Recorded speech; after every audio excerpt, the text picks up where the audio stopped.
Hey, Rhonda. Yes, Supervisor Wasserman? The raise the hand button you refer to in your email, item number 4, is that going to appear on a different screen once we've started? No, you should be able to raise your hand right now and see it happen. It says you wish to speak by clicking on the raise the hand button on the bottom menu bar. So I don't see a bottom menu bar.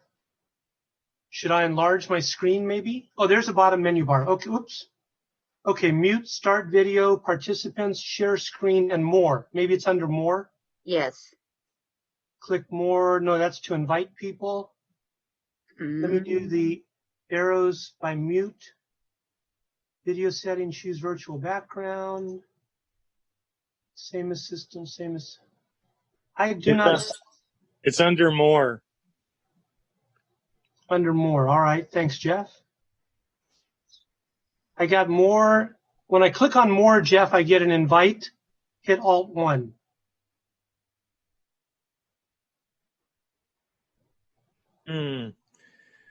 Yeah, okay, well then I'm lost. Hold on, let me ask my technical ISD guy, and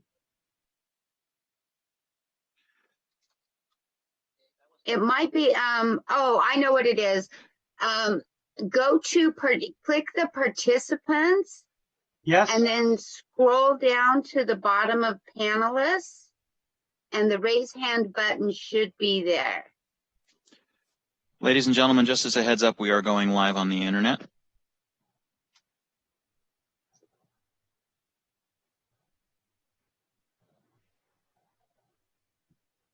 Don't see it, Rhonda.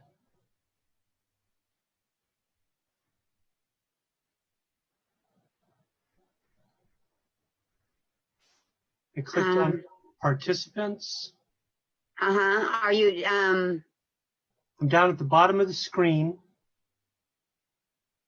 On the panelist side or on the attendees side? How do I tell that? Oh, you may only have panelists. So who do you see on your screen? Is the first person you see me or Colin? The name or the actual picture? The name is fine. Name is my name, and then Susan's, then Miguel. Okay, so that's fine. So were you able to scroll all the way to the bottom of that? No, my screen is not scrolling. I've got a bottom row with Bob Minicochi, James Williams, Zachary.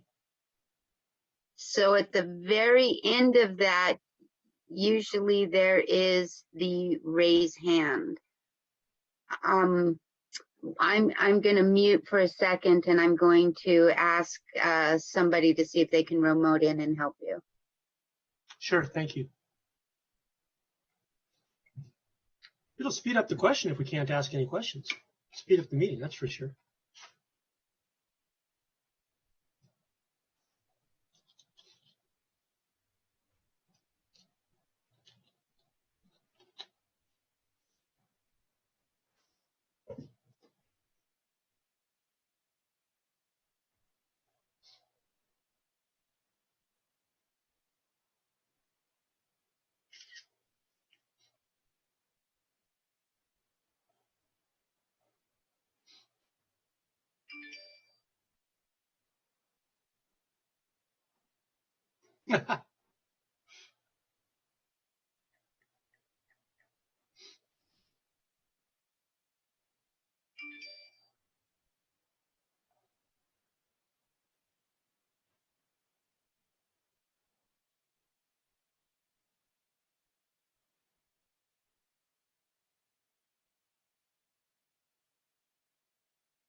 Supervisor Wasserman, you should be receiving a Skype message soon from somebody from TSS who will remote into your computer and help you locate it.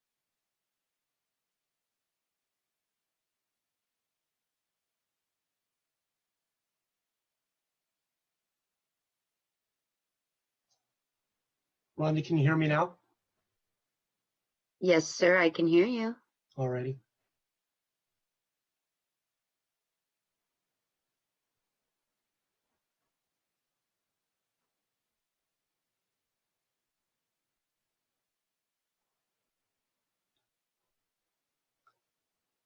Again, if we can't ask any questions and just you and Jeff Smith run the meeting, we could be done.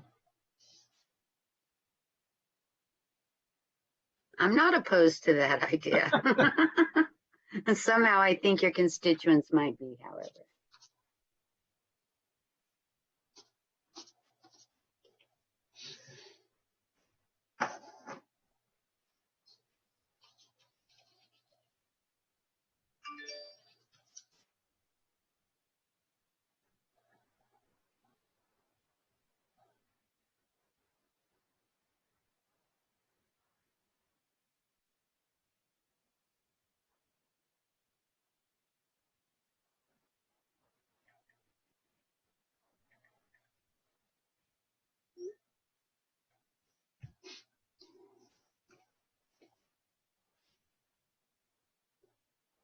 Rhonda, it's Mike. Can you still hear me?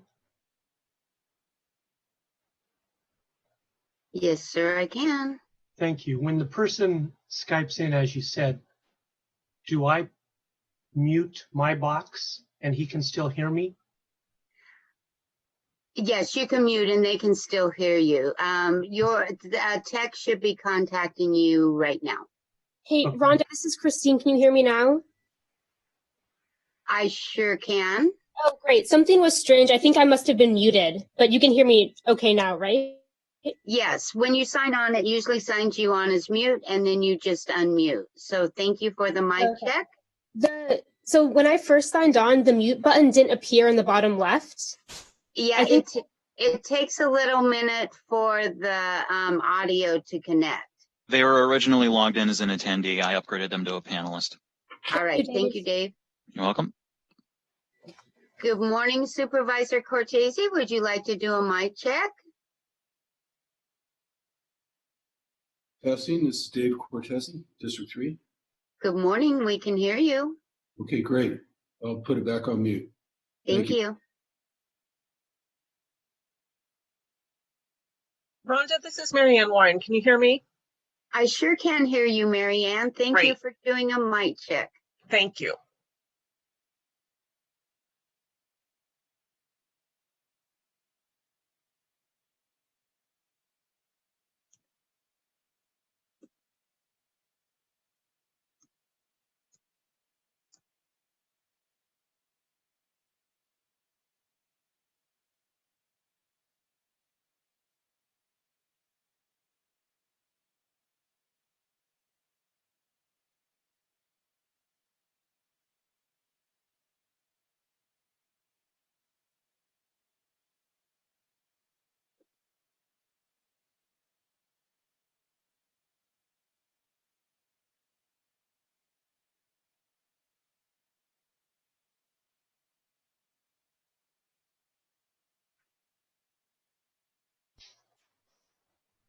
Rhonda, it's Mike. Any word from the tech?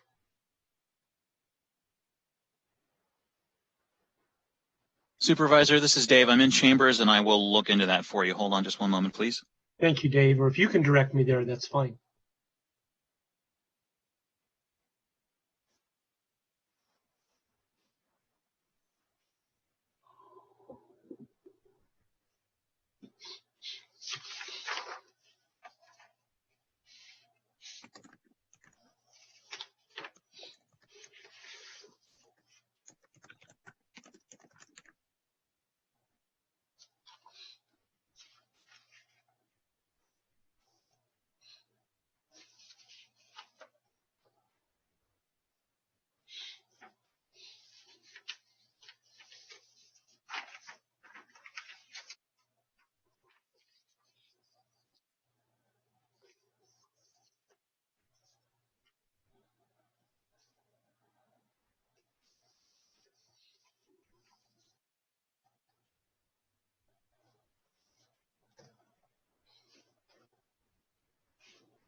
Supervisor Wasserman, I did just hear from TSS that the tech that is going to try to contact you's computer just had to be restarted.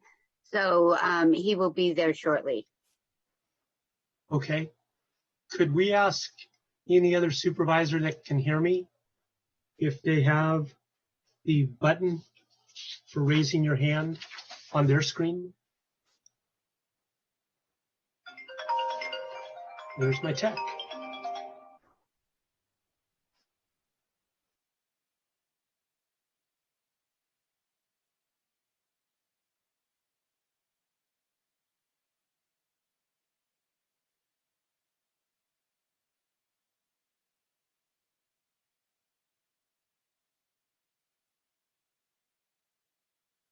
Good morning, Rob. Would you like to do a quick mic check?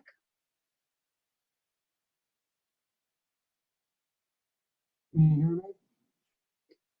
me? Yes, you're a bit muted, but we can hear you. How about now? It's still slightly muted, but better. Okay, thanks. Uh-huh.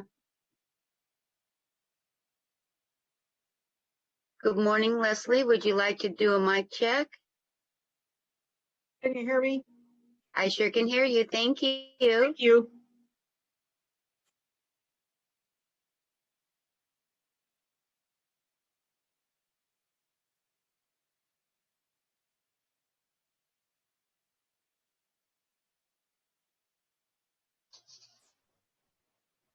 Hi, everybody that can hear me. Mike, this is Joe Simitian. I can hear you loud and clear. Thanks, Joe. The participant button at the bottom of the screen, if you click on it, you get the drop-down menu on the right. And the very, very last button in the bottom right corner is the raise hand button.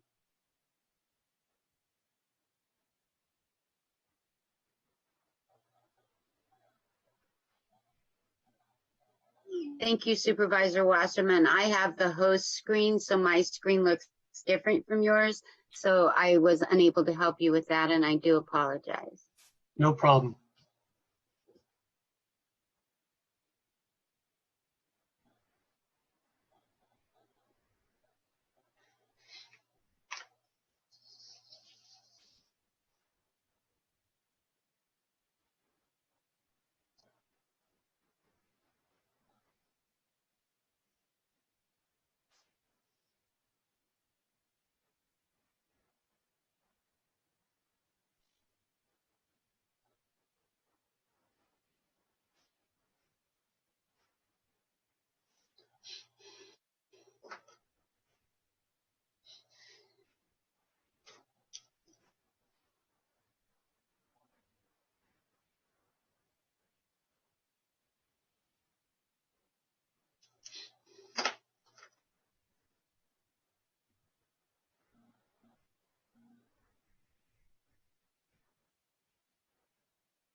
Consuelo Hernandez, if you can hear me, you still have not connected correctly to the meeting.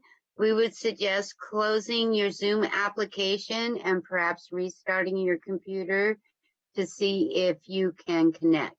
Thank you.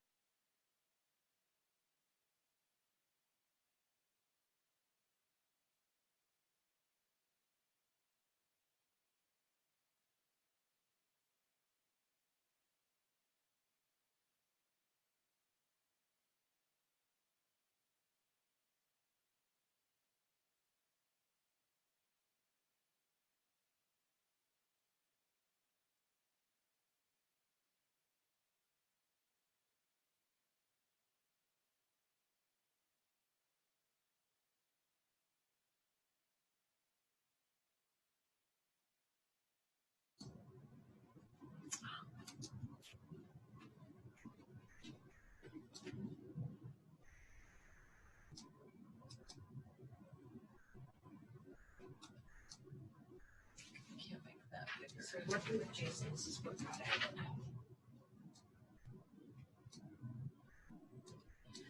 Okay, it's that. So this is community leaders. Or business leaders. Business leaders.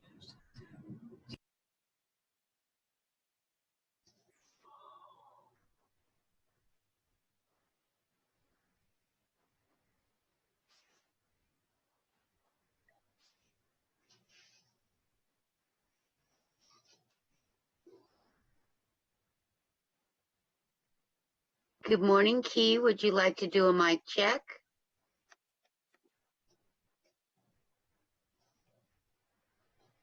Hold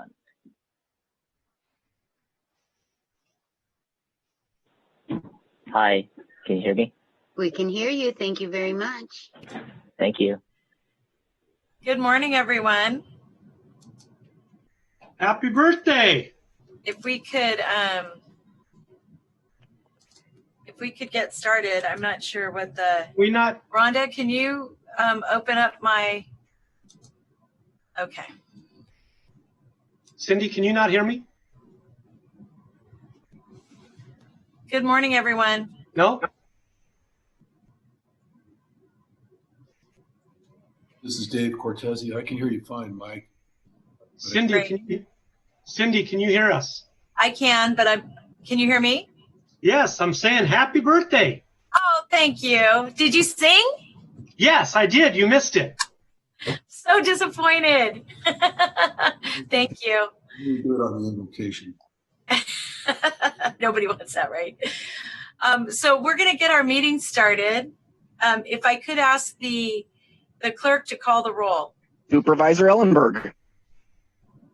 Here. Supervisor Simidian. Simidian here. Supervisor Cortese. Here. Vice President Wasserman. Here. And President Chavez. Here. You have a quorum. Thank you so much. I'd like to ask Mike Wasserman to lead us in the Pledge of Allegiance. I knew you'd have your flag. Go ahead.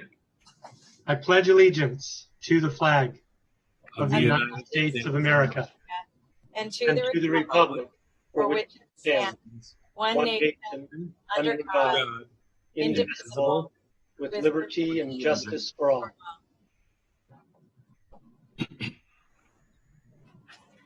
Thank you very much, Mike. Yep. We're now going to move to our invocation. And this is, I'm going to actually turn to Supervisor Wasserman. Yes, thank you very, very much. And Venus, are you online? I am. Wonderful. Thank you for joining us today. Everybody, I have Venus Jones on with us today. She earned her MFA in English and Creative Writing from Mills College in 2014, and she was one of the honored commencement speakers that same year.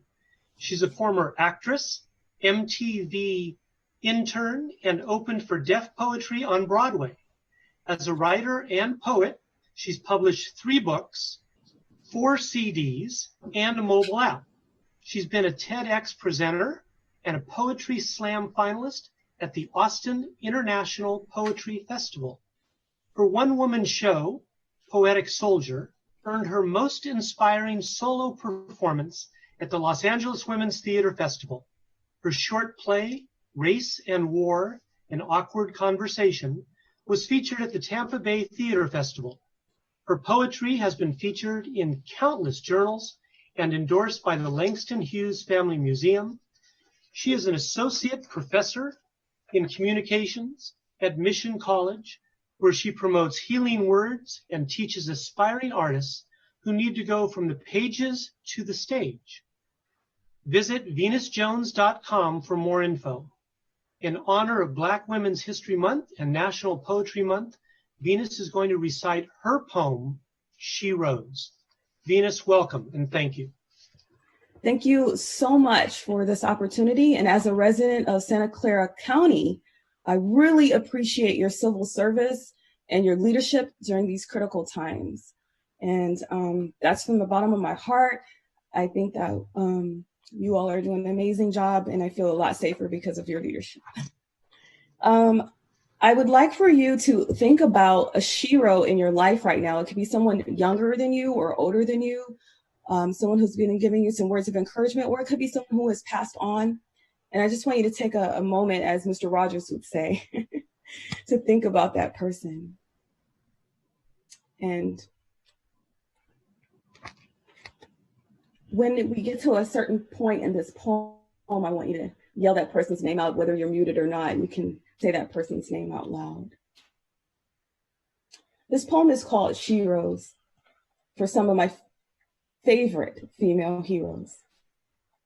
With the power of her presence and the strength of her fight, her words caused wrinkled men to question slavery, and weary women, they grew imaginary wings for solo flight.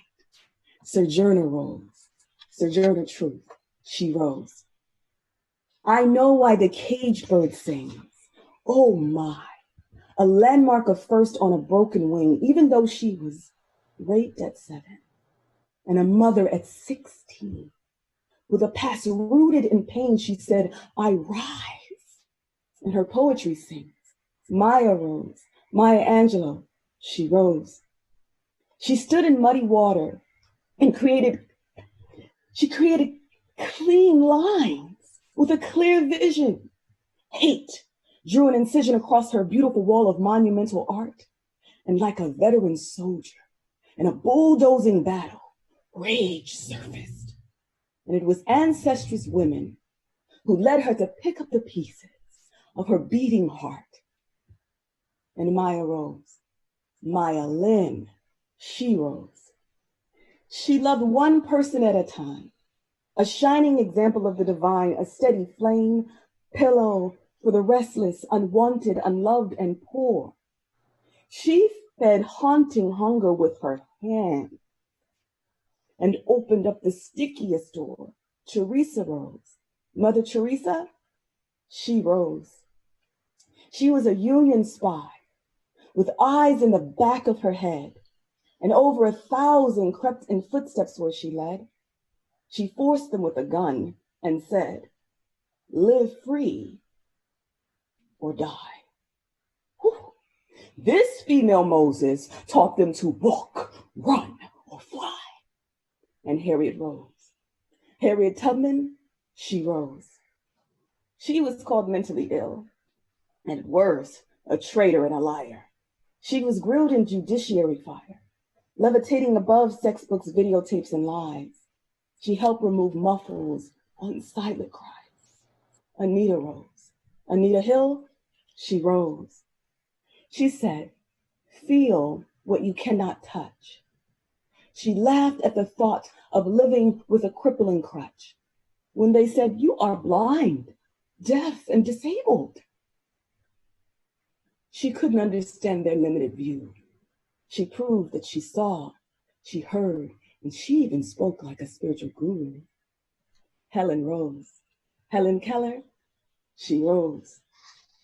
At 15, she fought back against Little Rock, big fireballs, acid attacks. In 1954, angry white mobs were ordered to open up the school door to blacks. And there was no dance or after-class play with a bounty on your head. Dignity, just like freedom, is a state of mind, her grandmother said. And Melba rose. Melba Beale, she rose. She's floating on air in a silver spacesuit with a fearless smile. She holds 3 degrees in hand, and they seek to clone her mental style. This rising star brings blueprints to the Peace Corps. And she measures the length of courage and mental vigor. May rose. Mae Jameson, she rose. She sang of rotting bodies in America's very first protest song.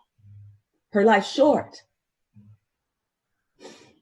but the soundtracks lingering, long. Strange Fruit would be read on the Congress floor because of the love that she blew into an open sore. Billy rose. Billy, Holiday, she rose. She didn't spend time plucking her brows, knowing that inner beauty grows in a big, bright Mexican dress. She reveled with art that tangled on toes. Her canvas celebrates a life of broken bones, fruit, and of thick thorn. She lived authentically in her search to be reborn. Frida rose. Frida Kahlo, she rose. A humane example before she took a stand by keeping her seat. She rose to fight despite the risk of thrashed skull and dangling feet. Rosa rose.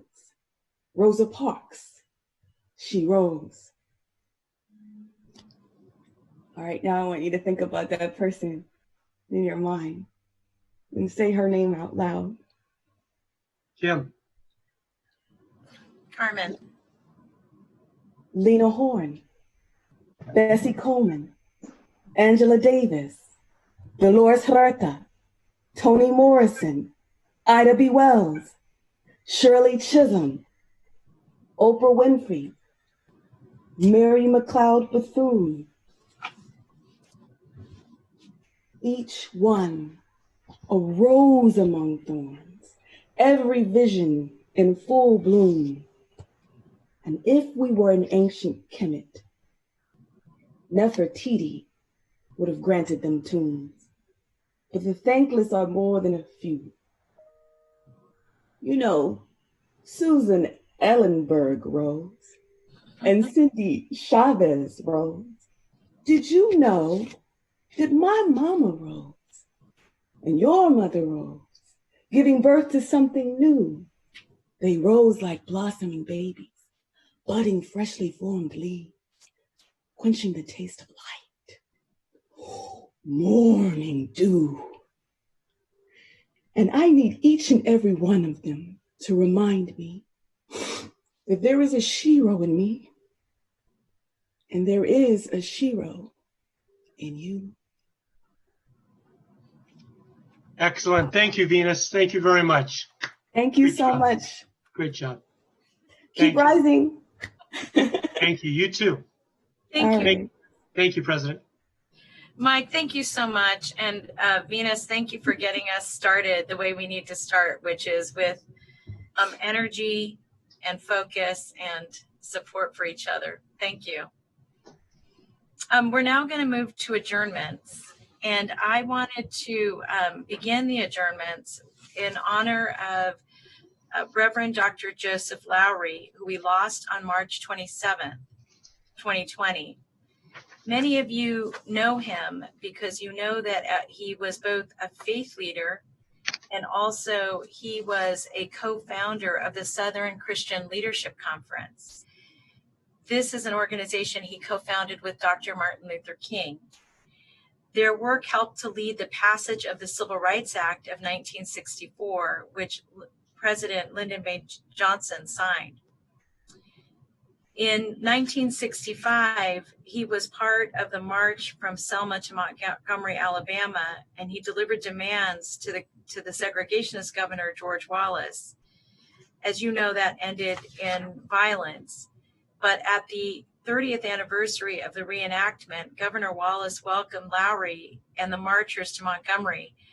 And Reverend Lowry remarked, 30 years ago, he beat us. 30 years later, he came to greet us. I think that's significant. Reverend Lowry not only served as the president of of SCLC for more than 2 decades, but he also led the fight for civil rights in South Africa and in the Middle East. What is most remarkable to me is that he stayed doing this work his entire life, and he remained an activist even after retiring from the pulpit in 1992, fighting for gay rights and election reform, the protection of African American workers, and against capital punishment. He lived a storied life, and I didn't want this giant of a man's passing to be missed by our community. So thank you for letting me close in his honor.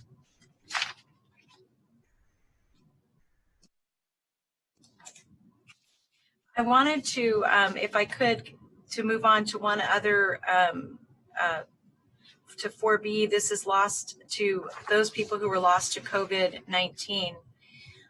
And as I just want to read into the record one of this, this in memoriam, and attach to it a request from to our staff.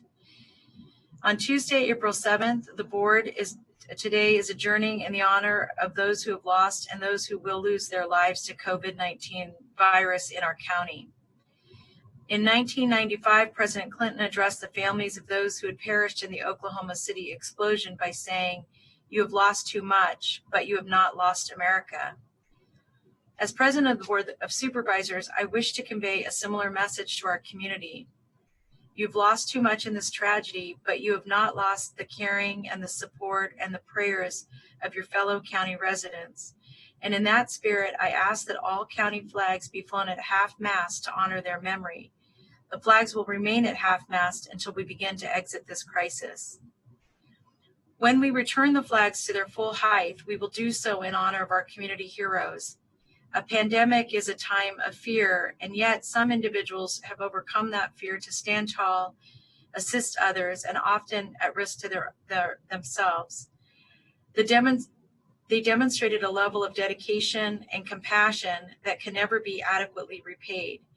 And without them, many of our vulnerable friends, family members, and neighbors would have faced even more severe suffering and hardship.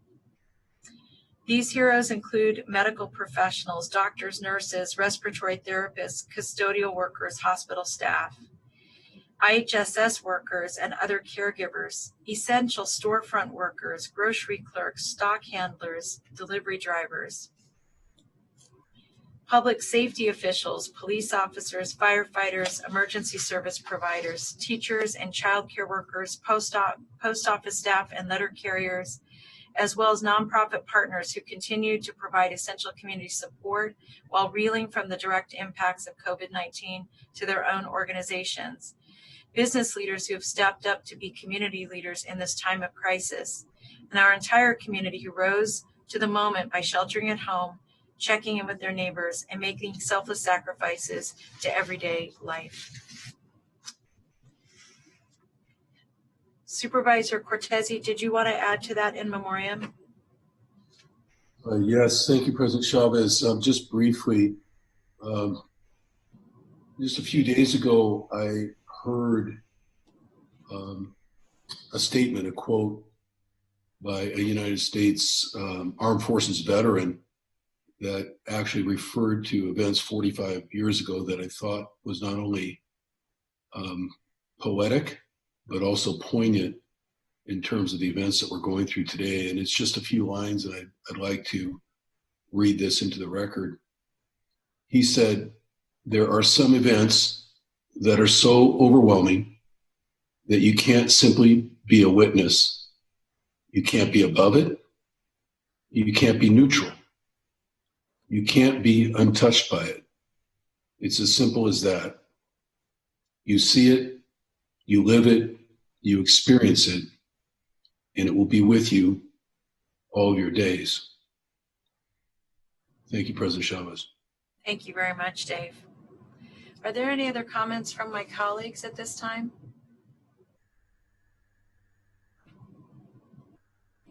Hearing none, I'm going to move to public comment. To commendations and proclamations. Those are all on consent right now.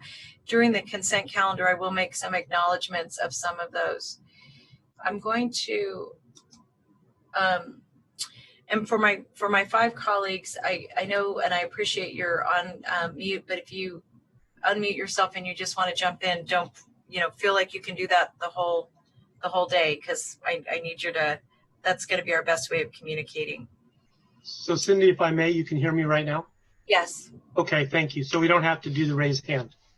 Yeah, you can do. I mean, I'll call on you at some points, but I just didn't want anybody to feel like they were being overlooked. So jump in if you need to. Thank you. I do want to talk a little bit about public comment. normally we have public comment at the beginning of the meeting to get us started. We have a time certain at 10 o'clock for our COVID-19 presentation. And I know that presentation will be pretty lengthy. What I'm going to recommend is that we take public comment now from anybody who would like to make public comment, but that we're only going to take 10 minutes of public comment now. We'll begin public comment again after the presentation on COVID-19. So, and each person who speaks now, what I'm going to do is we'll take up to, like I said, up to a minute each, unless, and what I want to do is get the, I'm going to give people a minute to sign up for public comment.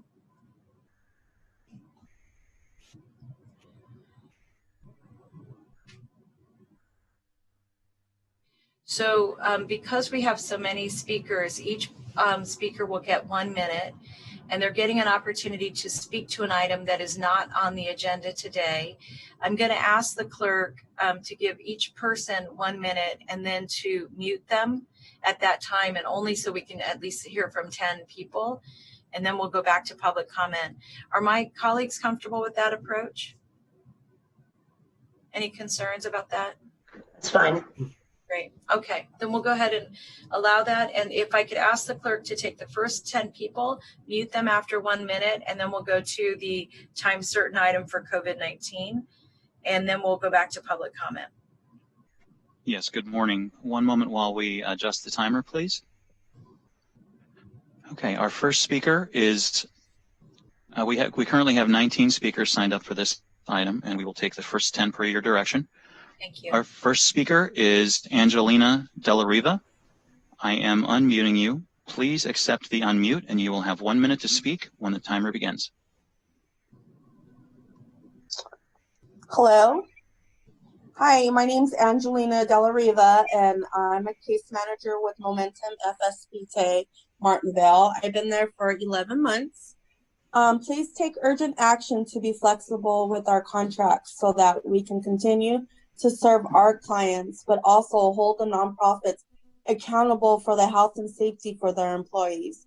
Discourage layoffs of staff that are much needed in the mental health community that is going to have a rapid increase within the next month or so.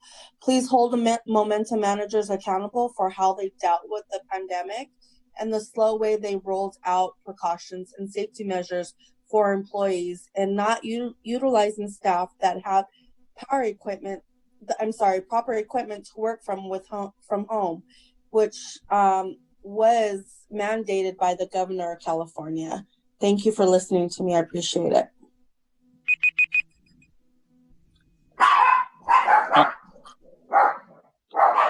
Our next speaker is Sarah Armstrong. I am unmuting you. Please accept the unmute. You will have 1 minute to speak when the timer begins. Yes, can you hear me, everyone? I'm Sarah Armstrong, the Director of Industry Affairs for Americans for Safe Access. I wrote to all of you this weekend. As you know, you are requiring a doctor's recommendation for people to access dispensaries. Patients are not renewing their recs for the reasons I stated in my letter. I would deeply appreciate it if you would revise this policy. Patients are suffering as a result, and there really is no reason, given the great care that dispensaries are taking, to bar patients from safe access. Many cannot use delivery services for one reason or another. They really need to get their medicine where they normally do. I hope you'll reconsider your position. I know it was taken out of compassion and concern, but patients should not be shut out of safe access. Thank you. Our next speaker is Jason Dorsey. I am unmuting you. Please accept the unmute, and you will have 1 minute to speak when the timer begins.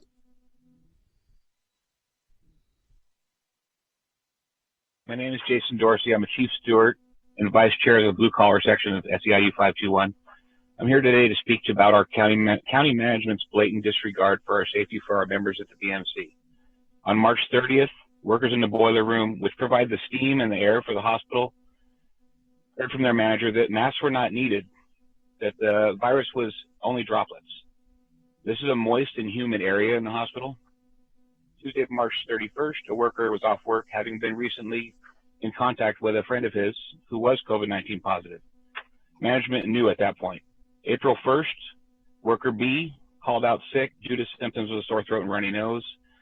The second, he's out for several days. Worker B is now tested positive. These are the engineers and mechanics that maintain all the equipment in the hospital. There's been no assessment made to quarantine this area, and these workers are being treated unfairly. Our next speaker is James Anthony. I am unmuting you. Please accept the unmute. You'll have 1 minute to speak when the timer begins. Good morning. Thank you for the observances this morning. They're very touching. I too am speaking to the medical cannabis dispensary issue. Earlier today, I sent you all a petition with 18,000 signatures on it. I also sent you several pages of comments, 28 pages of comments from the public. Please, when you have a moment, glance at those.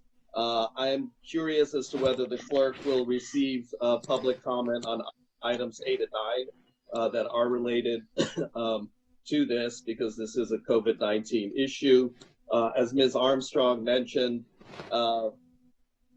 cannabis is healthcare, and at this point, it is all healthcare under state law. I do believe that the health officer wants to provide medical cannabis and should align with state law. Thank you. Our next speaker is Janet Diaz-Perez. I am unmuting you. Please accept the unmute, and you will have 1 minute to speak when the timer begins. Actually, can I go after the presentation? That's fine. Thank you can go to the next speaker. Okay, we'll go to the next speaker. Our next speaker is Lisa W. I am unmuting you. Please accept the unmute. You will have 1 minute to speak when the timer begins. Hello, my name is Lisa Wilson. I've been working with Momentum at their full service partnership for over 10 years. I'm asking that the board be creative in how the county is looking at their billing for us and how they do their reimbursement.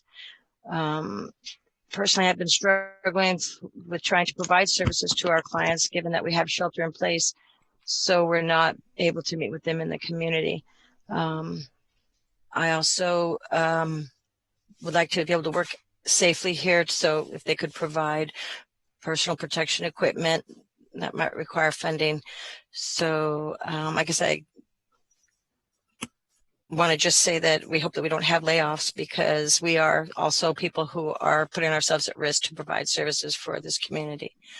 And happy birthday, Cindy. Thank you. Thank you. Our next speaker is Gail Osmer. I am unmuting you. Please accept the unmute. You will have 1 minute to speak when the timer begins.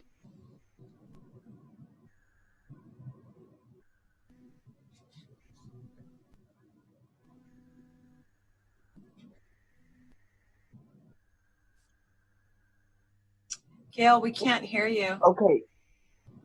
Hi, good morning. Happy birthday, Cindy.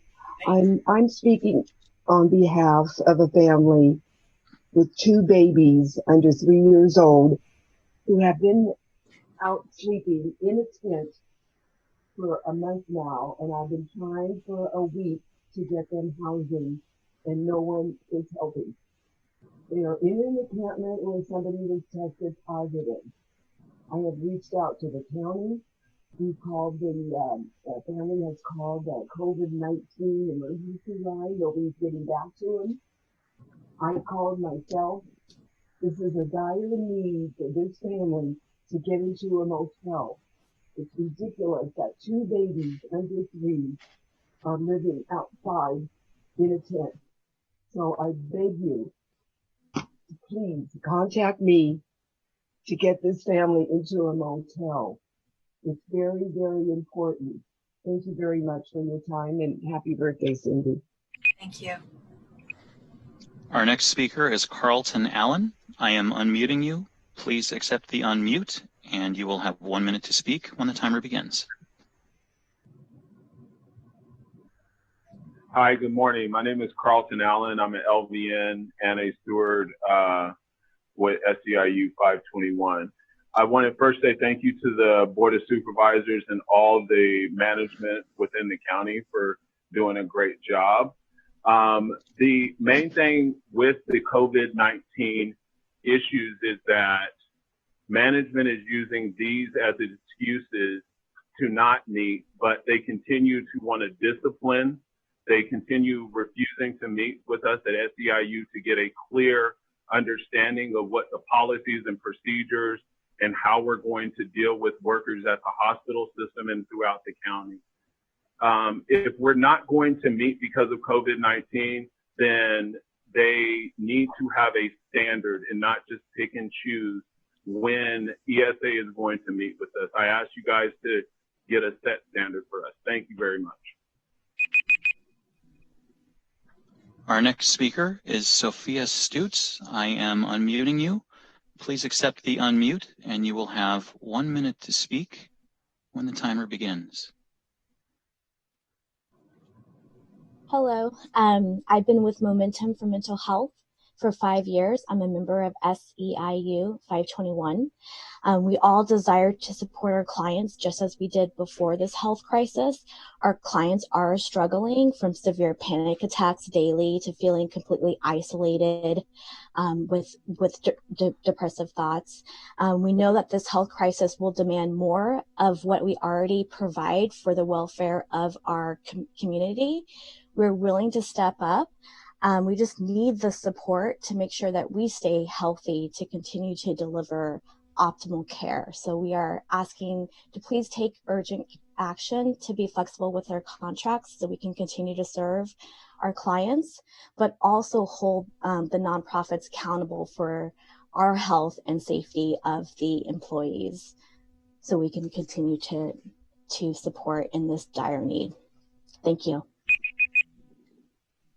Our ninth speaker is S. I am unmuting you. Please accept the unmute, and you will have, oh, I'm sorry, 1 moment, please.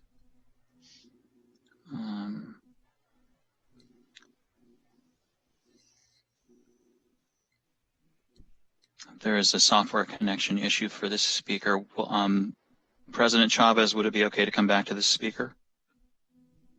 Yes, thank you. Okay, let's move on to Carmela Distopa is our next speaker. I am unmuting you. Please accept the unmute, and you will have 1 minute to speak when the timer begins.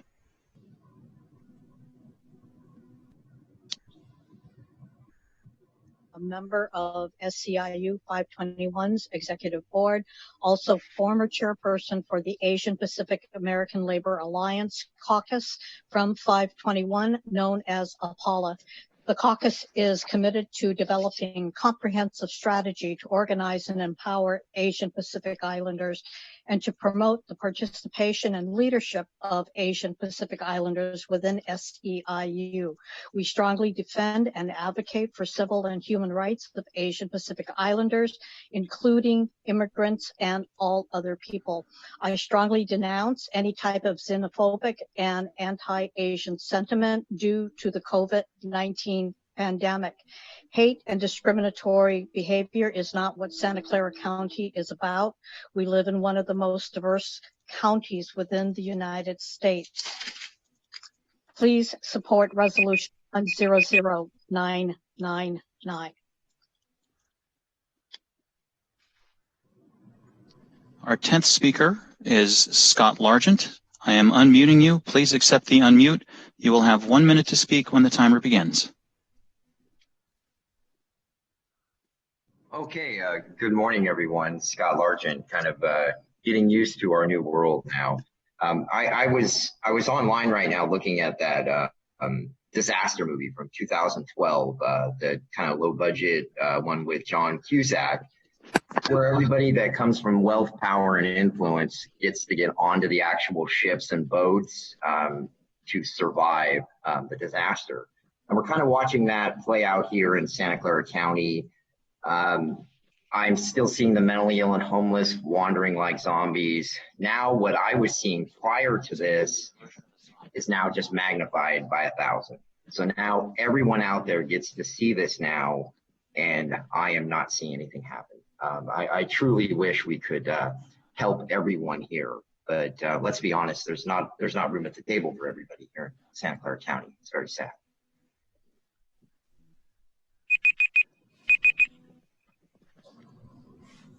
That was our 10th speaker, President Chavez.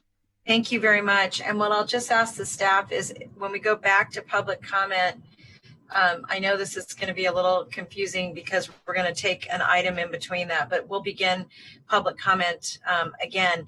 Let me just walk through the agenda with my colleagues so that you all have a sense of how I would like to proceed. And I just want to take a minute to make sure I get everybody's okay on this.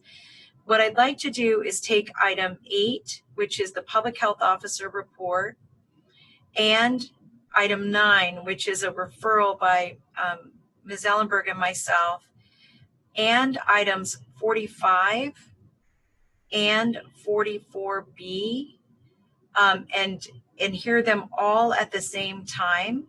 We will take public comment on 8, 9, 45, and 44B all at the same time. And I'm going to anticipate that we will continue to have a significant number of people who would like to speak. And given that for the rest of the agenda, I would like to offer the public 1 minute to speak so that it allows what I think is a little bit of a kind of a clunky agenda to go forward. I anticipate item 8, 45, 44B, and 9 to take approximately an hour and a half. And I am sharing that so that if a staff member who's not sure if their document will or won't be on consent needs to check back in, that they can do that in an hour and a half. Is that all right with my colleagues? Yes. Supervisor Chavez, this is Supervisor Sumitian speaking. I wonder if you might just clarify under which item you think it would be appropriate to discuss the proposals we've been receiving from mental health contractors for some kind of, I'll call it a sustainability package for lack of a better phrase. So under item 8, there is a section that is focused on our response, and I think that would be the appropriate time. So the item 8 is going to have, we're going to hear from the medical officers first, then we're going to go to questions from all of you. Then we will hear about the other services that are being provided, like childcare and other things. And it makes sense to me that that would be a time we could raise this item. Thank you. Supervisor Chavez, I had thought that it would be that the BHSA and other community partner issues would be heard under 39, since that was part of the referral for COVID relief funding. Is that not correct? Yeah, we could do that. We could do that as well. I mean, I that's a really good point that we could talk about it then. That item, yeah. If it's all the same to you, and Supervisor Sumitian, I'd rather hold it because we already have so much in bringing 8 and 9 and 44 and 45 all together. Would that be all right? Yeah, Joe, are you comfortable with that? Joe? Whatever works for you, Madam Chair. I know you've got a lot to juggle today. Yeah, thank you. Thank you very much. Well, then we'll go ahead and put it under 39. That may allow for a little better discussion as well. Thank you again. Thanks. Any other questions from my colleagues? Nope. I really appreciate your flexibility. I know this is very clunky, but I would like to get our medical staff back to work as soon as possible. So with that, we're going to move then to item 8. And as we begin item 8, I wanted to just start with my very broad comments regarding this. And that is to say that I deeply appreciate, and I know my colleagues do, all of the amazing work and leadership that has been shown by county staff, all of the cities in the region, our frontline staff, people who are driving buses and keeping the sewers open and the like. What I'd like to do is, knowing that there are a lot of moving parts to this, I just want to affirm that we're going to have Dr. Cody, Dr. Tong, and Dr. Smith present, and then I want to go ahead and allow for questions from my colleagues, and then we'll go to the second part of the presentation and then allow for questions, and then we'll go to the public. Normally we would do it the other way around, but again, because I think we have to get staff back to work, I'd like to adjust that process a little bit, if that's all right. Again, I'm just going to assume it's okay unless someone raises a hand now. So with that, if it's all right, what I'd like to do is turn to Dr. Smith, ask Dr. Smith if he'd like to make some opening comments, then hear from Dr. Cody, Dr. Tong, and Dr. Smith, and then the other Dr. Smith, sorry, and then we'll stop for questions. Dr. Jeff Smith. Thank you, Madam President, and thank you, members of the board and public, for hearing our presentation today. I just want to start by saying how proud I am of the Public Health Department, particularly Dr. Cody and everyone working at the EOC to implement these public health orders. I think it's pretty clear from the history that Dr. Cody was at the forefront of realizing that community spread of the coronavirus was causing lots of illness in our community and across the nation, and that it was time to implement social distancing since it was the only real treatment that we had available to us.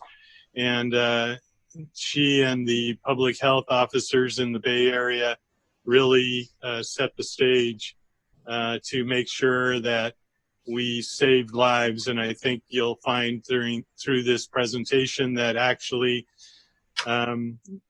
Santa Clara County and the Public Health Department and Dr. Cody are actually saving lives as we speak. So we're going to start with Dr. Cody giving us an update of what's currently going on with regard to the key messages related to the coronavirus and the COVID illness and our progress. Then Dr. Tong's going to talk about our hospital capacity in the entire county, all 11 hospitals, and the surge efforts that are going on. Then Dr. Karen Smith will talk a little bit about our testing issues. And then later on, we'll have more updates from Dr. Cody, from myself, and from a panel of departments at your request. So Dr. Cody, you're on. Thank you, Dr. Smith, and thank you, Madam President and members of the board.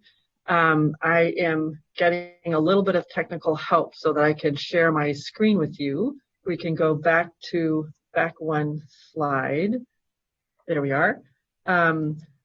So what I want to do is share some information with you. Our department has been working very closely with some faculty members from the Stanford School of Medicine, as well as our own public health department epidemiologists, to develop models to help us understand where we are in terms of an estimate of the future range of cases that we might see, as well as the range of demand for hospital beds. And these models are based on our current case counts, the case counts that we've had since we started counting, as well as the current cases hospitalized, and what we know about the clinical course of people who are hospitalized. So the models together provide a projection of possible outcomes, but I want to note that there's a significant degree of uncertainty around all of these models. So we can't be that precise as far as the timing or magnitude, but it does help us plan, and it does help us understand the impact of the public health interventions that we have in place. So I'm going to take these slowly because they're a little bit complicated. So this first graph, I just want to orient you to. On the vertical or y-axis are the total number of cases, and they're in increments of 10,000. So this is really zoomed out to give you a sense of the trajectory here. And then on the X or horizontal axis are dates, starting on February 29th and going through May 1st. So I just want to, I know it seems like a really long time ago, but I want to remind everyone that back on February 9th, the County of Santa Clara had reported just 9 confirmed cases of COVID-19. So a couple of other dates I just want to draw your attention to. One, recall that on March 16th was the date that I and health officers around the Bay Area announced a shelter-in-place order that went into effect at midnight that night. And then a few days later that week, on March 19th, was when a statewide shelter-in-place order was announced. And you'll also recall that the shelter-in-place order followed a number of increasing restrictions that started with an order banning gatherings greater than 1,000, which I issued on March 9th. So now, what do we see here? So this red line that you can see growing exponentially is what we would have expected in case counts had we not implemented the March 16th shelter-in-place order. So the black dots, again, are the confirmed cases, and the red would be had we not put in place a shelter-in-place order. Now I want you to look at that sort of blue hatched area, that blue range, which shows the range of possible number of cases based on a current rate of case growth since the shelter-in-place was put into place. So you can see that with increased social distancing, we are reducing the risk of transmission through the frequency and duration of contacts, and we're reducing the number of cases in this blue range. So if you look at the very edge on May 1st, this model suggests that had we not done anything, our case counts would be somewhere in the 50,000 range. But with what we have in place, we anticipate that our case counts by May 1 will range somewhere between 2,500 and 12,000. So they're only estimates, and lots of factors are in play. Most important is our continued collective ability to maintain shelter in place. I also just want to highlight that these projections have a number of limitations. One of those is our limited testing capacity. So again, we're only counting cases where we've done a test and confirmed them. But just broadly, I just wanted to share that we have made a difference in the overall trajectory of cases in our county. So this next slide, I want to dive into a little bit of what we project as far as the acute bed demand. And before you get lost in these numbers, I want to tell you that my next slide, I'm going to zoom in. So just hang with me. So I want to walk you through. Okay, I want to walk you through what you're seeing here before we zoom in. So this on the vertical or y-axis, you see the acute hospital beds available countywide. And the gray dotted line at the bottom shows that's our countywide acute hospital bed capacity. And then the black dotted line above it is what our countywide bed capacity looks like with our acute beds plus the surge beds that the hospitals have put into place, which Dr. Tong will talk a little bit more about. And this is just a broad projection that goes out through the end of May. So on the horizontal or x-axis, I want to note these dates are different. These dates start about a month later, March 28th, and go out through the end of May. But this allows us to see the potential growth in hospitalized cases that would have been expected had we not had the shelter-in-place order.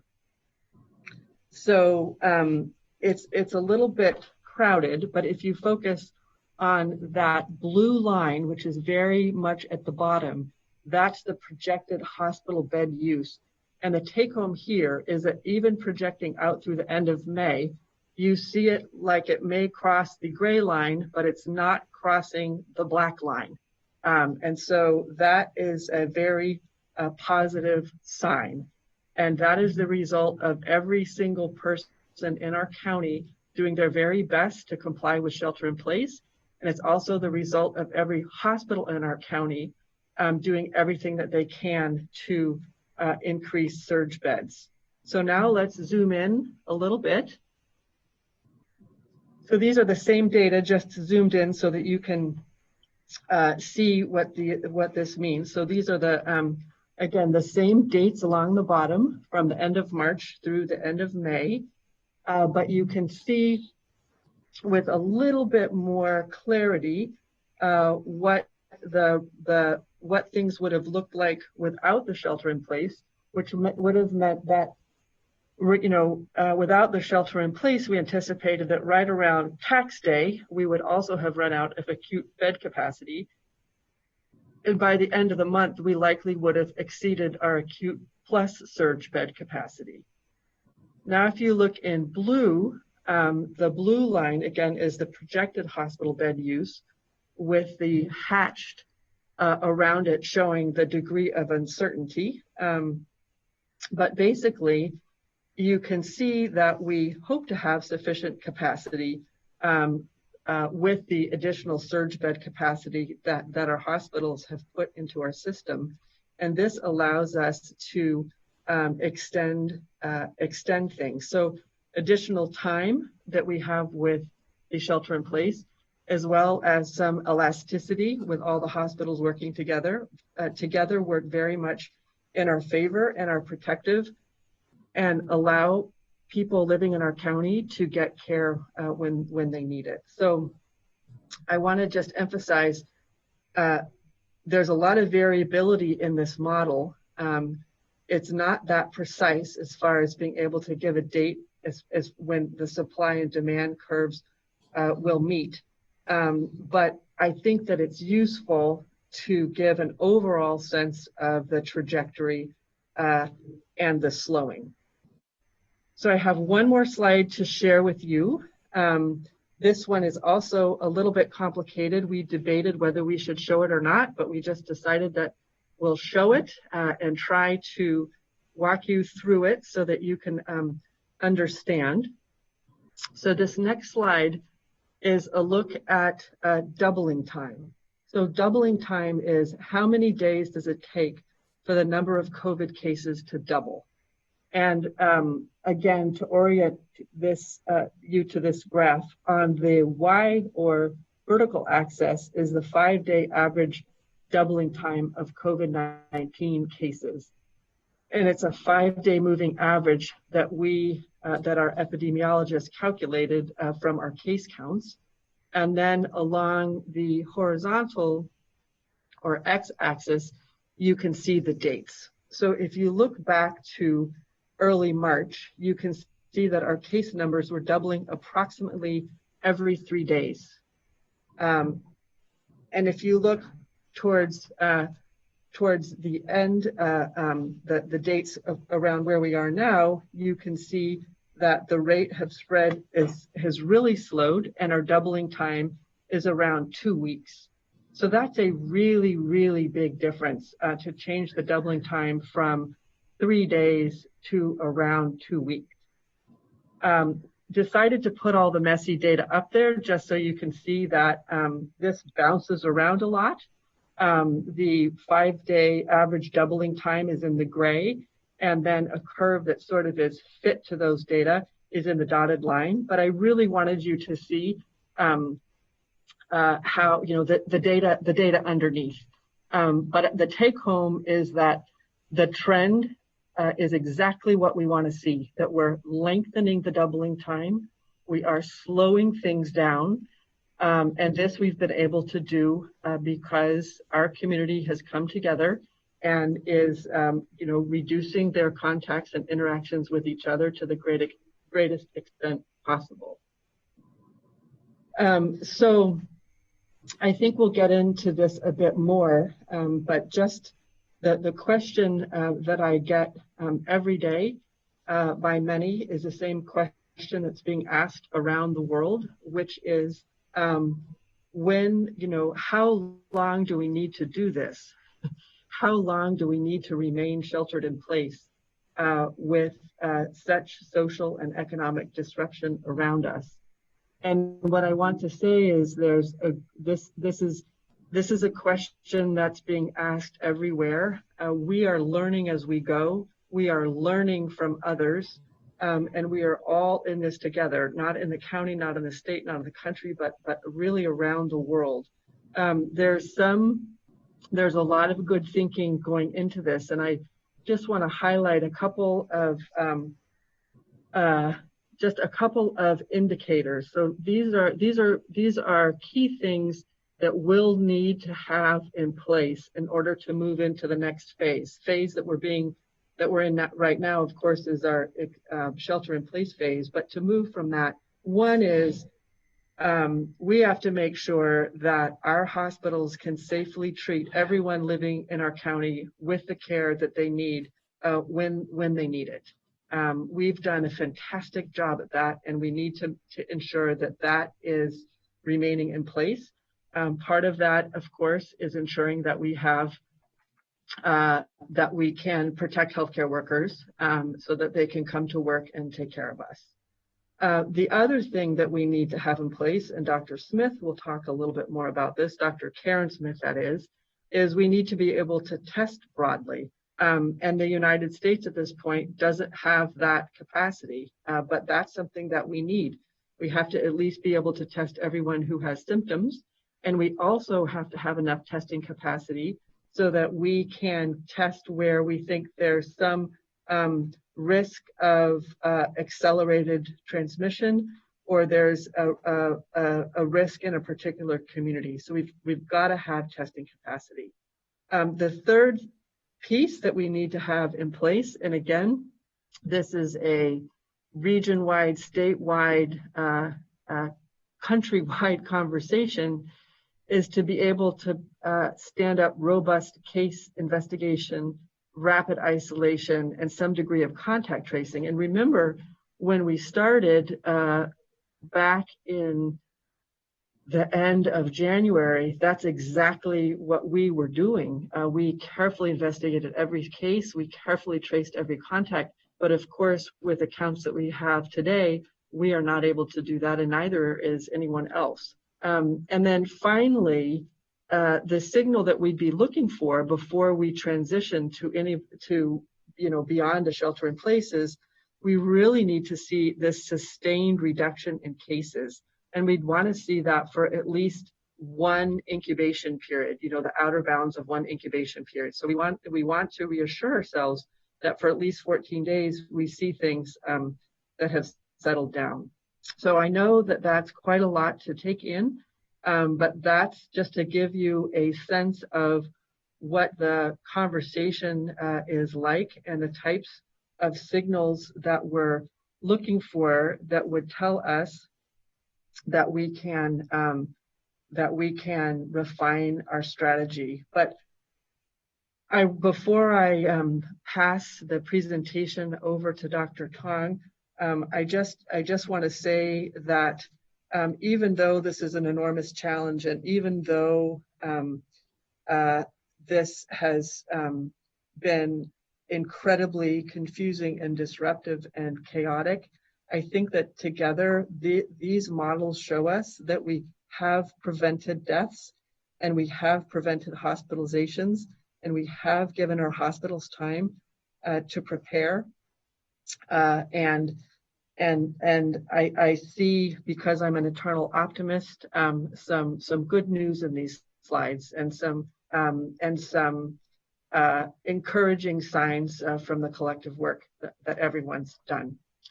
So I think I will stop here and turn it over to Dr. Tong, and I'm going to try to mute mine because we are actually sitting in the same room. So just give me one moment.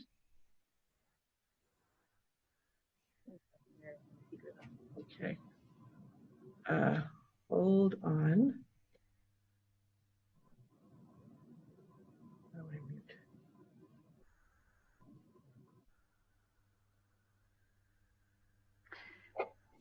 This is Dr. Jennifer Tong. Let's turn your speaker off, please.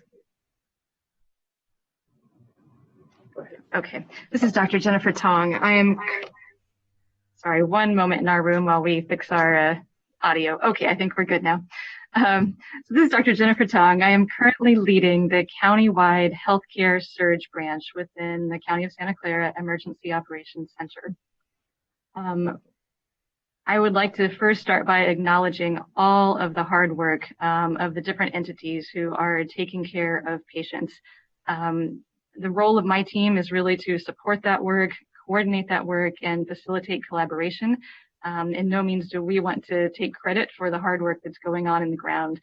The hospitals, the nursing homes, all of them have done such a phenomenal job of preparing and increasing capacity for the days and weeks that might be in front of us. So often when we give these presentations, we talk about all of the work that's in progress, and I will get to that, but I actually wanted to start out by highlighting 4 key accomplishments of our team that is quickly formed here in the Emergency Operations Center.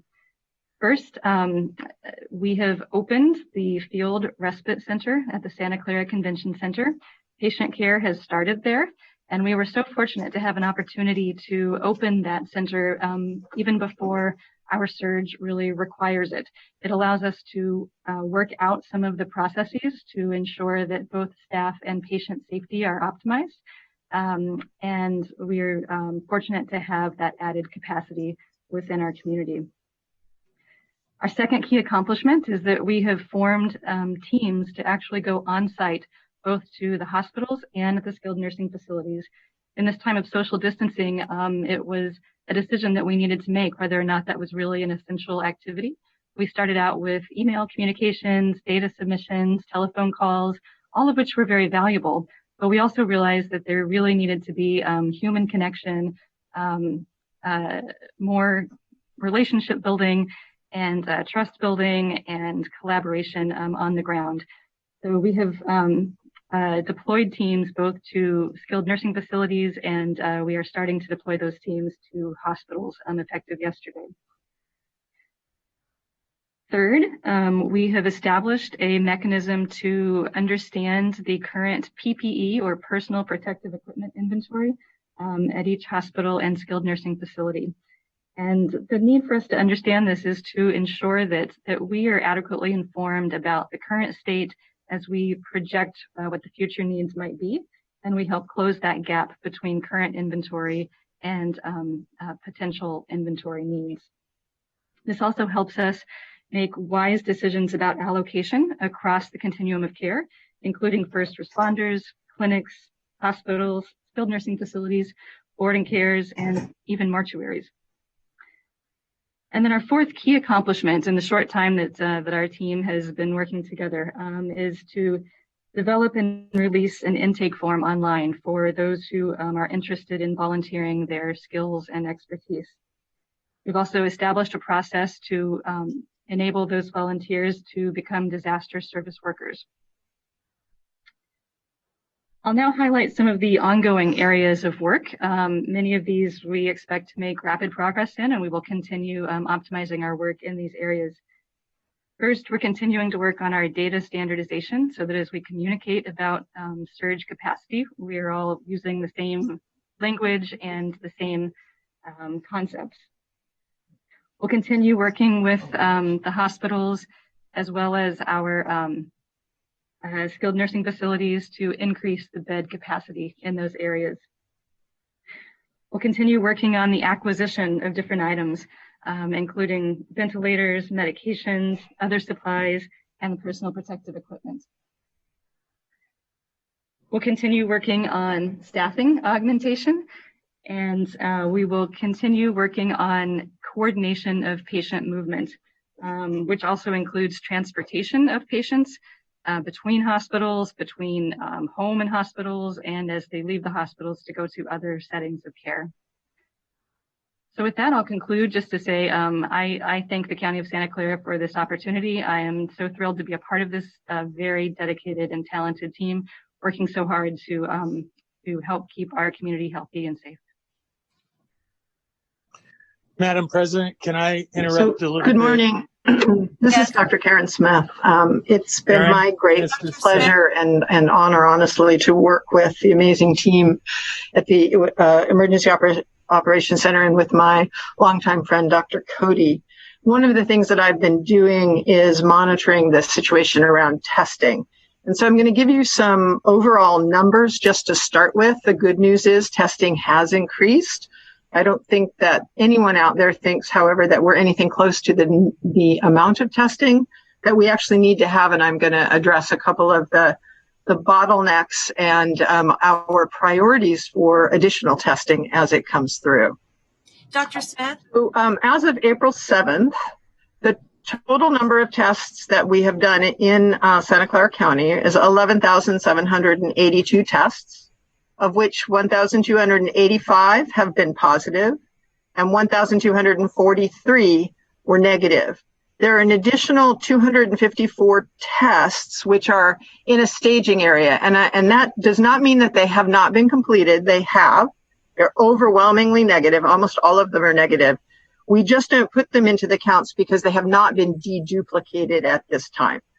And the good news also is that the average time to getting a result from a test is about 2.27 days. And so that is significantly less than it was earlier, even a week or so ago.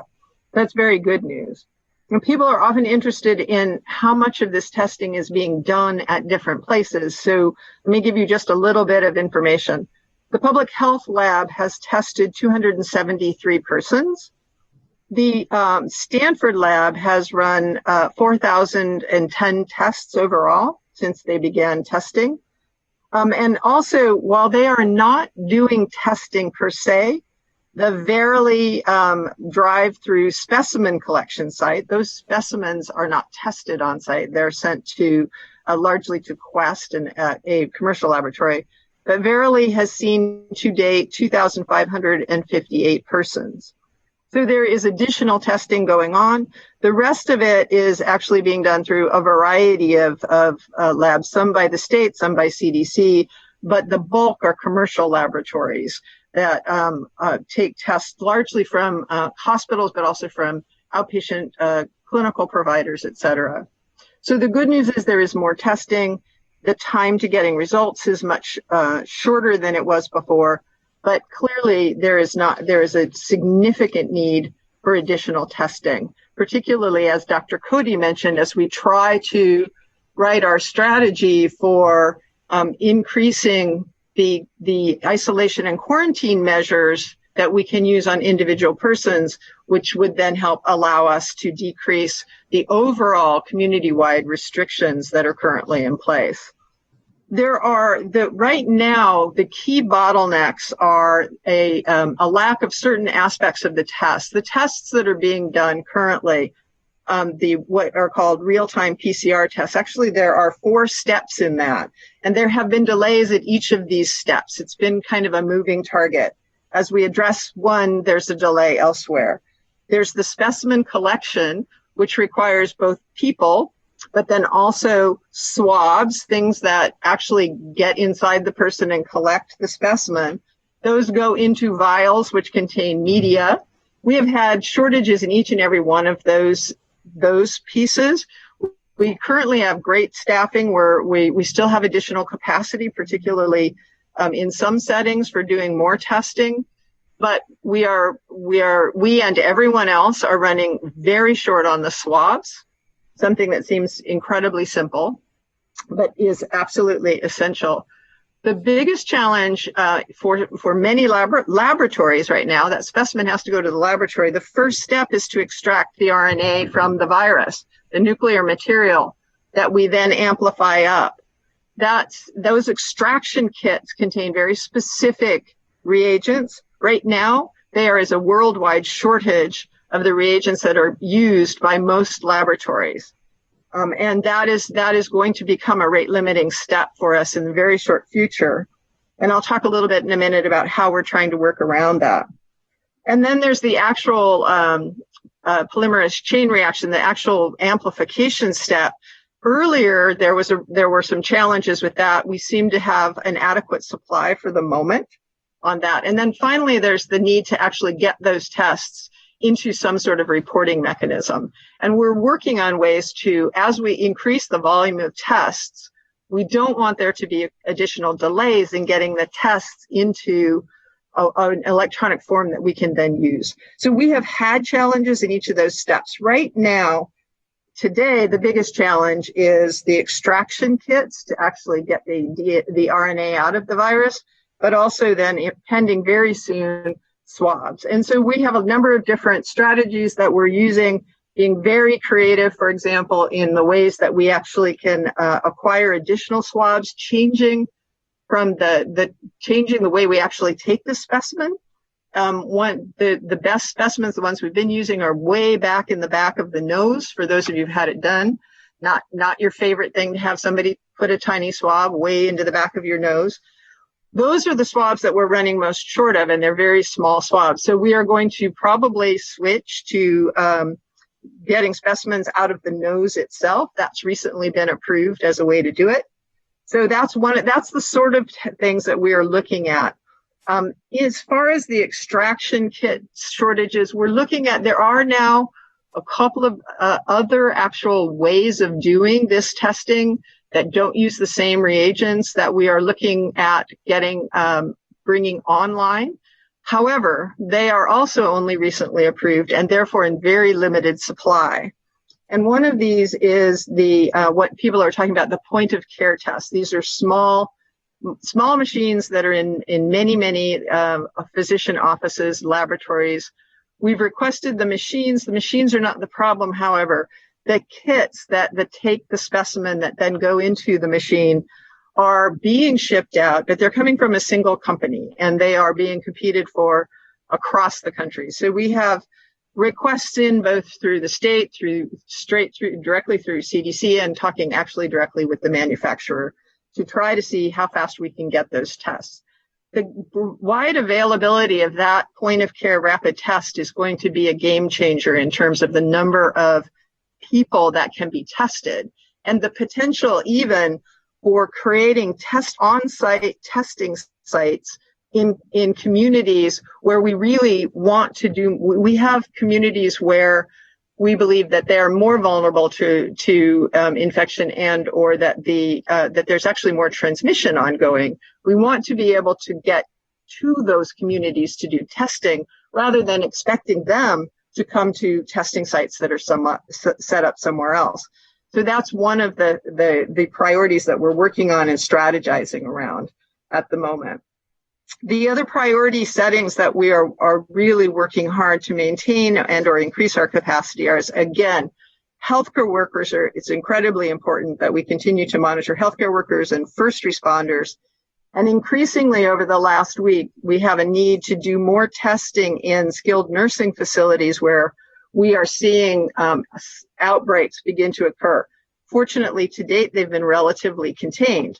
But to be most effective in that containment, we need to be able to go into these facilities and test all the patients as well as all of the healthcare workers so that we can give really good targeted interventions to stop it from spreading within those facilities. Other congregate facilities such as jails, for example, and shelters are also a high priority. So we're working in a number of different ways, including both on increasing sampling, but then also increasing laboratory testing. At this point, we're not unique in having challenges with testing. It's pretty much a nationwide and in fact worldwide challenge, but we're being as creative as we can here in Santa Clara County and bringing on as quickly as we can obtain them new methodologies. So that's the conclusion of my remarks. I'm going to hand this back to Dr. Cody. And I'm going to hand it to Dr. Smith. Dr. Smith, did you want to take it from here? Yeah, thank you. This is Jeff Smith. I just wanted to address one issue. Just a second. We have, okay. I just wanted to address one issue, and that has to do with the ventilator issue that was raised a day ago. There have been questions about the governor's action to send 500 ventilators to New York and whether that impacts us or not.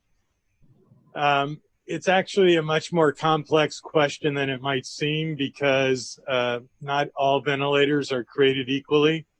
There are basically two types of ventilators that are used in medicine. One is called a pressure cycled ventilator, which pushes air into your lungs, but when it gets to a certain pressure, it pops off and releases and goes back to exhalation. And the other is a volume cycled ventilator, which pushes a fixed volume of air into your lungs and can be done over a longer period of time than your normal breath.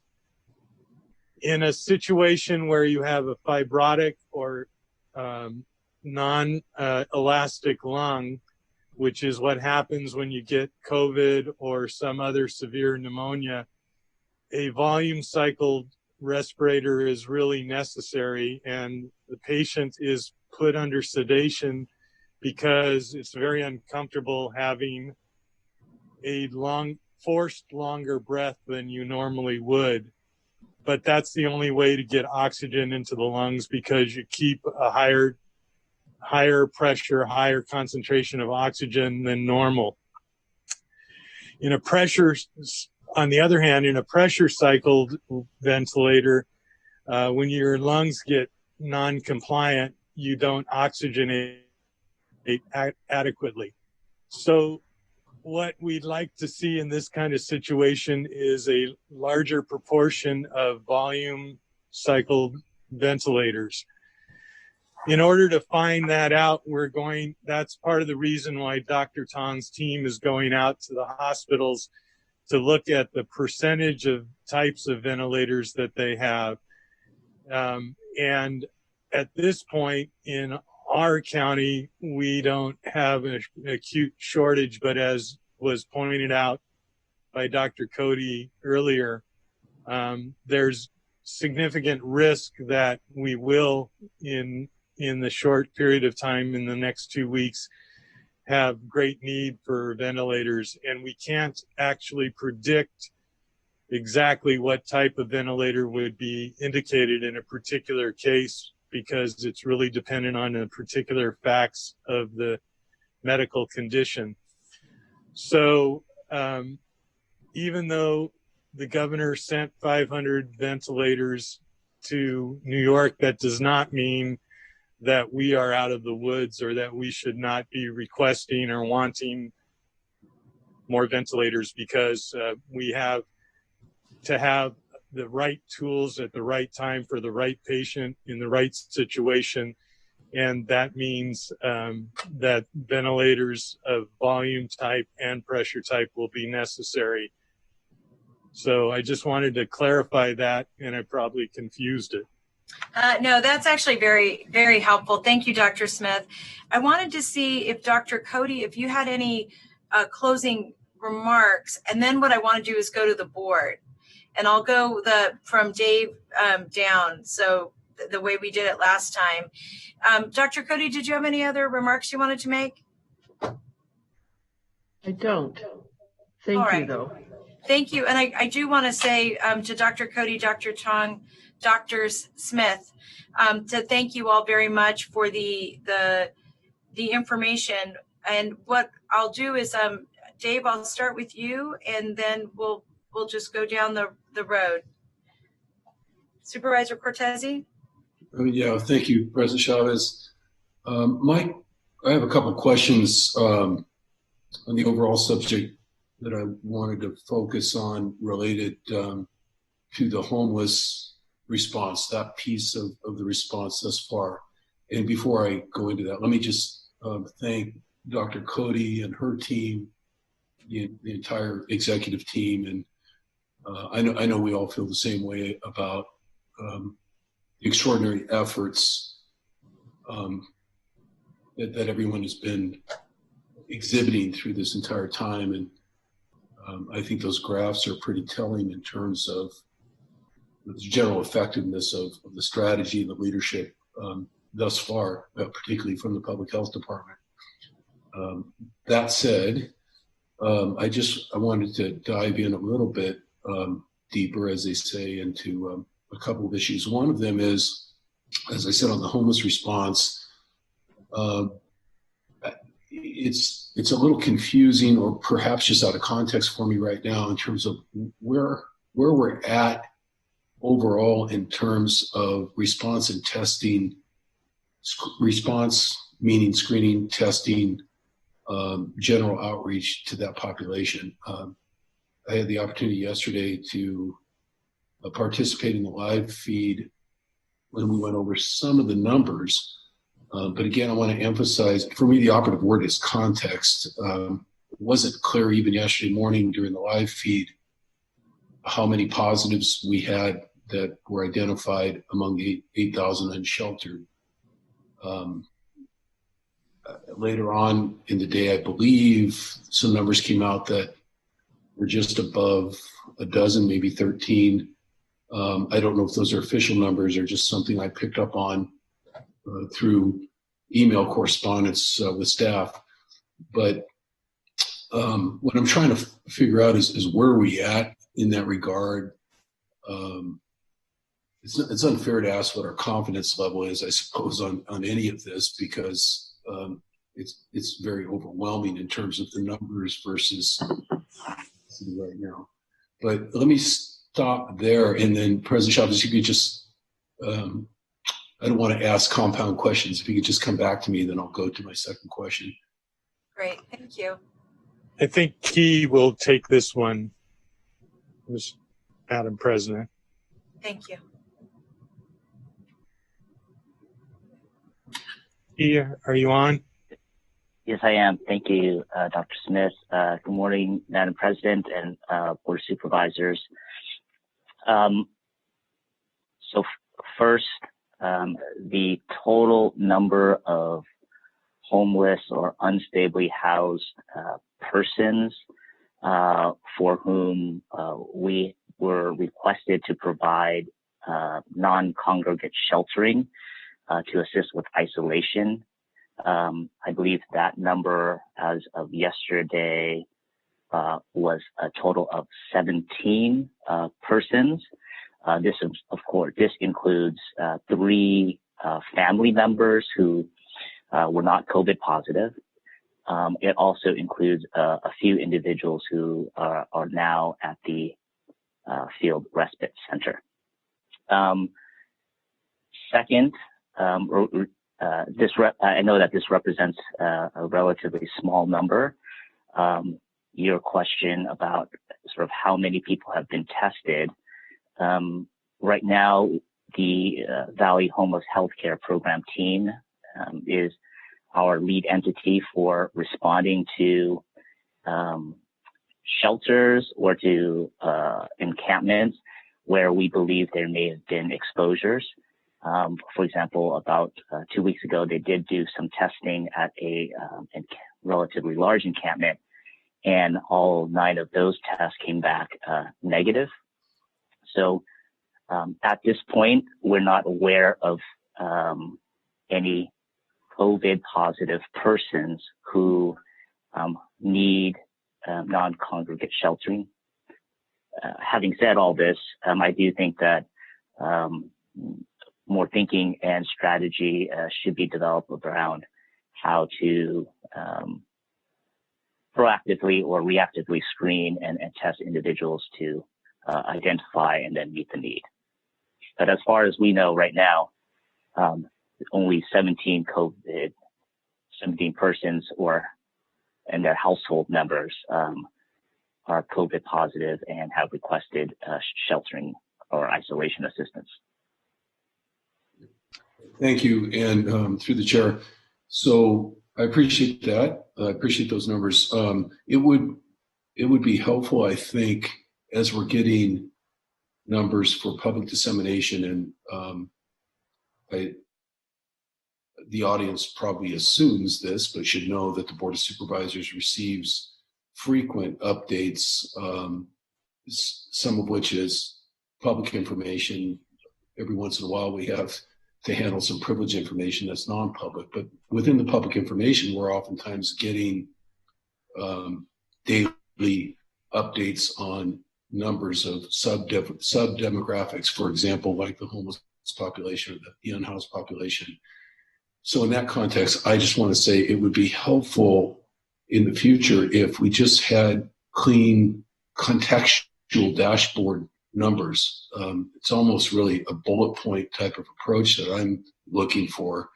If anyone else wants to chime in later among my colleagues and say whether or not that would be useful, it would be good to hear. But what I mean by that is, I think everyone knows at this point, the public knows, and people across the nation know, and Dr. Cody emphasized earlier in her presentation, we haven't had the testing capacity for a variety of reasons, most of which have been completely out of our hands as a county, having to do with testing kit availability, development of testing kits, and so forth. We have 2 million people in this county, approximately. Everyone understands that there's a small percentage, actually a fraction of those who have been tested thus far. We all heard the numbers earlier. I think it was, I don't want to misstate, somewhere between 10 and 12,000 out of 2 million. So I think by extrapolation, we understand that with 8,000 unhoused dispersed among a couple dozen or more encampments and beyond, then likewise we would have, at this point at least, far less than a comprehensive testing program or data on that population.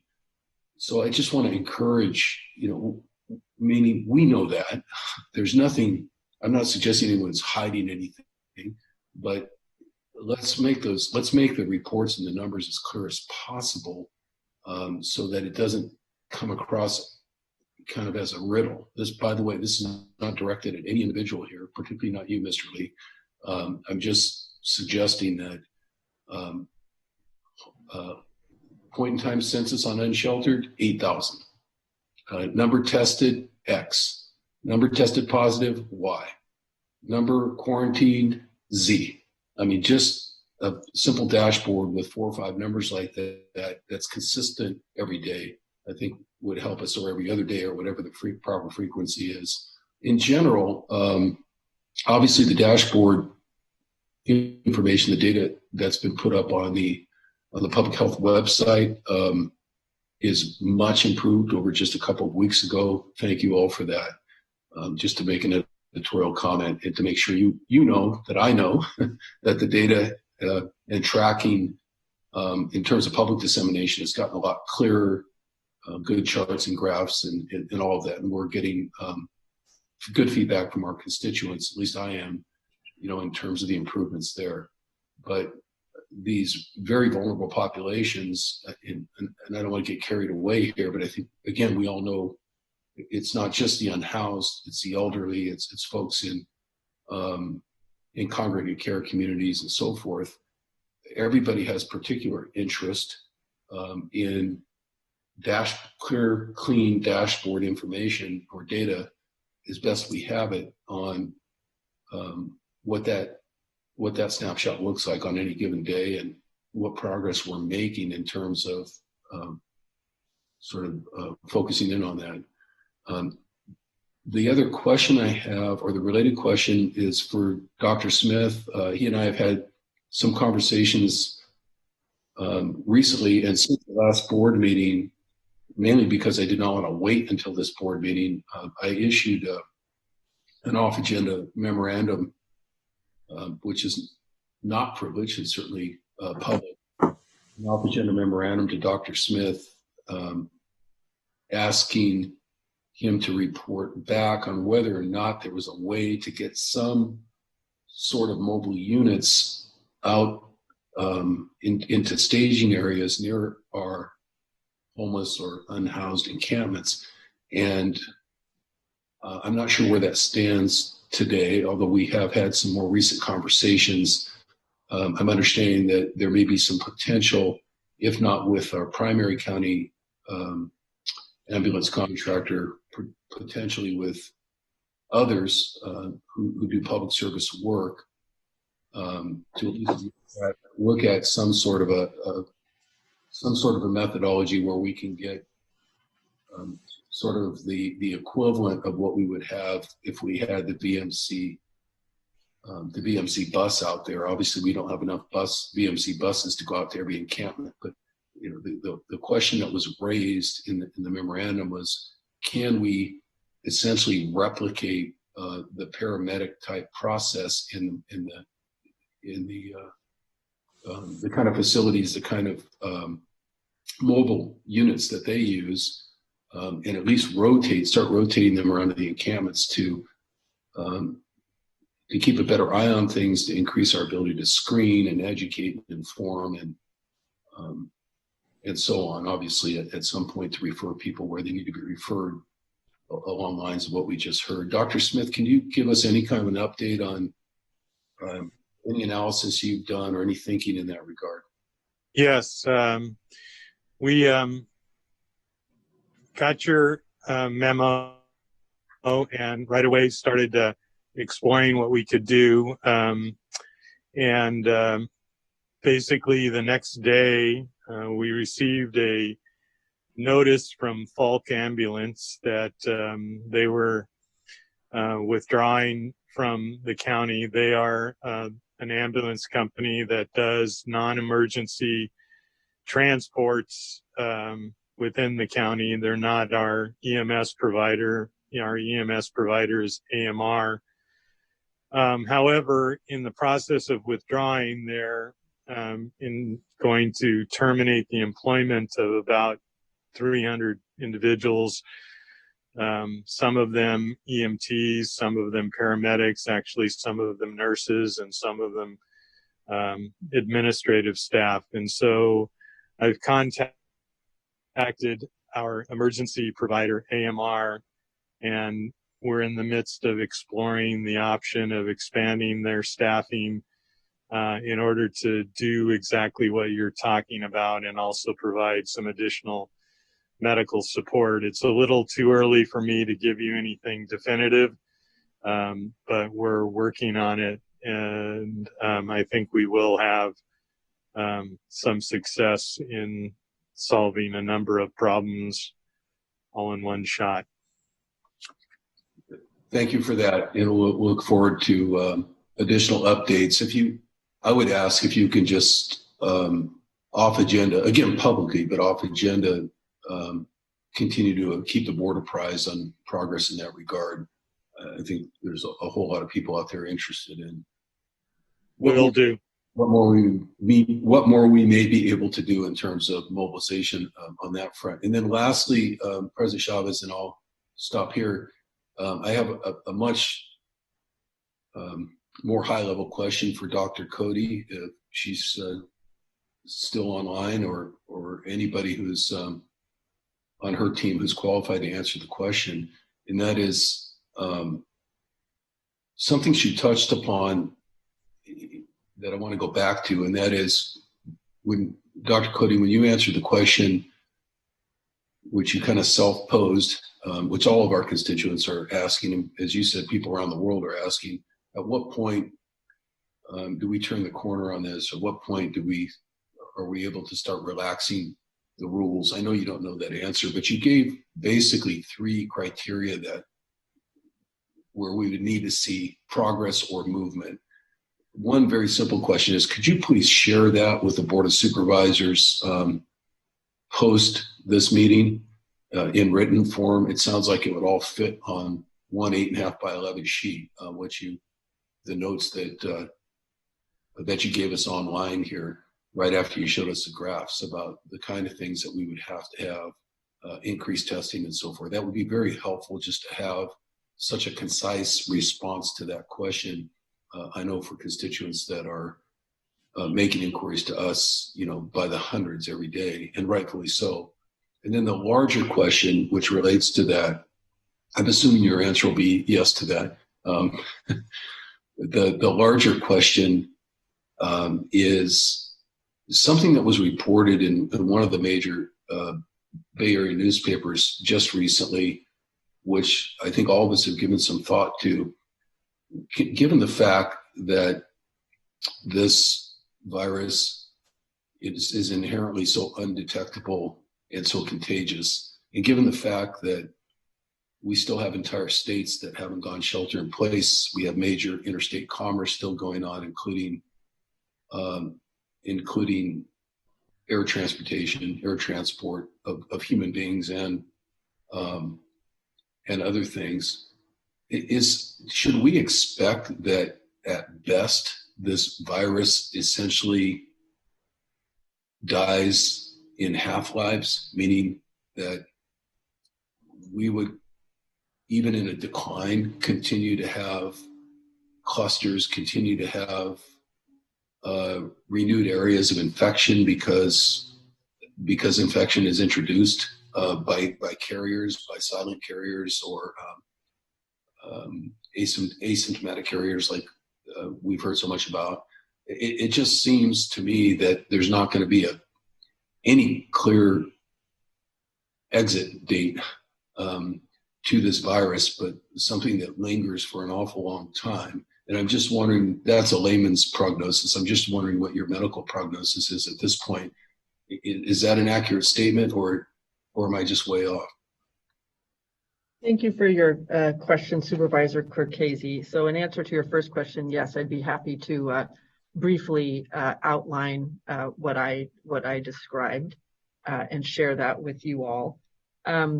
I think you do highlight a really important challenge, which is that even if we execute perfectly here in the County of Santa Clara, the issue is that we have a mobile population, and so there is certainly going to be reintroduction of the virus, either from immediate surrounding communities in the state, in the country, or internationally. So I think we're, as I've said frequently, there's a lot of uncertainty. We have to get comfortable with uncertainty, and we are in this for the long haul. Thank you for that. And thank you, President Chavez. Thank you to my colleagues for bearing with those questions. I appreciate all the responses. Thank you, Dave. Susan? Thank you. I want to start also just with my profound thanks to Dr. Cody and your team, and really the entire EOC. The amount of work and quality of work that has been happening in this county over the past month or so is truly nothing short of astounding and impressive. And we've been recognized by media outlets around the country of being really on top of, and in many ways ahead of, the response to this virus. So thank you so much for that.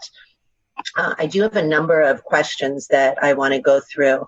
And the first one is directed to Dr. Cody. You did address, or perhaps one of the other speakers did address, the testing priority amongst populations in congregate settings, but I want to drill down a little bit more on that. What specific approaches that are different from general community mitigation efforts are being used to prevent outbreaks in settings like nursing homes, in our jail, in shelters, and other group settings? Let's start with that. Thank you, Supervisor. I'll try to answer your question, and then if I don't complete it, maybe others will chime in. So when we had our cases increase substantially, we needed to change our strategy. And the groups that we were most worried about were either groups where if someone were to become infected, they would have a much higher likelihood of becoming seriously ill, or they were in settings where transmission can really accelerate just due to conditions. So what we did was, now when someone reports a case to us, if they know that their patient falls into one of those groups, they report it to us. So for example, if the person is a resident of a skilled nursing facility or a staff member of a skilled nursing facility, that's highlighted for us. Not a perfect system, but it's pretty good. And then we have a team that's specifically dedicated to working with skilled nursing facilities to help get things under control, and to help the staff there at the nursing facility put policies and procedures into place. Similarly, we have, if someone is reported to us who is in the jail, and they're known to be either working in the jail or an inmate, that's also highlighted for us, because we want to know right away so that we can put measures into place. So those are just some of the examples. I hope that helps. And we're also, trying to continually define communities where there might be an increased risk of rapid transmission, so that we can continue to design strategies to go in and slow things down. Thank you. What is the prioritization of providing PPE in those congregate settings? We're seeing specifically with regard to SNFs and senior homes in general, that's where spread is happening really quickly. Are they able to get sufficient access to PPE? Yes, we are in, one is I would say that we're in continual conversation with the skilled nursing facilities to try to understand what their situation is on the ground. At the same time, we do hear from them if they don't have enough PPE, so that we can prioritize PPE for them if we need it. Dr. Tong, I don't know if you want to add anything to that.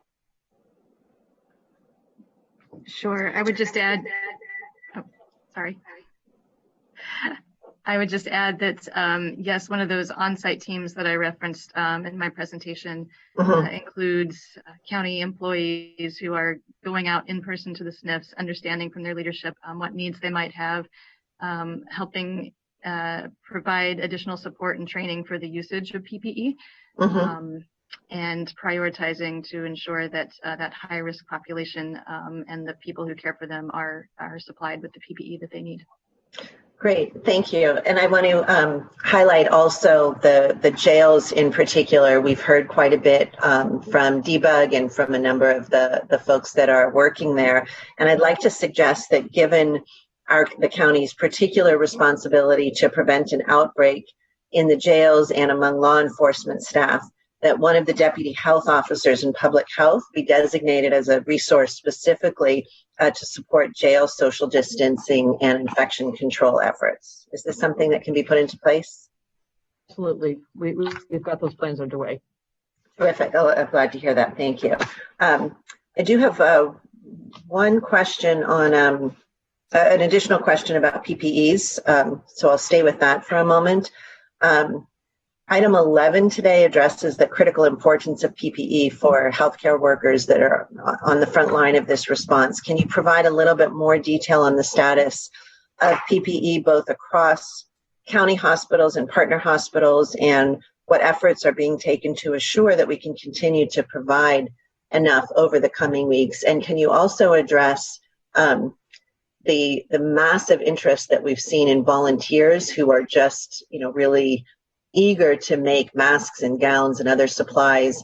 How can we best guide volunteers? And is really the second part, and the first part was the real clinical quality. How are we on that, and what are our plans if resources run low?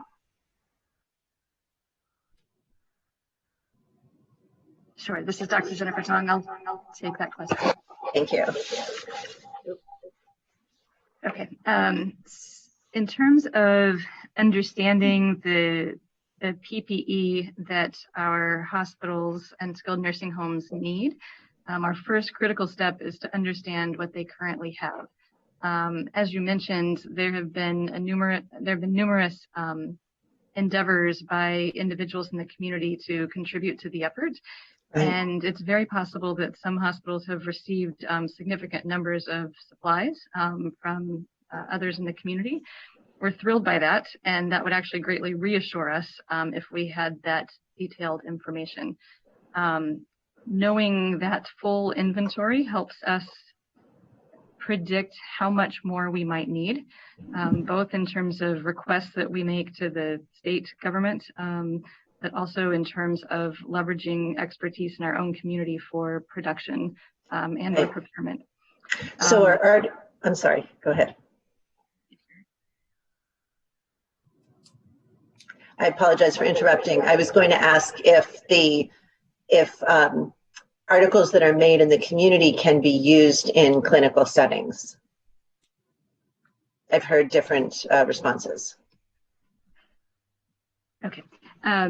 So the answer would be if they are appropriately made to meet infection prevention criteria, then they might be able to be used in clinical settings. Where are those guidelines? I'm so sorry, Supervisor Lindberg. I'm going to ask my colleagues to turn their speaker off and I'll control the speaker on my side. Could you please repeat that? Sure. Where are the guidelines that people can use if they want to produce articles that can be used in a clinical setting? How can I get that out? Sure. So I think the best starting point is the VMC Foundation has a website which describes items for donation, and they have actually been a great collaborator with our team to help facilitate the provision of a prototype item that we can evaluate. And we've had several individuals who have provided a prototype, and we have explained that maybe the first prototype didn't meet infection control standards. Maybe it's a face shield that needs to come out further toward the ears, for example. And we've had several who have gone back to the drawing board, revised their designs, and have continued to collaborate with us on a very valiant effort to produce supplies while at the same time ensuring that our workers are protected by those supplies. Thank you. I'll follow up there again. I want to move now to some questions around exit strategy. Yes. This is Cindy. Before you go to that, may I just fill in one more piece of information? Sure. On that topic. So one, I do just want to lift up the VMC Foundation. They've been phenomenal. And one of the things they put on their website is prototypes and not just for people who are at home, but also for companies that are helping us create new PPEs and people who are redirecting their product lines right now to allow to fix ventilators or make shields or make masks. And I just wanted to raise that because it gives me an opportunity to say that the partnership between the Valley Medical Center Foundation and the Silicon Valley Leadership Group has been phenomenal. So the leadership group has given either in donations of cash to the Valley Medical Center Foundation or in PPE, almost $4.7 million worth of products. They have a goal of 7 million, and they have the leadership group has set up these, for lack of a better word, sort of SWAT teams to help companies redeploy and make things that we need. And I say that because I think one is I just wanted to really acknowledge the leadership between Jennifer Tong, the VMC Foundation, and the VMC staff that have been phenomenal in helping refining things that we need that can be made. But I also just wanted to highlight that in response to something that Dr. Smith raised earlier, Dr. Karen Smith, that we also met with some of the procurement officers with all of the companies, and they have been enormously helpful in helping us figure out how to buy what we need. So I just didn't want to pass up an opportunity to thank them, and I appreciate you raising it. I'm sorry to interrupt. If you could keep going. Thanks, Susan. Thank you. Thank you. Dr. Cody, talking again about the long-term plans or long-term vision here, you did lay out some really ideal circumstances that every person in the county would need to be, that the hospitals can meet the demands in terms of beds, every person would be able to access treatments, every healthcare worker would be protected, we would have widespread testing, we would be able to do contact tracing and rapid isolation, and we would see 14 days of decreased numbers, which of course depend on the first 3.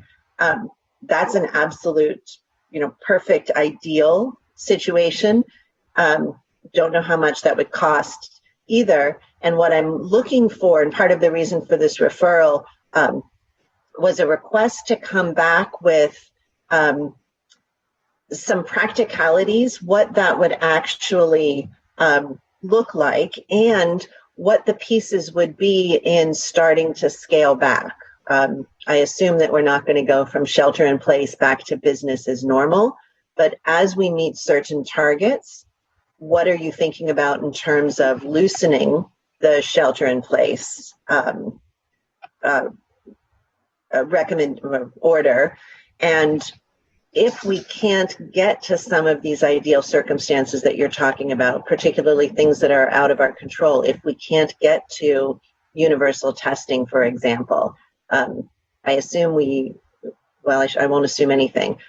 Do we wait for perfect before we start thinking about how to get people back to work, even in some modified fashion? So I'm happy to hear your thoughts right now. I don't necessarily expect a full comprehensive answer. Again, that was part of the reason for the referral, was to give a team, hopefully perhaps something like a comprehensive task force to work on really what this would look like at the point where we start really turning a corner and shifting directions. So do you want to comment on that now?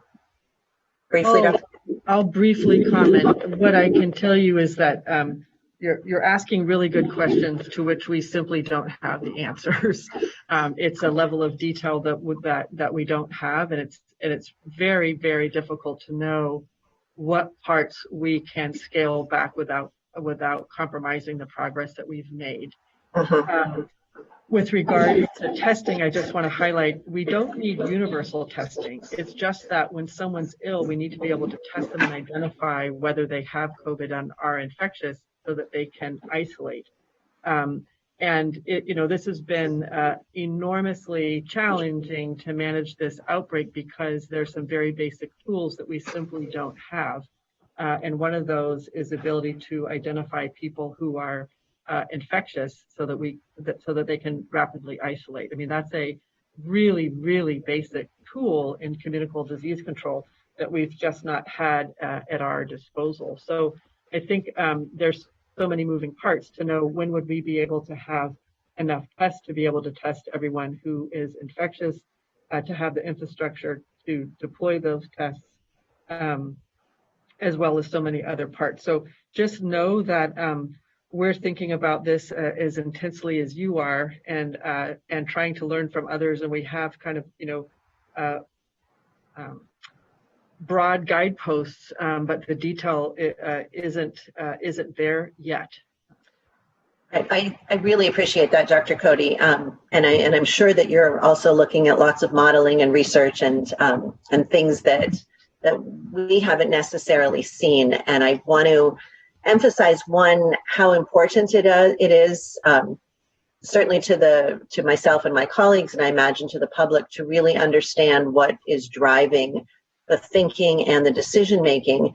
And what I'd like to see as a response to this referral are, if needed, different strategies. What if we're going to be 9 months away from being able to determine who is infected with the disease or who is immune to it? Can we go through different scenarios from best case, here's the ideal, to this is how we start, slowly bringing back in whatever protected way the public health officer determines to be safest, some reassurances, because as everyone knows, we have asked people to make dramatic changes. I think we've gotten tremendously good response.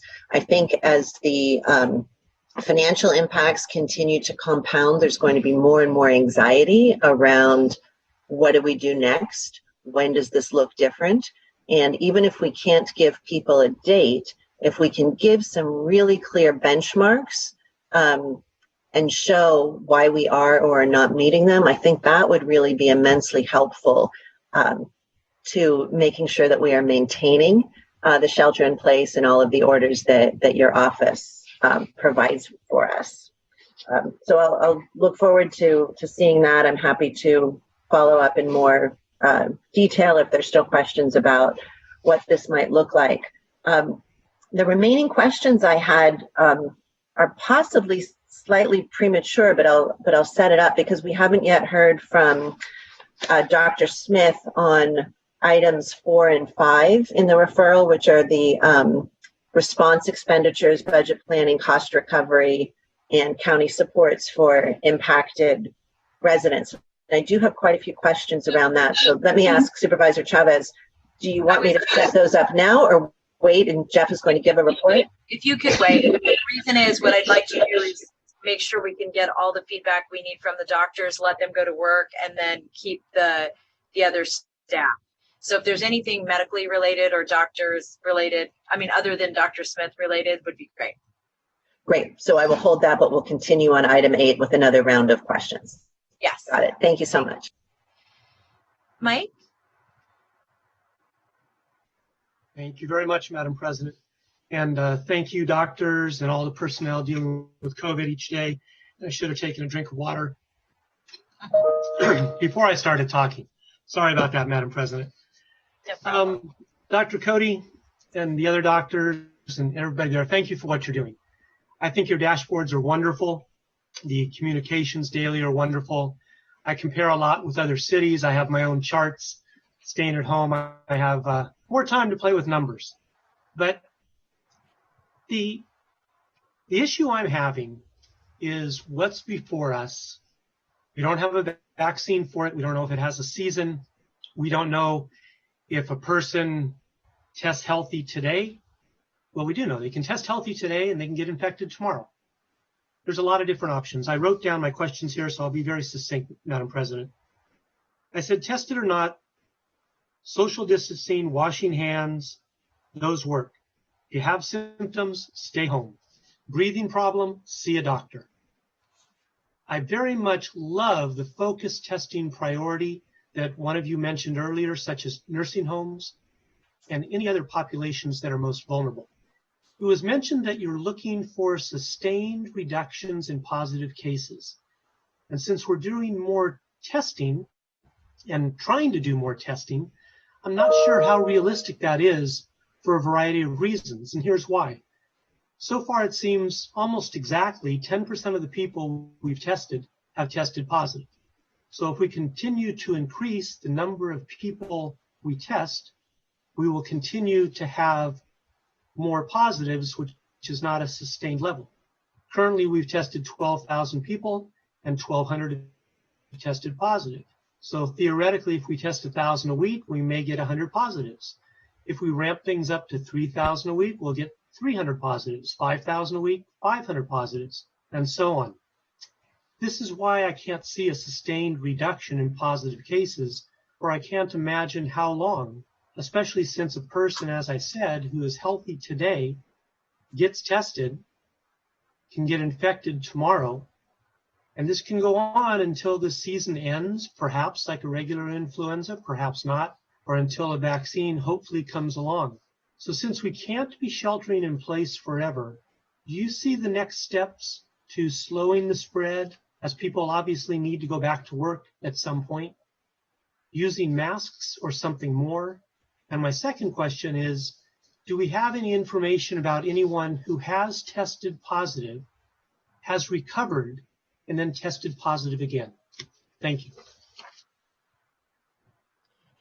Thank you, Supervisor Wasserman. So you are very astute. We invite you to join our modeling team. You've highlighted a really important distinction, which is understanding our case counts in the setting of variable testing, which is challenging.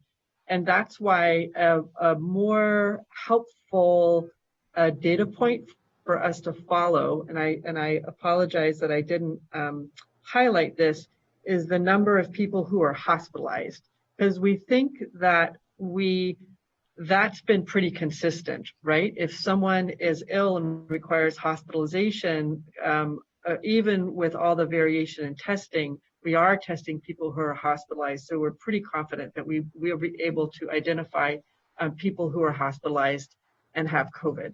So that's even with all the variation in testing, that's a data point that we can follow and look at trends and feel more confident in them. Thank you. Yes. Thank you for that clarification, Dr. Cody. It's to the people out there. I mean, I know you're all living it 24/7. The people out there who don't know as much, and sometimes a little knowledge can be very scary. And what we're trying to figure out, what I hear from the emails and the phone calls, is right what you've touched on. You know, if people are going to get sick, stay at home with the flu, with the COVID, whatever, get better, hopefully not be able to get it again for quite a while, or because the antibodies in their body prevent it from happening. But it's those that, you know, they hear about respirators, hear about ventilators, hear about deaths. That's what I want every ounce of our efforts to go to prevent. I expect hundreds, maybe, I don't know, thousands more to contract COVID and get sick, but it's stopping those deaths that's so critical, and that I think you're doing such a great job working on. It's just people are looking at, okay, we had this one date, we're going to have this second date, what's going to happen then? And that's where, and you mentioned it earlier in talking to Supervisor Ellenberg, that's where whatever ideas, and you have led the nation in ideas, and you have led the nation in being proactive, it's those ideas next that are going to be critical. And people are going to have to be allowed to get back to work. Self-employed people that aren't getting employment will have to be allowed to get back to work. And there's going to have to be a heightened level of protection when they're at work, so that we don't get back into the same cycle again. So thank you. Thank you for what you've done. Thank you for what you're doing. And I very, very much look forward to your next recommendations. Thank you. Thank you. So Supervisor Simitian? Thank you, Madam President, and I'll see if I can weigh in here visually as well. I want to pick up on some of the themes that my colleagues have referenced, particularly Supervisor Ellenberg, and I guess the issues I want to raise are probably directed both at Dr. Cody and Dr. Jeff Smith. I do think that as challenging, and it's been extraordinarily challenging, as this whole exercise has been, in some ways, as we listened to Dr. Cody over the last few weeks and even the last couple of months, the data was so compelling that certain choices were just forced, and I think people understood that. I think, and it pains me to say this, I think the next set of judgments are in many ways going to be even harder, because there's going to be more ambiguity, there's going to be more uncertainty, there'll be more in the way of trade-offs. And I'm talking about the, I think in passing, Supervisor Ellenberg used the phrase exit strategy. I'm pleased to hear, but want to underscore with Drs. Cody and Dr. Jeff Smith, the importance, in my view, as a policymaker at 1 of 5 on our board, of thinking about, sort of where do we go from here? Because at some point we'll peak and everybody will celebrate, but the day after we peak is likely to be the second worst day in history, which is a kind of a daunting way to look at it. And then we're going to have to ask ourselves, how do we find a glide path out of this not very good place. And I think Supervisor Ellenberg's passing reference to having some options, some scenarios to consider will be helpful and important when we get there. So I know that folks are running full tilt right now to manage the crisis of the moment, but anything we can do to be thinking about all of that now and asking ourselves, what are we learning from our testing? What are we learning from the antibody testing? What are we seeing in the way of modeling? What are we seeing in the way of recurrences? What's the best professional judgment about a second, third, or even fourth round of the virus? All of those are things I feel sure people are thinking about now, but they're going to, as I say, produce an even more difficult set of choices. I've got another comment or question or two, but could we maybe see if Dr. Cody and Dr. Jeff Smith could share some thoughts about that set of impending tough choices? Hi, thank you, Supervisor Simidian. This is Dr. Cody. I think what you're absolutely right. I think that the next phase is going to be even harder, and the decisions are going to be even harder because there are so many trade-offs to consider, and the outcomes of each of the choices are not completely clear. So, as was the case when we made the tough decisions early on to shelter in place, that was not a decision that I made alone. That was a decision I made in consultation with many people who were thinking very carefully. And I think that that's the way that we'll need to proceed for all that we have been proceeding and will continue to proceed. So what I can do is to try to get everything I know, the best thinking of both locally and nationally together to try to make the trade-offs as clear as possible to the best that we understand. Dr. Smith, I don't know if you'd like to add. Yeah, I'd like to probably look at history a little bit and mention again the Spanish flu, which happened in 1918, 1919, which was a pandemic that happened when there was virtually no herd immunity. There was no immunity of the population. And I think it gives a good example of what happens in an uncontrolled and a controlled area of non-herd immunity when there's a pandemic. If you look at the general numbers, there were 3 peaks. An early peak where people who were very susceptible and ill to begin with died, and then a second peak that accelerated dramatically, geometrically, sort of like the first slide that Sarah showed, where the non-social distancing acceleration happened and lots of people died nationwide, worldwide. And then there's a third peak that happens when ongoing virus spread occurs and now reaches out to people who are somehow protected by social distancing or other effects. And the third peak was half as high as the first peak. When you compare within the United States, there were some states where social distancing actually happened. They flattened the curve. And then there's other states where social distancing didn't happen. And they did not flatten the curve, they spiked. It wasn't so much intentional social distancing, but because there was a lower population.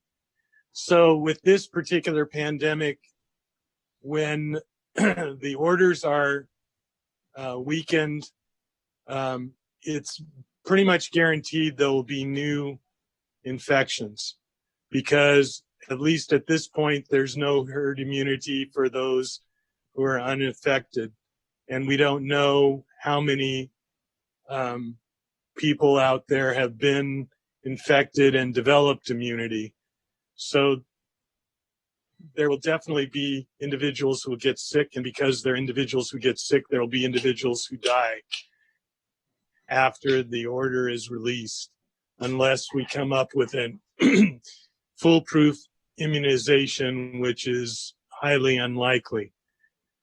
So the balance will be, how much risk is community or is society willing to take?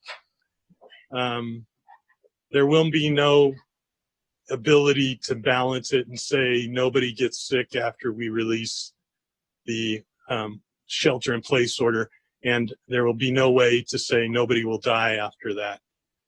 So it's a very ethical, difficult, teleologic decision, and one would hope that there would be some guidance on a national level, because, as was brought up earlier by Supervisor Cortese, a big question here is the other parts of the country that or the world that have virus spreading quite a bit.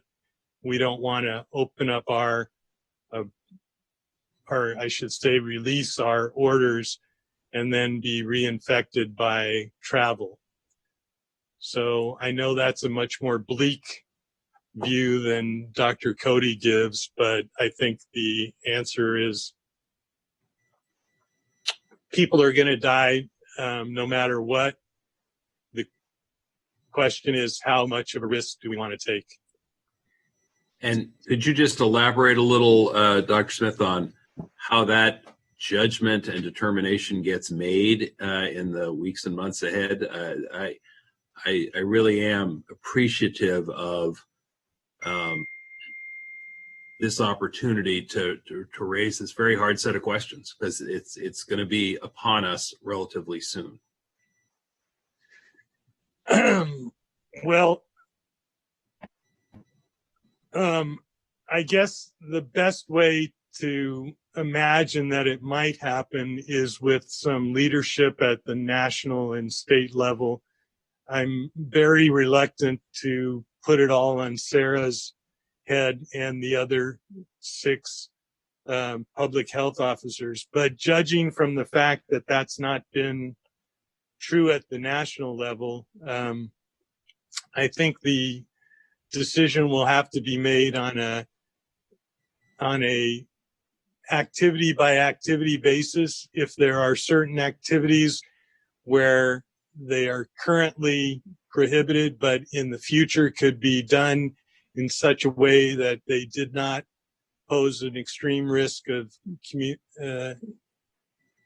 infection, I would imagine those would be the activities that would be looked at first. But sorry to say, Mike, I don't expect that we'll have any sports games until at least Thanksgiving, and we'll be lucky to have them by Thanksgiving. This is not going to be something that's going to be easy to do. Dr. Smith, this is Supervisor Smithian again. I appreciated the fact that it was a single word, but Dr. Cody used the word open in describing the process. I do think that you've done a great job, all of the team has, in articulating how important it is for the community to engage and participate in making all this happen. I think our long-term ability to keep the public engaged is a function of their confidence in the caliber of the decision-making. And I think that can only happen if we continue to be even sort of more open, more transparent, more explicit about what some of the choices and the trade-offs are. And I know sometimes, our team understandably doesn't want to think out loud, risk putting misinformation out there, creating unnecessary anxiety. But but when the time comes to try and unwind the stay at home and the social distancing, I think people are going to need to understand very carefully, very explicitly shared information about what's being allowed, what isn't, and why, what the choices and the trade-offs were. That's hard because this is complex, but I just want to underscore that. Our local news organizations, the ones that are still with us, are doing their very best and some extraordinary work to try and keep the public informed. But we know that our the news sources that we had 5, 10, 20 years ago have been hollowed out in many respects. And, to your point, as much as we might like clarity at the national level, I think there's been precious little of that. And that's unfortunate. And so I think, again, it's going to fall on us. I do hope we get some clarity at the state level.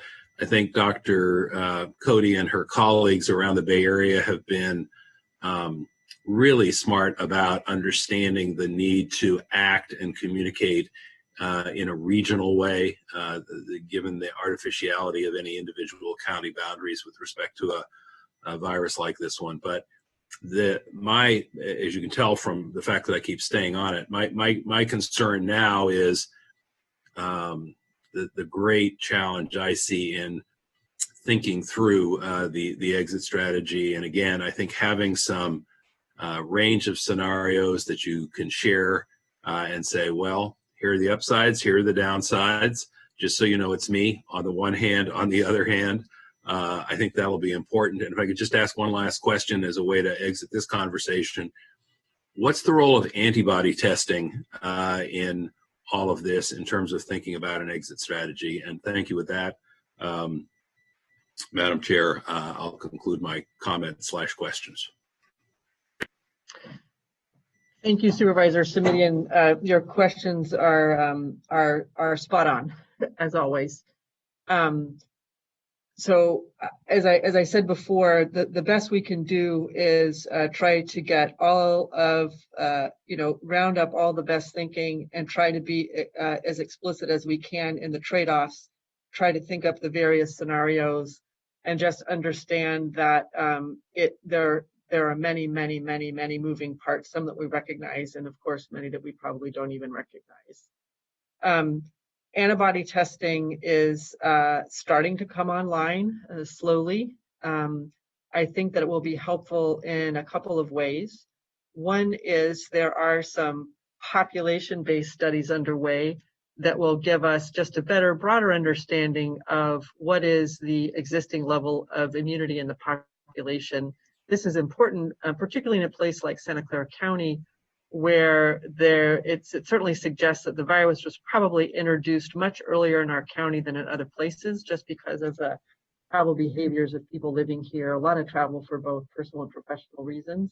So Santa Clara County and Seattle King County are places where the virus was probably introduced earlier. And in fact, there was a study that some of our team participated in showing that we've had multiple introductions of different virus strains into our county. So it's not like our county was seeded and then it spread, rather multiple introductions, which again is consistent with what we know about travel. So to the extent that we know what the population level immunity is, that might help us in refining some of the models. Another way in which I think it would be helpful is in a healthcare setting. Really ideal for healthcare workers to know whether they've already become infected and are already immune, and you could imagine where you might make a different, more focused assignments there in the healthcare setting. But antibody testing, although it's starting to become available, is not widely available yet. Is it conceivable at some point, Dr. Cody or Dr. Smith, that a subsequent order might entail allowing those who have been tested and found to have the antibody back to work while asking others not to go back to work? Honest answer is I don't know. I think we need to know a little bit more about the antibody test before we put it into some sort of structured order. But as we've all talked about, we are so handicapped in this response with so few tools, and the antibody testing is an important tool. We need to understand a little bit more, make sure it's a good test, make sure that it really does represent protection, and then we might be able to fold it in to tailor our response and tailor activities. But it's a little too early for me to commit. Did not today, just trying to understand the utility of some of these tools as you do your work. But thank you again to you and your whole team, and thank you again, Madam President. Thank you, Joe, for those questions. I want to focus my questions on testing, and I'm going to ask all four of them because I think they scaffold a little bit. One is I want to better understand how we as a county see our role and responsibility relative to testing and access to testing for the entire community. Two, I'm interested in understanding, based on that responsibility, what role do we have both in reporting what we know, which I love the new graph, but reporting what we know and then helping others understand that information, and specifically how we address ethnicity, income level, potentially type of job, so that you all are looking at that. I'm assuming holistically, and maybe not, again, based on what we think our role is. And then how we think about testing relative to frontline employees, particularly frontline employees who are everything from a grocery clerk to nurses and doctors and paramedics and cops that we need to keep, frankly, on the front lines. And then I have just a couple follow-up questions to that, but just to frame that up, that's the area that I'm most interested in. Hey, Supervisor Chavez, Dr. Karen Smith had to step away, so I will do my best on testing, and I wasn't writing carefully to get all of your questions down. As far, I think one of your questions was what can we do to increase testing and make it more available? I think that was your question. Well, really, Dr. Cody, the first question I'm asking is, I've been a little, and it's ironic that Dr. Smith left, because I actually have had a hard time connecting with her. But what I'm really wanting to understand is, what do we see as our role as a county in terms of testing overall in our region? Meaning, is it simply to understand what's happening in testing? Is it to help get access to tests? Is it assisting people in creating new tests that are faster? What's the scope of our role as you see it? One of the areas of work that we've been working on is trying to vet new tests that come along to see whether they would be helpful to us, because we're desperate to expand our testing capacity. And I'm happy to say there's now a group that's formed at the state to vet tests statewide. It doesn't really make sense for every county to use their resources exchanging emails and phone calls with everyone who comes up with a new test. So that's starting to get organized at the state level. I think an important role is advocacy and making it really plain what happens when we don't have the testing capacity that we need, and we're having to make really hard choices, prioritizing the testing capacity that we have. At this point, we are really anxious to make sure that healthcare workers get tested, that people working in skilled nursing facilities or people who live in skilled nursing facilities get tested, And we also want to make sure that, first responders get tested, as well as people who are ill and needing to be hospitalized. But the testing capacity is not there to test everyone that needs to be tested. And that's the hard truth. So as it relates to the state beginning to vet testing, are you saying that in some respects we're gonna rely on the vetting to happen at a state level instead of county by county? Is that what you're saying, instead of us playing a role in that? Well, we're still getting inquiries, and we're still working very closely with our public health laboratory to help understand the qualities or the value that a test might have. But there are so many different laboratories that are coming up with tests that we do need a centralized response. So I think it's a both and I think we'll be, participating in the statewide effort, but not doing it by ourselves. Maybe I can weigh in a little bit on this. In this country, in order to get approval for a biological test, you need to get a waiver or approval from the FDA. And what happened in, for example, New York, is that after a particular manufacturer got their waiver, New York contracted as a state with that particular provider to provide testing. Now, they didn't get all the tests they need, but California has not done that. So that means that all of the private entities, private laboratories, they manufacture their own tests. They're all slightly different. They all have slightly different sensitivity and specificity.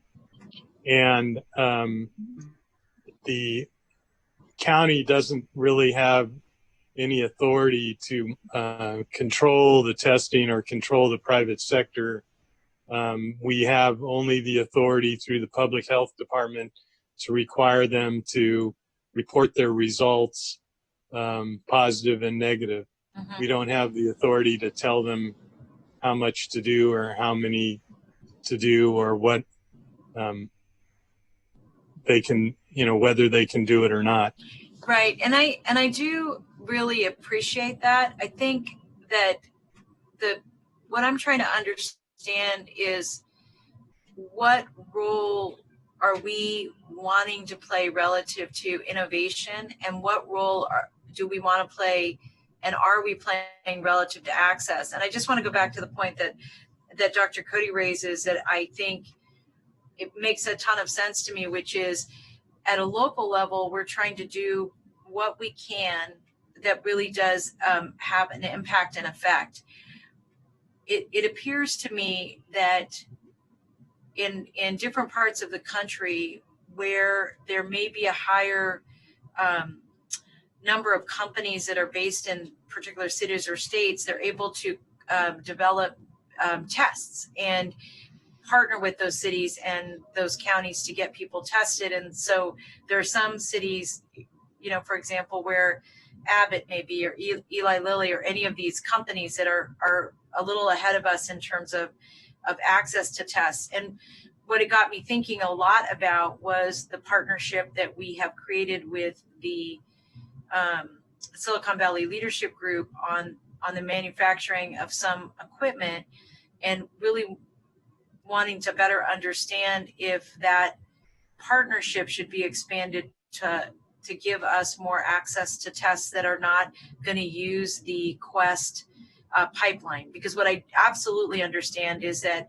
there are choke points. No matter how many places that we had for tests to come in, there are going to be specific choke points that impact our ability to get the test processed. And I thought that Dr. Smith, the other Dr. Smith, raised a really good point about the types of reagents or swabs. And so some of the new tests that are coming forward don't require the same swabs. They may be using blood or other things. So my question is really rooted in whether or not that's a partnership that we want to try to figure out how to expand at a county level versus waiting for the state. And, you know, so that's really the crux of my question. And part of the reason I'm asking that question is that we're asking bus drivers and grocery clerks and in-home support workers and medical workers to and firefighters and police officers to keep going to work. And we want to make sure we don't have a bunch of people coming off the front line because they've been exposed and there's no way to determine that the impact of that exposure. So I'm just really trying to understand how we can address testing in a way that protects other resources that I'm fearful that at some point we may become short of if we're not able to have access to that, to more tests. Let me try see if I can try to give an answer to that. Since we don't have any legal authority to compel the private sector, I do think that working through the Silicon Valley Leadership Group and other connections with academic and corporate structures is something that the leadership in the county could do that would be helpful. You know, we've had a pretty good relationship so far with Stanford in regards to their testing. Actually, the report that just came out in the MMR, Sarah and others saw the wisdom of starting an initial screening in our clinics, and they used the Stanford test to do that. We've also had lots of interaction with Verily, which is Google, and they've used Quest. I think it would be good maybe for the board members to work with Carl and others to see if we could get some interest among the biotech companies to work with us to provide larger numbers of tests, maybe of a different technology than they currently provide. So that's a good thing to try. So here's the second part of that question is that, again, because I'm not entirely sure I understand, I understand, Dr. Smith, that a lot of what we're doing because we have relationships, we're being collaborative, and a lot of people want to help. So so I'm excited about that. I think that makes some good sense. Could we have our staff start to work with other entities that are doing testing to better understand how we can do both the continued testing, and I recognize we have a very structured prioritization for what the county's testing is, but to consider whether or not we could have partnerships with other hospitals or other entities that could help us make sure that we get our frontline responders tested more quickly. The thing I'm mindful of from my discussions with other cities is how many officers or troop groups of firefighters, for example, that they have to take off the line because they find out about an exposure. And it's actually could be a lot of people depending on the size of the department, debilitating, and then requiring more resources from other cities that they don't have. I'm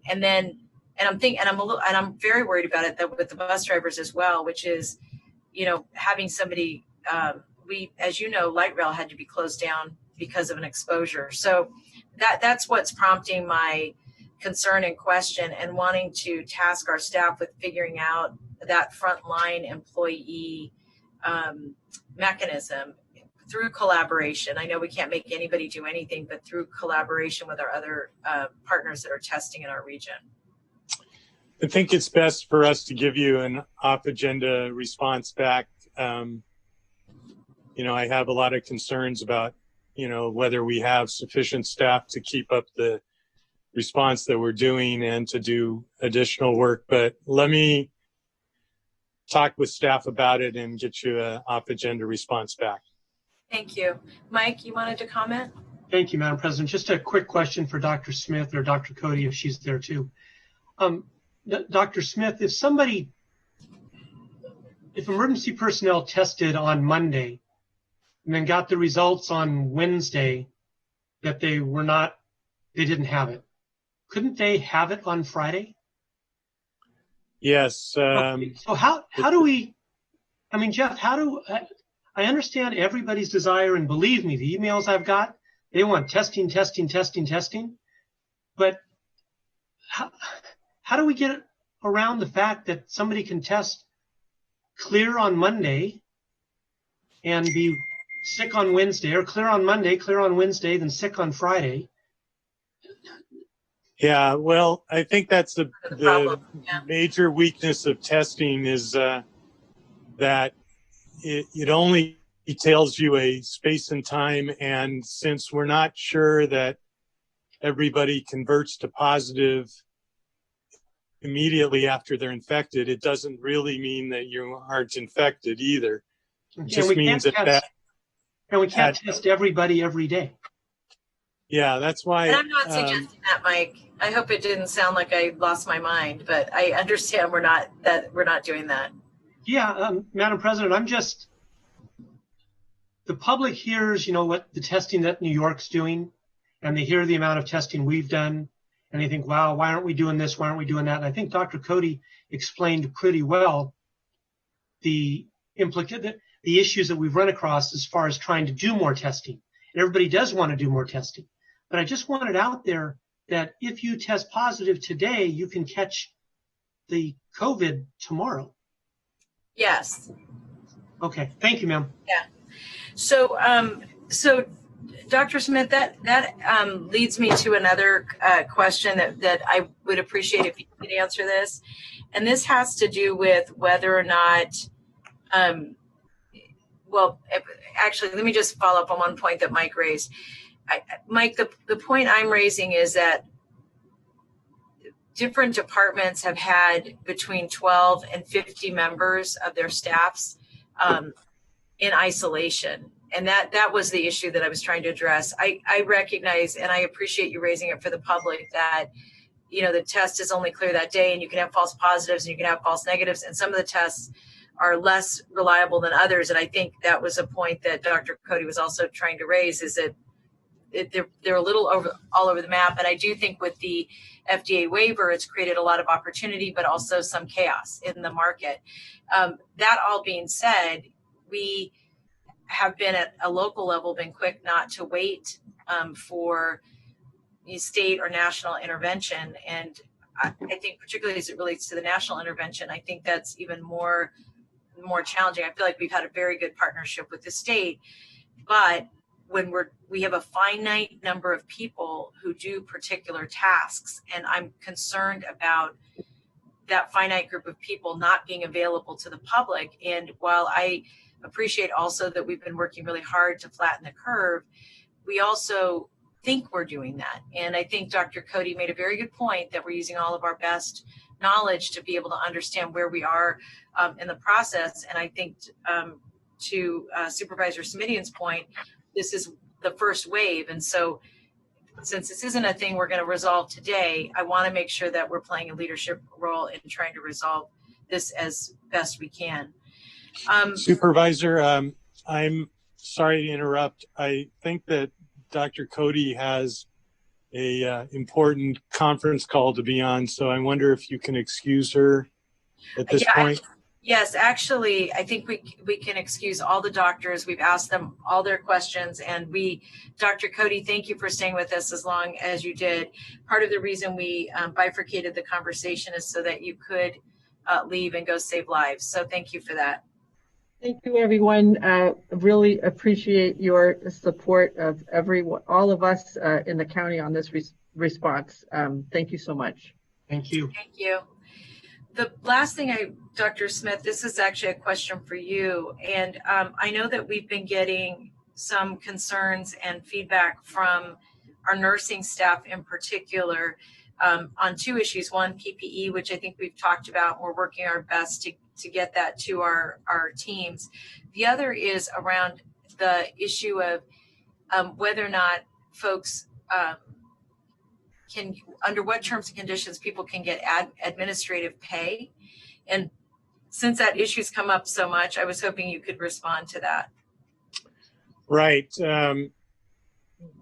We've put out notices and emails, but I understand that, with all this stress going on, it's not necessarily always easy to get the message or hear the message. So let me try to be pretty specific about it. There is a just action, excuse me, by the feds to increase the amount of allowable sick time for everybody by 2 weeks. So everybody's sick bank was just increased by 2 weeks. So that's one thing to know. And the general rule about administrative time and sick time is that if we, as the county, send you home, either because you're not a essential worker or because you're not needed to work at that time when you come into work, then that's administrative time. If you're sick and you stay home on your own, that's sick time. Some individuals have chosen, because of other issues such as exposures or childcare or the like, to stay home. And those, if you choose on your own to stay home for those reasons, it's using your accruals, either sick or paid time off. In some situations where we have been able to provide other support, such as childcare or elder care or whatever, those individuals who are considered essential workers can come to work and not have to worry about it. But we're not able to provide childcare and elder care to everyone at this point. You'll get a discussion of that later. But the basic theme is everybody currently has more sick time by 2 weeks. If we send you home, it's administrative leave. If you choose to stay home on your own, that's accruals. And if somebody, how do we use the administrative process to make sure people aren't coming to work if they're sick to be sent home? Well, we encourage people to stay home if they're sick, but if they come to work and they are sick, we'll send them home. And particularly that's most concerning in the healthcare environment. And we've started evaluating individuals with temperatures and a quick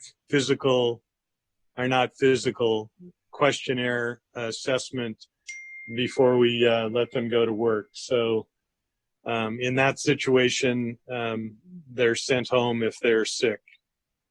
But if somebody comes in because they want to have admin leave instead of using their sick bank, what I'm wondering is, what's the mechanism we're using for making sure people don't come to work then to get sent home?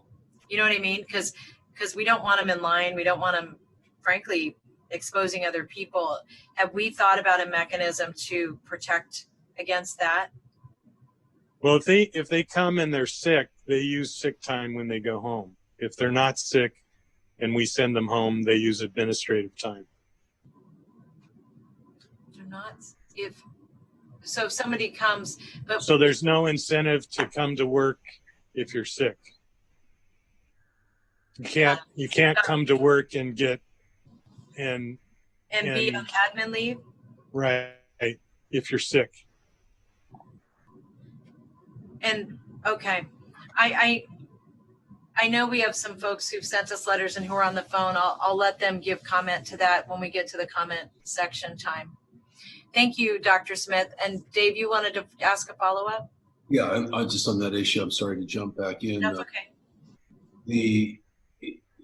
I just want Dr. Smith to elaborate on one more aspect, which I don't think he nuanced, but it's something that we've clarified with ESA and County Council to some extent from my office. You know, the Family Leave Act modifications that were done just recently would seem to accommodate an employee whose children need attention because of COVID impact. And if you're not prepared to comment on that right this minute, Dr. Smith, I mean, we could take it up later when we get to 39 or, any other item that relates. I suppose you could pipe in. That's your right, your prerogative. But I think that that's it's a nuance, but a very, very important nuance because of what Supervisor Chavez was just asking in terms of some hypotheticals. And I don't want to throw hypotheticals at you ad infinitum, but we were trying to get clarification because we're on a remote work protocol in my own office. And as you have people coming in and out, about 20% of the staff in, 80% out on any given day, and they keep rotating, the concern becomes if somebody's kids are exposed or were exposed or somebody's quarantined, it isn't exactly the same as the individual calling in sick because they're not sick. And it's not exactly the same as them trying to schedule a vacation time because how do you schedule that in advance or other kinds of PTO? It can be a sudden almost day of event notification. So I think we just want to make sure everyone's clear. Everyone's clear on the rules. Obviously, we don't want people, and I don't think county employees would do that, overextending on, what's child impact and what's not. But under these circumstances, let's face it, kids wouldn't be home in the first place if it wasn't for COVID. So if indeed the Family Leave Act amendments say that COVID impact to your children warrants a family leave type of compensation, then I just want to make sure that our employees understand that that's one of the tools that's available to them. Thank you. Right. Thank you for bringing that up. You're absolutely right. Now, the FMLA changes that you refer to, which you're exactly correct, are a little bit complex, and there are some of our employees who are exempt from that, but we'll give you more detail later on in the agenda. But you're absolutely right. That's something that employees can take advantage of, and we're giving them information about how to do that. Thank you. That's all I had, President Chavez. And it would be great if we could clarify that more, perhaps, again, under item 39, I think we may have some speakers. Thank you. Thank you. Thanks, Dr. Smith. So for my colleagues and for the public, let me just say where we're at. We're at 12:18, and we have done half of items 8, 9, 45, and 44B. What I'd like to do is have the staff give the next set of presentations. If we could on this one, instead of going right to our questions, we'll have the staff do their presentations. We'll let the public comment, and then we'll finish with our questions at the end, if that's okay with my colleagues. And if we don't get to all of our questions, we're going to take a break as close to 1 o'clock as we can. We have a lot of staff who are working on this today, and rather than have them change out, we're going to just make sure they can get a break. So we'll take a 30-minute break at as close to 1 o'clock as we can. Is that all right? We'll have the staff present, we'll go to the public, and then our questions will be answered. If yes, anybody, Madam President, it's Mike. May I ask one question? Sure. What agenda items do you consider we've done so far? Or have we just touched on a few of them? So what we did is we are considering item 8, item 9, item 44, and 44B, and 45. So when we complete this item, we will be receiving reports or taking action on all 4 of those items. Thank you. I have some comments on number 9 when that's appropriate. Thank you. Great. So again, what we're going to do is we'll hear the rest of the presentation. We'll go to the public, and then we'll go to us. If we haven't finished the item after public comment, I'm still going to have us take a break as close to 1 o'clock as we can. All right? All right, great.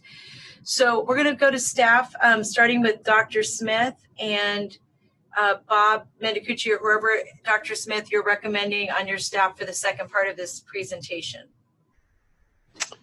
Right. I will try to take on some of the budget issues, and then we have Bob and others to answer the food assistance and CalWorks and Medi-Cal issues.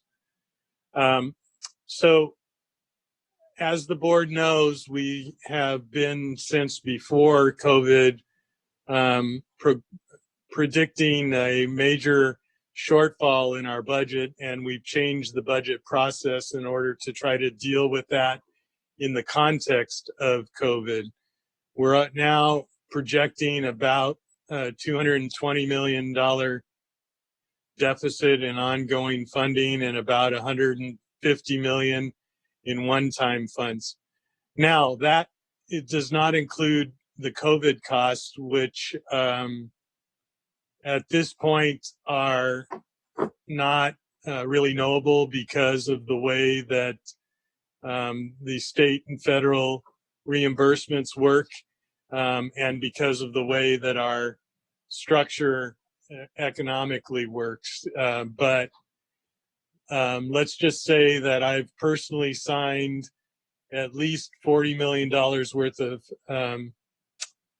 purchase orders, and we've been, spending money on very needed things, primarily supplies, equipment, ventilators, and the like for the hospitals, but also other issues related to personnel time, overtime, and all of the other functions that we need in continuing operations of the entire county system.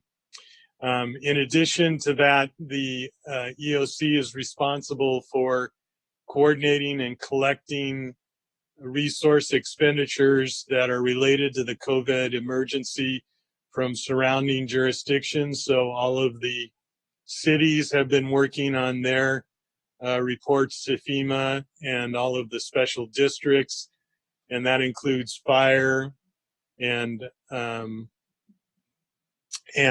water and all of the other governmental entities in the county. We've created a recovery team, which is currently led by Martha Wapinski. The recovery team focuses on finance, but also on other components of recovery. And you've talked a little bit about what those things will be in the future, but we currently have finance and a number of the department heads, our department representation on that committee, and we've been on regular phone calls with all of the jurisdictions in the county to talk about both the current issues and recovery issues, and we'll expect to be expanding that effort as we get closer and closer to recovery. Later on, I guess there was a question later on in the agenda regarding 45. How did we come up with $20 million allocation? Basically, that was a number that we came up with as an estimate of what we'll need to allocate to continue to spend until we get the budget approved, but it's only a placeholder at this point. We can't, as the board knows, expend monies or resources that the board has not authorized or allocated. So I expect they will probably come back in the sometime in the remaining fiscal year for additional allocations once we have a better idea of what we're expending. With that, I guess I will just be open to questions.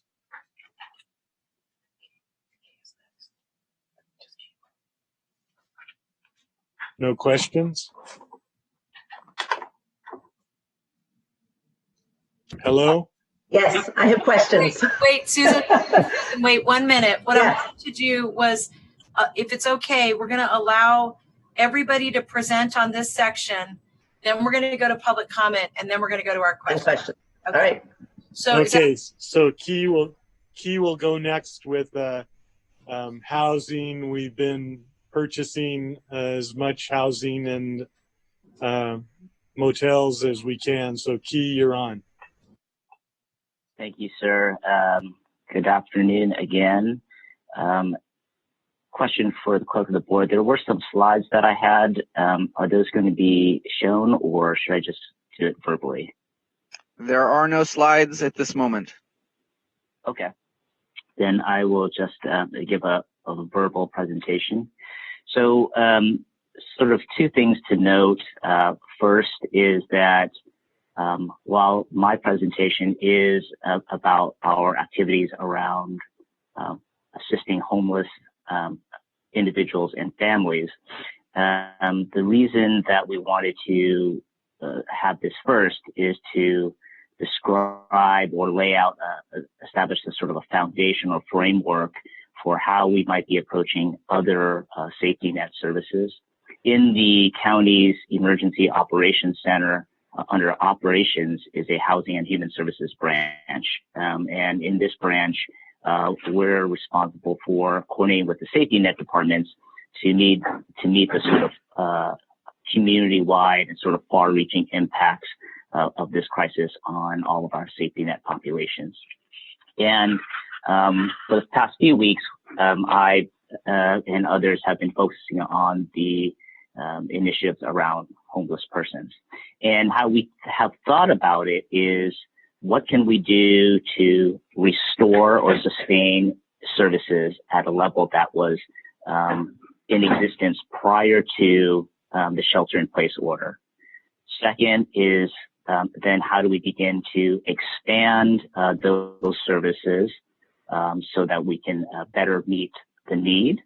And then three, start thinking about how we begin to recover or help exit from that crisis while still providing a quality level service and positive outcomes for homeless persons. So immediately after the shelter-in-place order, we did convert all of our shelters to 24/7 operations. This included recovery residences, which overwhelmingly serve homeless men and women. All of the seasonal shelters were extended and the day centers were in full operation. And as noted before, cities put out some hygiene stations and some parks and restrooms were made 24/7. The second thing that we tried to focus on was temporary shelter capacity.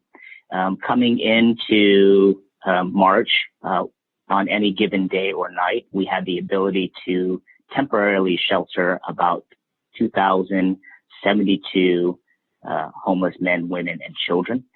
Because of the shelter-in-place order and the sort of social distancing requirements, we had a target reduction of almost 300 shelter beds. We, of course, didn't implement that right away, but we knew that in order to sort of meet the guidelines from our public health officer and CDC, we're trying to reduce by 300 beds. And of course, we don't want to lose 300 beds. So as of April 6th, we have been able to restore existing shelter capacity and expand existing shelter capacity, resulting in a net increase of 338 shelter beds. Of course, this includes our field respite center, which has 250 beds. While that site is not specifically for homeless persons, I think it is a site that will be available for many homeless individuals if they become COVID positive. In the works, we have another 556 shelter beds. What that means in both congregate settings, like the Gateway Pavilion at the fairgrounds, and non-congregate settings like motels and hotels.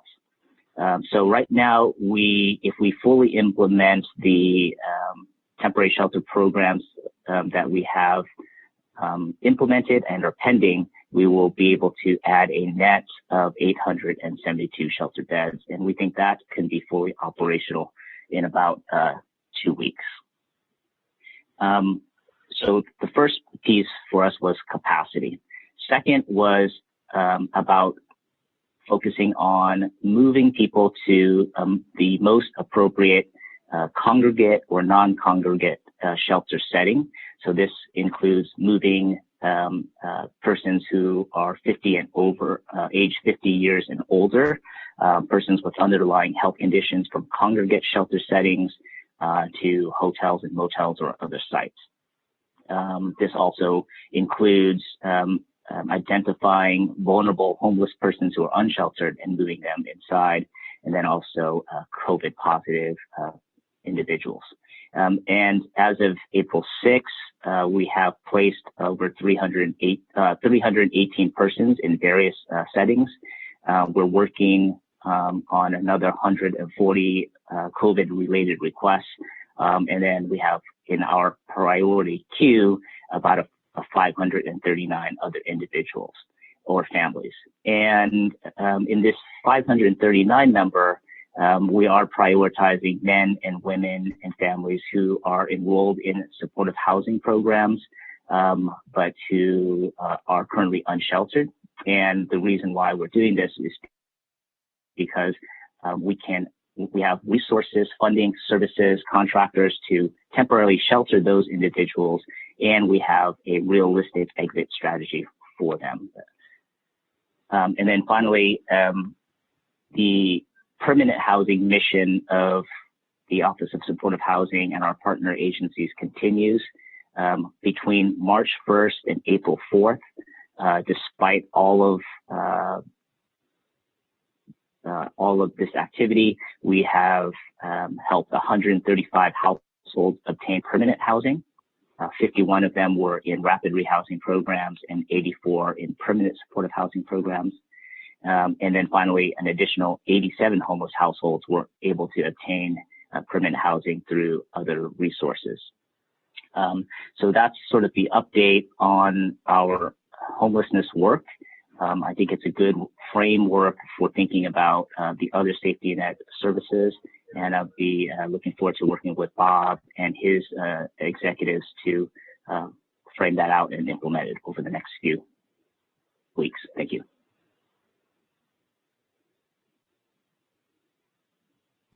Thank you. Dr. Smith, do you want to introduce the next speaker? Bob Minicucci is next. Bob. So good afternoon. Thank you for the opportunity to update you on some of what's happening here in social services. First, I'd like to start with some of the overarching things that have happened.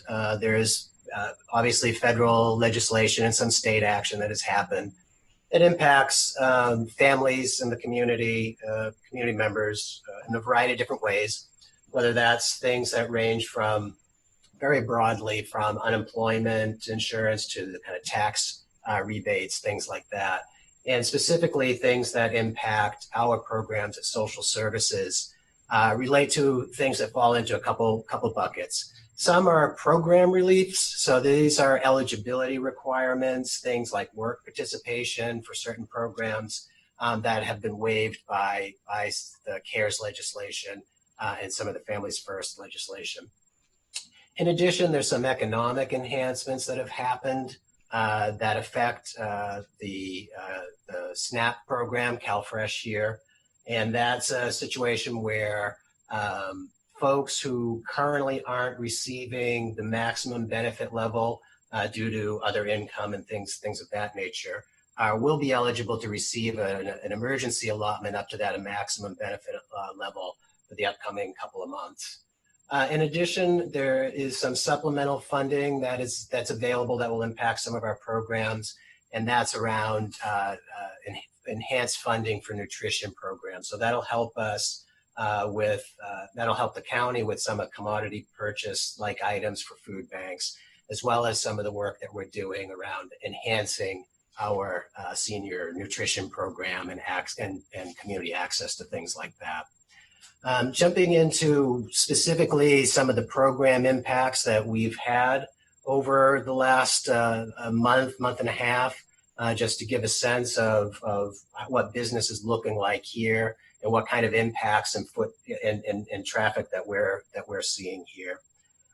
Starting off in our benefits and our eligibility and benefits area, employment and benefits area, we have seen an initial uptick in applications. So from a February timeframe to a March timeframe, we have some data that shows us what that initial uptick has been. What we're anticipating, the numbers I'll share now, we anticipate will probably increase more in the span of when we compare April back to March and February. But so far in our CalFresh program, we've seen an uptick of about 23% increase in applications. On the Medi-Cal side, we haven't seen as big of an uptick. We're around approximately 2% uptick. CalWorks, similar to CalFresh, around 24%. Initially, we saw a drop-off on general assistance side.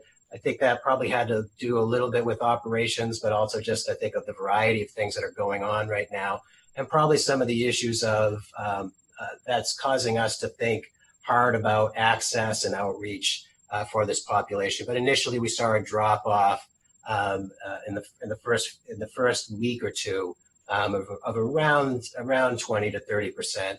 That is recovering through some of the outreach efforts that we are undertaking. And that includes working with Key's team, working with shelters and the reentry services folks around getting information to folks, but also getting applications like paper applications in the hands of folks with a free postage return on that. Also walking through application assistance through our variety of community-based organizations and partners, producing flyers and things of that nature, again, with all the same entities. So that number appears to be improving and recovering. I will say on our immigrant benefits, our CAPI program, we saw a pretty dramatic drop off of around 60%. It's a very small program, but still on the application side, we're seeing the effects of probably a few different things going on here of immigration issues as well as the COVID issues. On the DFCS side, I just wanted to share an area that we knew we would be concerned about, but that's calls into our CAN center. We saw a drop off of approximately 40% from our usual load.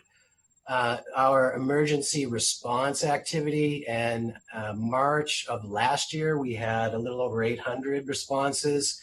March of this year, it was just a little under 500, so pretty dramatic drop off. This is similar to what we would see when we do have schools closing. The summers get a little bit quieter, but the conversation that we've had just around all the issues of abuse, domestic violence, things of that nature, I think we're going to really need to put our heads together around strategies of making sure we can make sure folks are safe and we're getting the referrals that we need to. Also on the DFCS side, I just wanted to mention that the hub is still operational for one-on-one needs of youth. There is no congregate activity happening, no classes taking place currently, but we're working to adapt that to technology platforms, but also just want to make sure that for one-on-one needs, there's still the ability to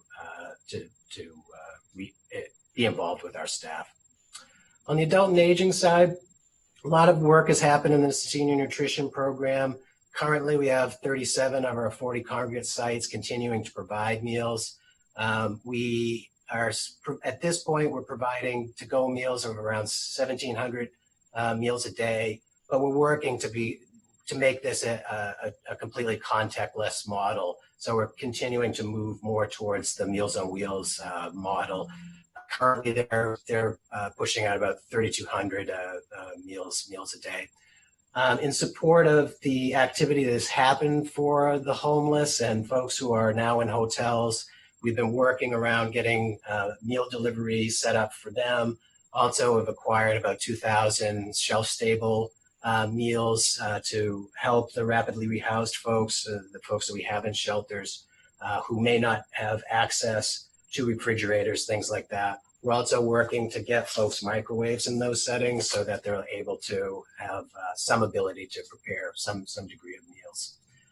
On the IHSS side, a few enhancements are happening there. The state had authorized an increase of about $2 an hour for folks who wanted to sign up to be backup providers in the case that a provider does become ill.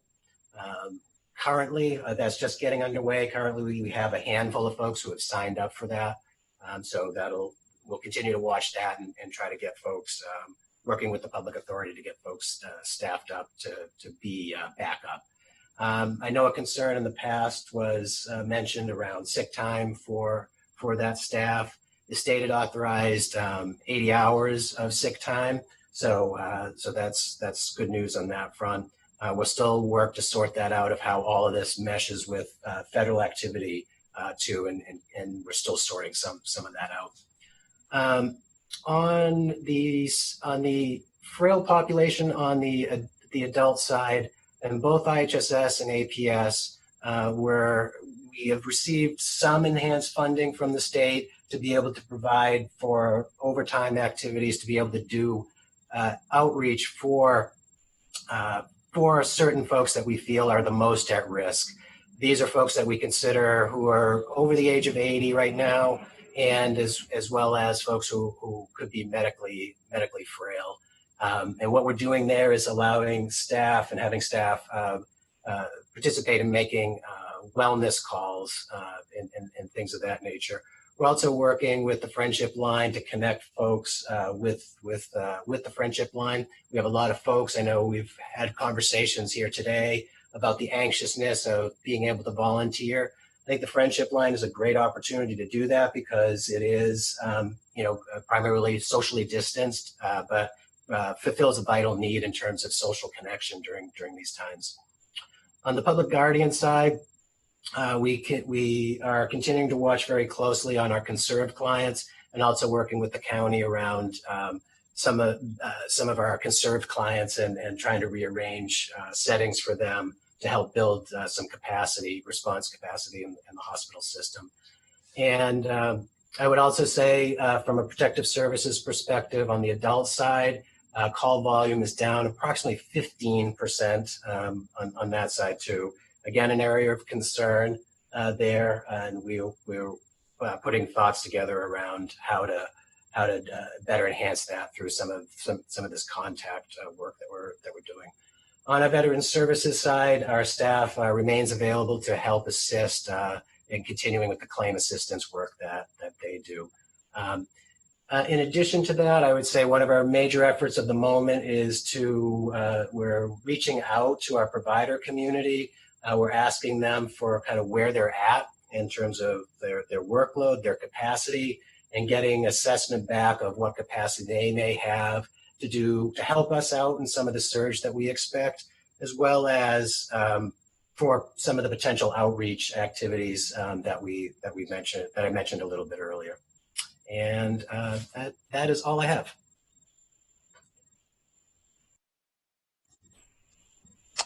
I think that's where we are, and we're ready for questions. Thank you. I just wanted to ask if Susan, if you wanted to give a brief update on childcare now, or if there was a different time in the agenda, you'd be interested in doing that. Good to do it right now. Okay. That's fine. Do you want that before public comments then, I'm guessing? Yes. Okay. Sorry, I moved my screen and now I'm going to readjust. Okay, so happy to provide a child care report again. There we go.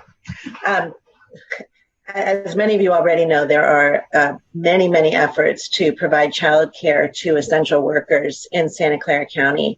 As I mentioned in my last report, the county, the city of San Jose, First Five, Healthier Kids Foundation, Santa Clara County Office of Ed, Kidango, Boys and Girls Club, and other providers have formed an emergency child care response team. The team developed a child care resource and referral model to immediately serve children of essential workers. And again, I want to make sure to call out and thank Deputy County Executive Leslie Crowell, Andy Lopez, and Booch Hai in the County Exec's office and the EOC for their hard work in keeping all of these moving pieces, contracts, language for communications, outreach, organized and moving forward during this uncertain time. I want to especially highlight the hard work of the emergency child care response team. In response to the COVID-19 health crisis, First Five was approached by both the Santa Clara County Board of Supervisors and the City of San Jose to support the development of emergency child care models for essential healthcare workers in the county and for police and firefighters in the City of San Jose. We secured approximately 425 spaces at Kidango, YWCA, the Palo Alto JCC, and the Boys and Girls Club of Silicon Valley at locations throughout the county. Additionally, to support the infrastructure needs for this project, First Five, in partnership with Healthier Kids Foundation, reallocated a percentage of 12 staff salaries and a portion of the CEO's time in the First Five contract to respond to the emergency child care needs of Santa Clara County health workers. Healthier Kids Foundation participated in the design of the emergency child care project, acquired a toll-free number, developed a phone script, trained their staff to utilize and staff the toll-free phone number, and collect and track data. Additionally, Healthier Kids Foundation set up a confidential system to allow the safe transfer of data between the county child care providers involved in the project and their agency to track and report data. And some interesting information has come from that data. We are living in a very uncertain time, and that was my daughter Molly. And it's not surprising that as we're asking people to stay home for a variety of reasons, our offer to provide quality child care has been met with some concerns about the health and welfare of their children in these unfamiliar settings. I want to reassure the public that all of our providers are following the highest level of protocols for this program. At the moment, or initially, we had 81 slots filled by county employees who had signed up for the program. The county, in response to what we found was kind of an underwhelming response to the offer, the county sent out a survey to all essential employees, all employees who had been identified as by job code as essential employees.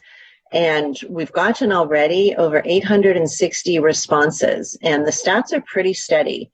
27% of those employees indicate needing daycare, and 50% would use county provided daycare.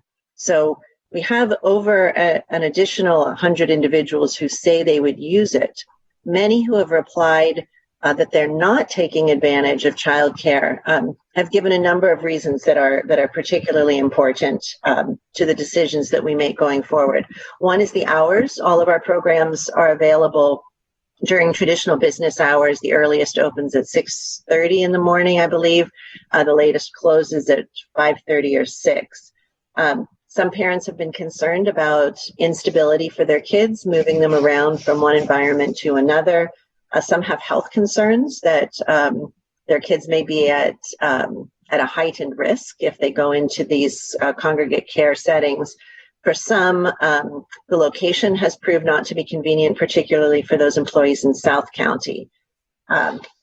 So those are issues that we have encountered at the outset and are doing some work to see what we can do to address those concerns. Outside of the county, some other efforts that I want to highlight. The city of San Jose's public library was simultaneously working, as we were, on standing up childcare for the city's essential police and fire workers. The public library worked with the Parks and Rec Department to use 2 sites in Willow Glen and Almaden, where they secured emergency waivers from community care licensing to provide childcare for children ages 4 through 12. They've got 40 preschool and 50 school-age sites. The public library asked First 5 to work with them on placing up to 30 infants and toddlers, infants are birth to 2 years, 2 years and 11 months, into the Quality Matters for Kids Family Child Care Home Provider Network. VTA has also reached out with some interest in childcare for their essential employees, and that's something we're looking at right now. Additionally, Supervisor Wasserman announced at the last board meeting and was noted in the media that the County Office of Ed is also partnering with Morgan Hill Unified School District, El Camino, in Mountain View, and Los Gatos to provide childcare to their healthcare workers and first responders. Over the weekend, Governor Newsom issued an executive order that will facilitate childcare for children of essential workers by allowing the California Department of Education and the California Department of Social Services the flexibility to waive certain programmatic and administrative requirements in response to the COVID-19 pandemic. The guidelines from the Department of Ed and Social Services are being released today, and we're hopeful that there will be expanded opportunities for reimbursement from the state here. This is exciting news. Santa Clara County really took the lead in proactive measures to counteract, in many realms, to counteract the collateral consequences of this unprecedented health crisis, and we're hopeful that our hard work over these past few weeks will put us ahead of the rest of the state with regard to childcare for more of our essential workers. The county is seeking to determine what levels of reimbursement are available to Cadango for ages 0 to 5, and whether older children are covered by the order, which would affect the providers. The county intends to make this determination and then revise existing agreements accordingly for a time frame extending until June 4th or later. I also want to make sure to thank SEIU for reaching out and meeting with me to discuss the use of the Carina referral service.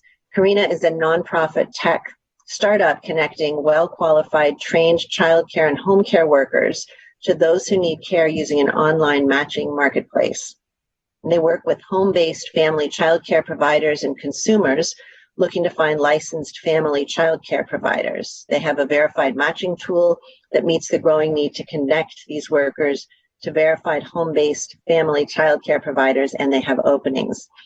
While the county is still seeking to determine the demand of childcare for our own workers, we're continuing to work on finding ways to incorporate this solution as part of our greater supply, particularly for employees who need those less traditional hours or weekend coverage.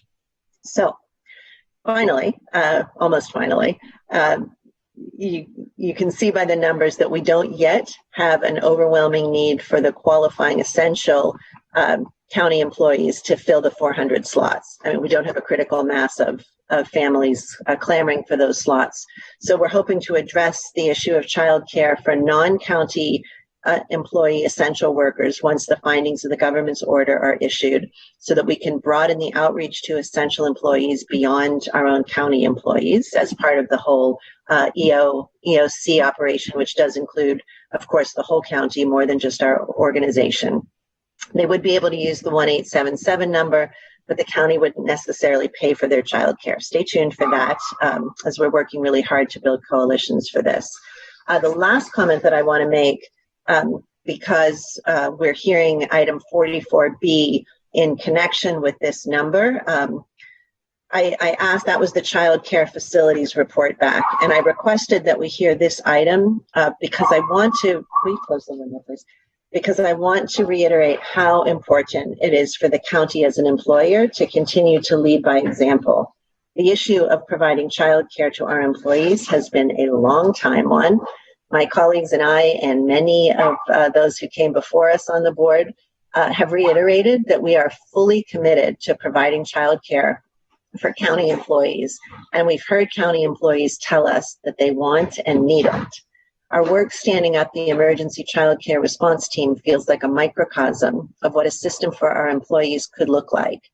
Jolene Smith, CEO of First Five, argued in her public comment letter that partners are working together to build a system of daycare for Santa Clara County COVID-19 essential workers, and we think this work will improve the overall long-term effort to build a system around childcare for all county employees and expand the likelihood of being in position to do that when this crisis is over.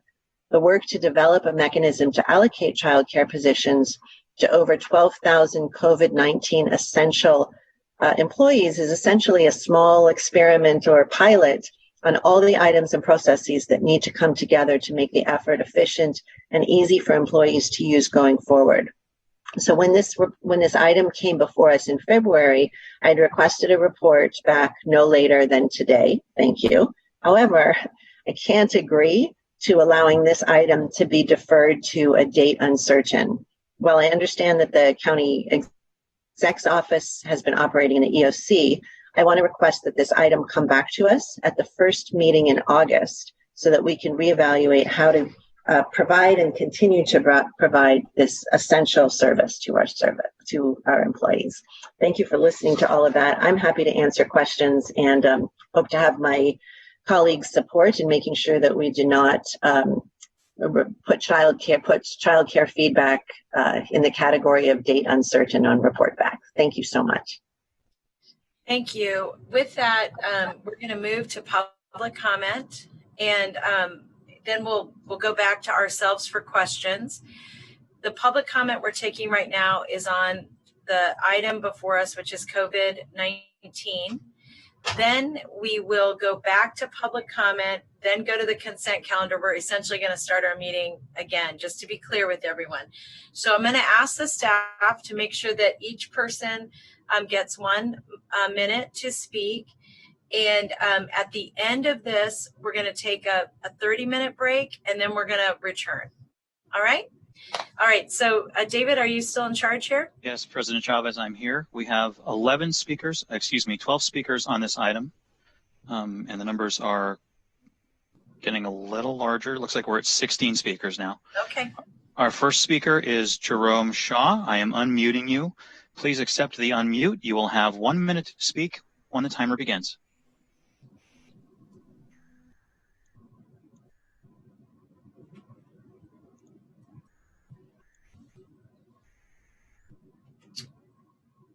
We'll move on to our next speaker. Yeah, I was just going to let Jerome know we couldn't hear him. Okay, thank you. And if Jerome can raise his hand again if he's able to connect. Thank you, Dave. Our next speaker is Peggy Chen. I am unmuting you. Please accept the unmute. You will have 1 minute to speak when the timer begins.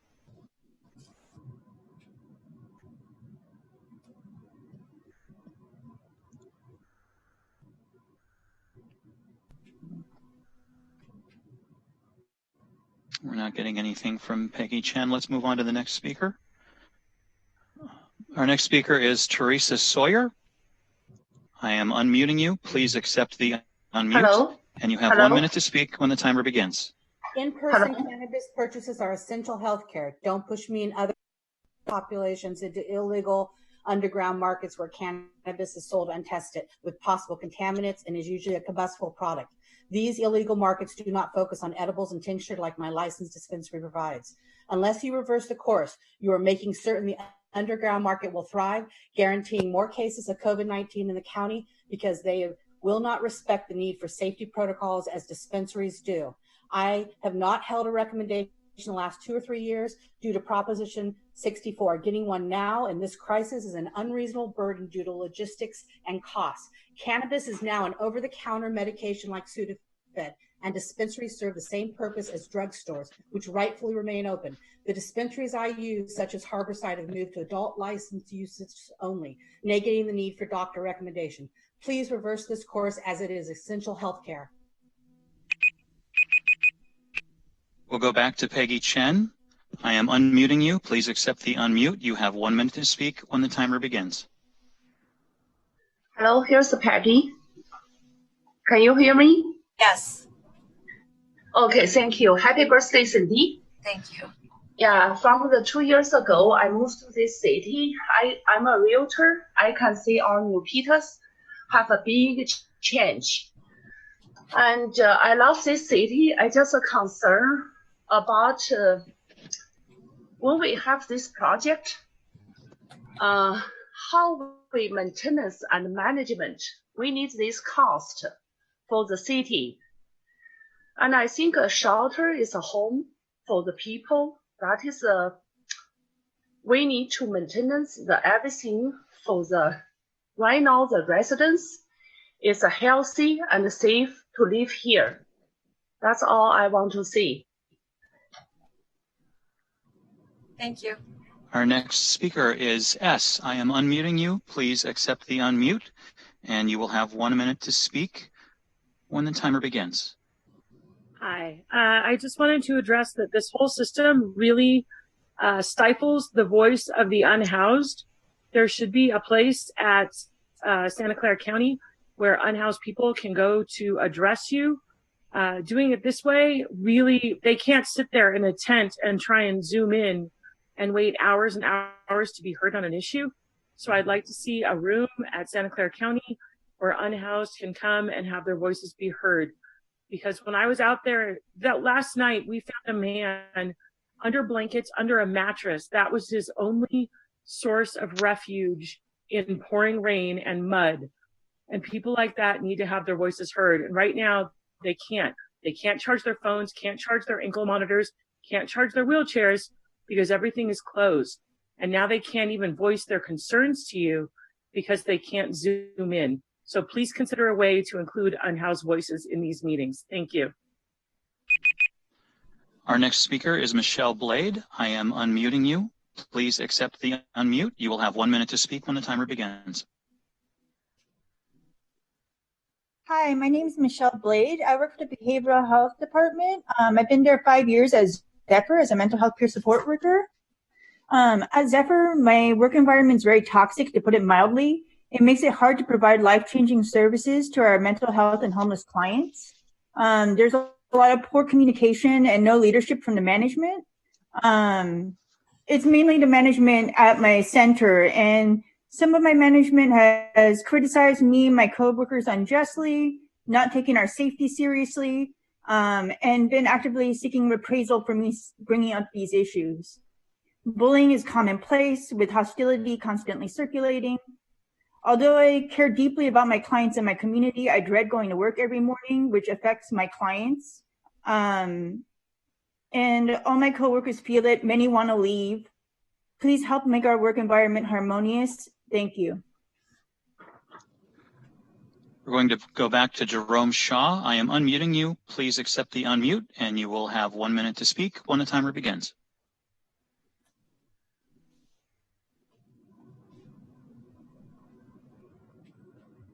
Okay, it looks like they may not be there. Let's move on to the next speaker.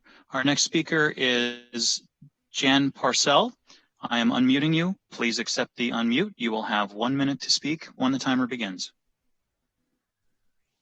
Hi, I don't use cannabis, but I have a lot of friends who do, and are using it in the over-the-counter matter since Prop 64. It keeps them out of the ER, and if we send massive numbers of people to the black market, according to Leafly magazine, which is sort of a QA investigative journal on that, although the vitamin E contaminated stuff seems to be out of the pipeline, there are other contaminants that can cause severe lung injury that are currently rare but could become common if everybody goes black market, which means we could have cannabis users who should be able to get this stuff over the counter instead taking up ventilators and beds that I want have to be kept available for me because I'm 68 years old. So I don't want to compete with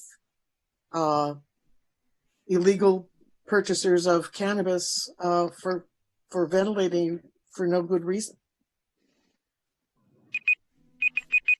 Our next speaker is Sume Huo.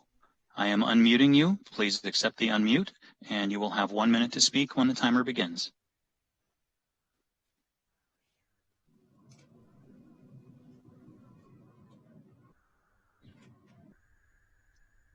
We'll move on to our next speaker.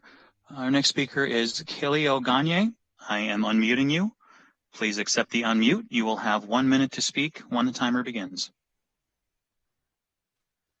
My name is Kaleo Gagny. My husband, Gregory Feast Gagne, who is an RN, is an essential care health worker at Valley Medical Center. And I know he takes care of patients who have been tested positive for COVID-19. The county's position is that since this deadly virus is acquired by community transmission, there's no way to prove where the nurse has been infected. That is completely unacceptable. He's an essential worker who is constantly in contact and direct patient care. He is more likely to get infected from working in a hospital that takes care of sick people. To me, this is common sense.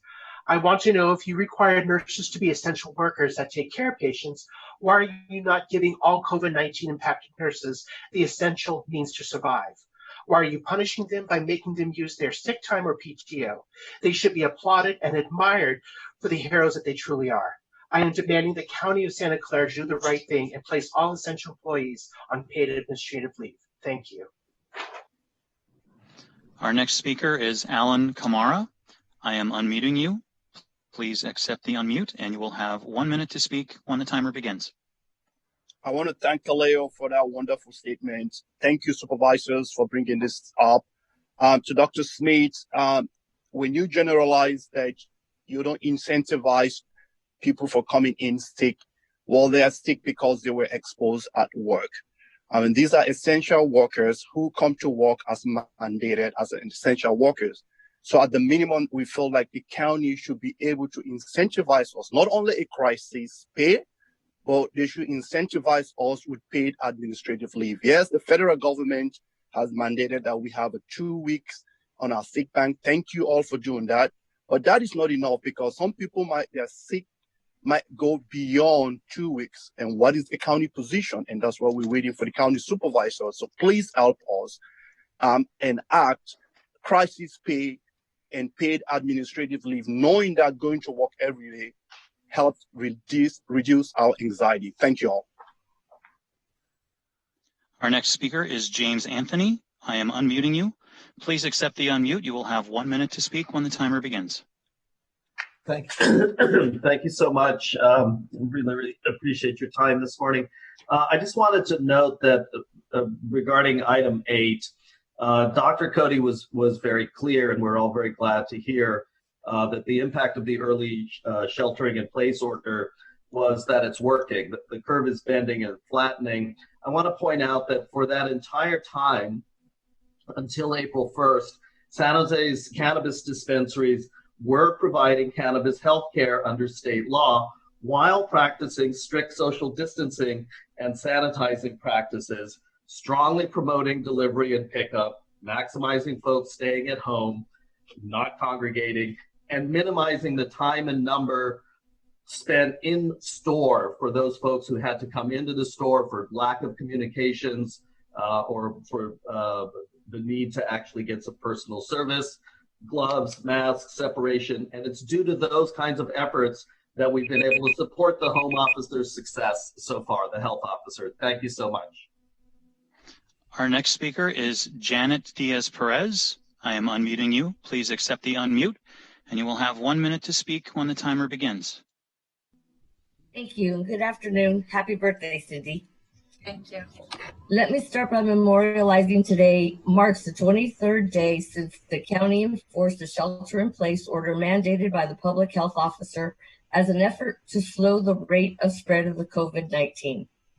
My name is Janet Diaz. I'm a PBS clerk at Valley Medical Center and the chapter president of SEIU 521, proudly representing the heroic workforce that's maintaining the continuity of essential services for our community. The county has been consistent in stating that all employees at the hospitals and clinics are essential workers and necessary to maintain the workforce to preserve the health care infrastructure. It is important our members out in the field and those teleworking, such as myself, are acknowledged for the role of the COVID-19 crisis. Regardless of our teleworking, we have been diligent to maintain the healthcare infrastructure by performing our regular jobs. Our next speaker is Alicia.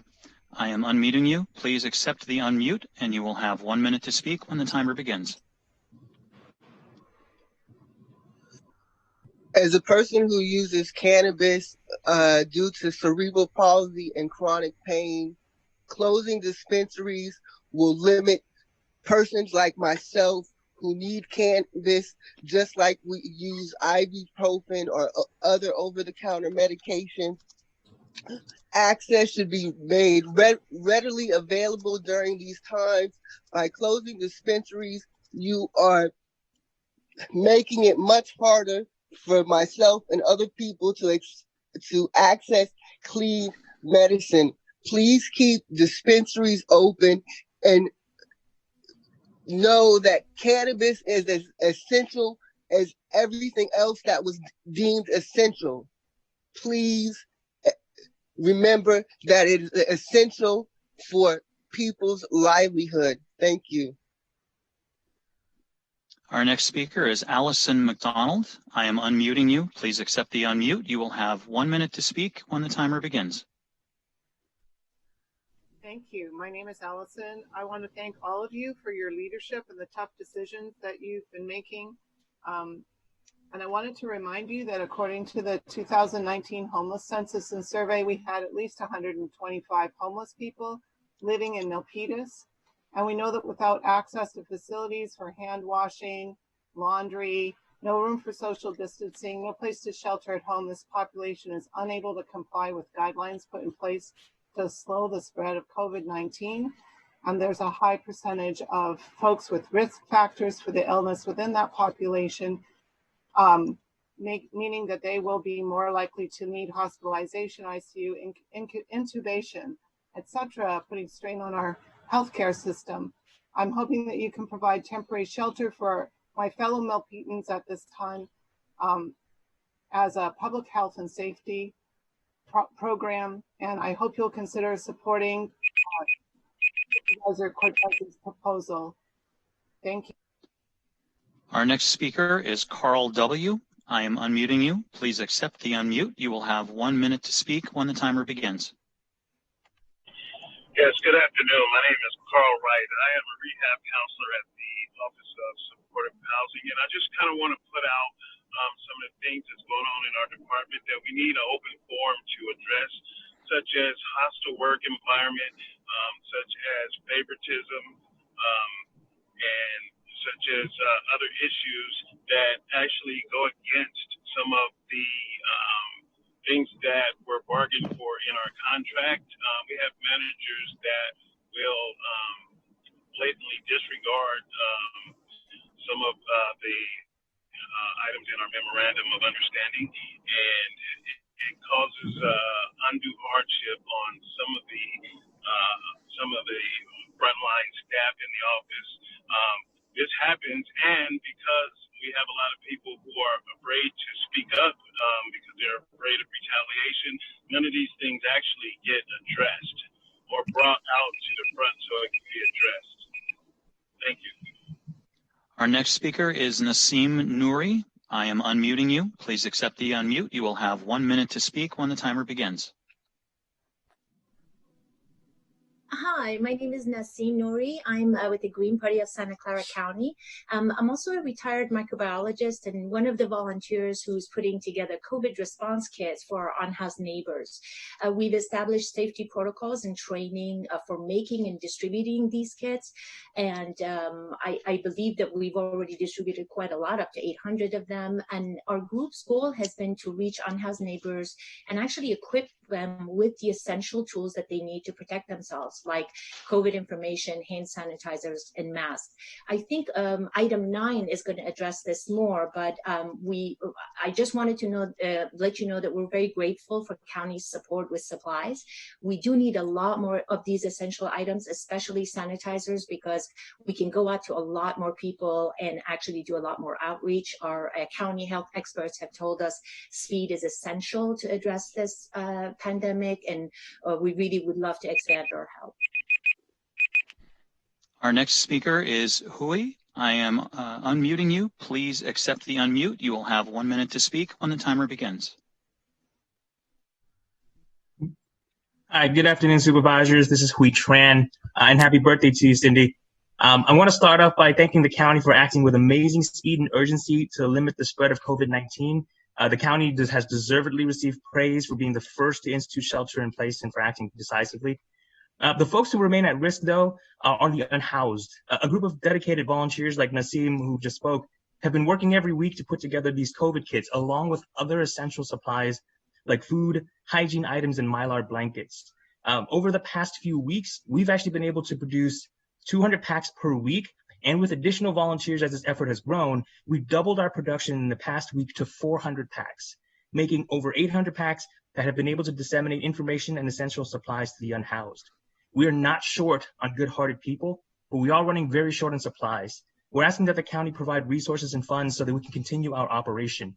An outbreak in the unhoused camps can be devastating for the healthcare system, and we're committed to minimizing that risk. Thank you. Our next speaker is Melanie Gov. I am unmuting you. Please accept the unmute. You will have 1 minute to speak when the timer begins. Hi, my name is Melanie. I'm a county behavioral health clinician. I want to emphasize that county behavioral health employees want to step up and continue to support our clients and community with their mental health and safety needs. Management is asking us to work from home, but we are also asked to sometimes rotate to an outpatient mental health clinic with the possibility of face-to-face contact with clients and other staff. However, myself and some of my family members are considered high risk due to existing health conditions. And even though I have voiced this to management and expressed my wanting to work remotely, they still insist to sign up for a shift or use sick leave if I cannot come into the clinic. We are asking the board to encourage management to work with us so that we can support our clients' mental health needs while also prioritizing community safety through telehealth practices or even going to the clinic and using phone or video calls so that we can support safety and not have to exhaust sick leave. Thank you. Our next speaker is Scott Largent. I am unmuting you. Please accept the unmute. You will have 1 minute to speak when the timer begins. Okay, good afternoon, everybody. Scott Largent. I really enjoyed what Sean Cartwright had to say.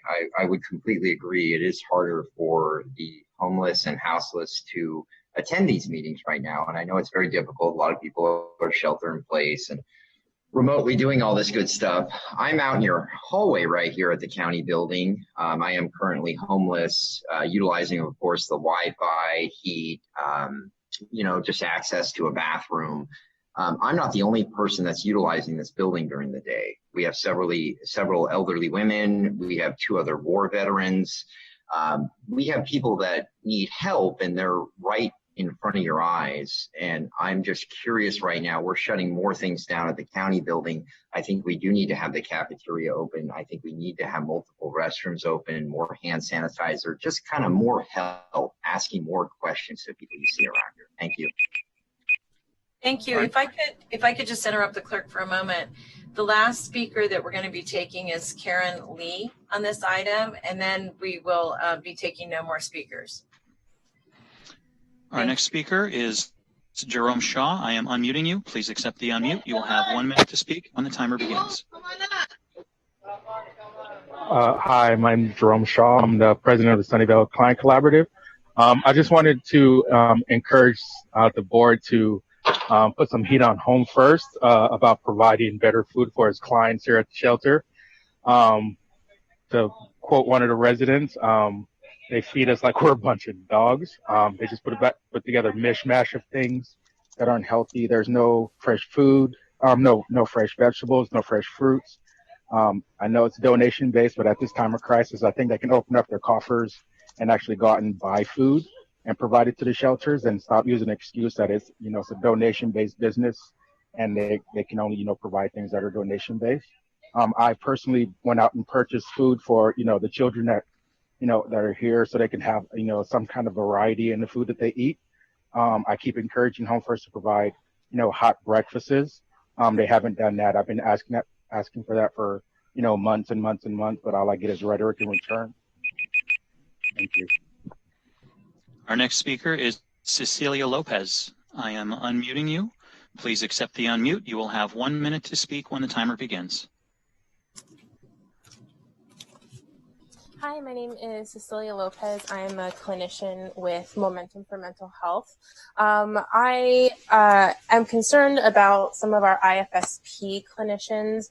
We are mostly a field-based service, but we do have equipment to provide telemedicine and work from home. Many of us on the team have underlying health conditions and would prefer working from home. We also do have some clinicians that are volunteering to go out in the field. So we're hoping, well, I'm hoping that we could have the clinicians who are voluntary volunteer, and then those who do not want to go out in the field and work from home do that instead of mandating us to still come into the office and work in the field. Even in the office setting, it still feels unsafe. There's no 6-foot distancing there. So helping our team would be very much appreciated. Our next speaker is Connie Picasso. I am unmuting you. Please accept the unmute. You will have 1 minute to speak when the timer begins. Hi, this is Connie Picasso. I'm a marriage and family therapist and the assistant chief steward for the Santa Clara County Behavioral Health Department.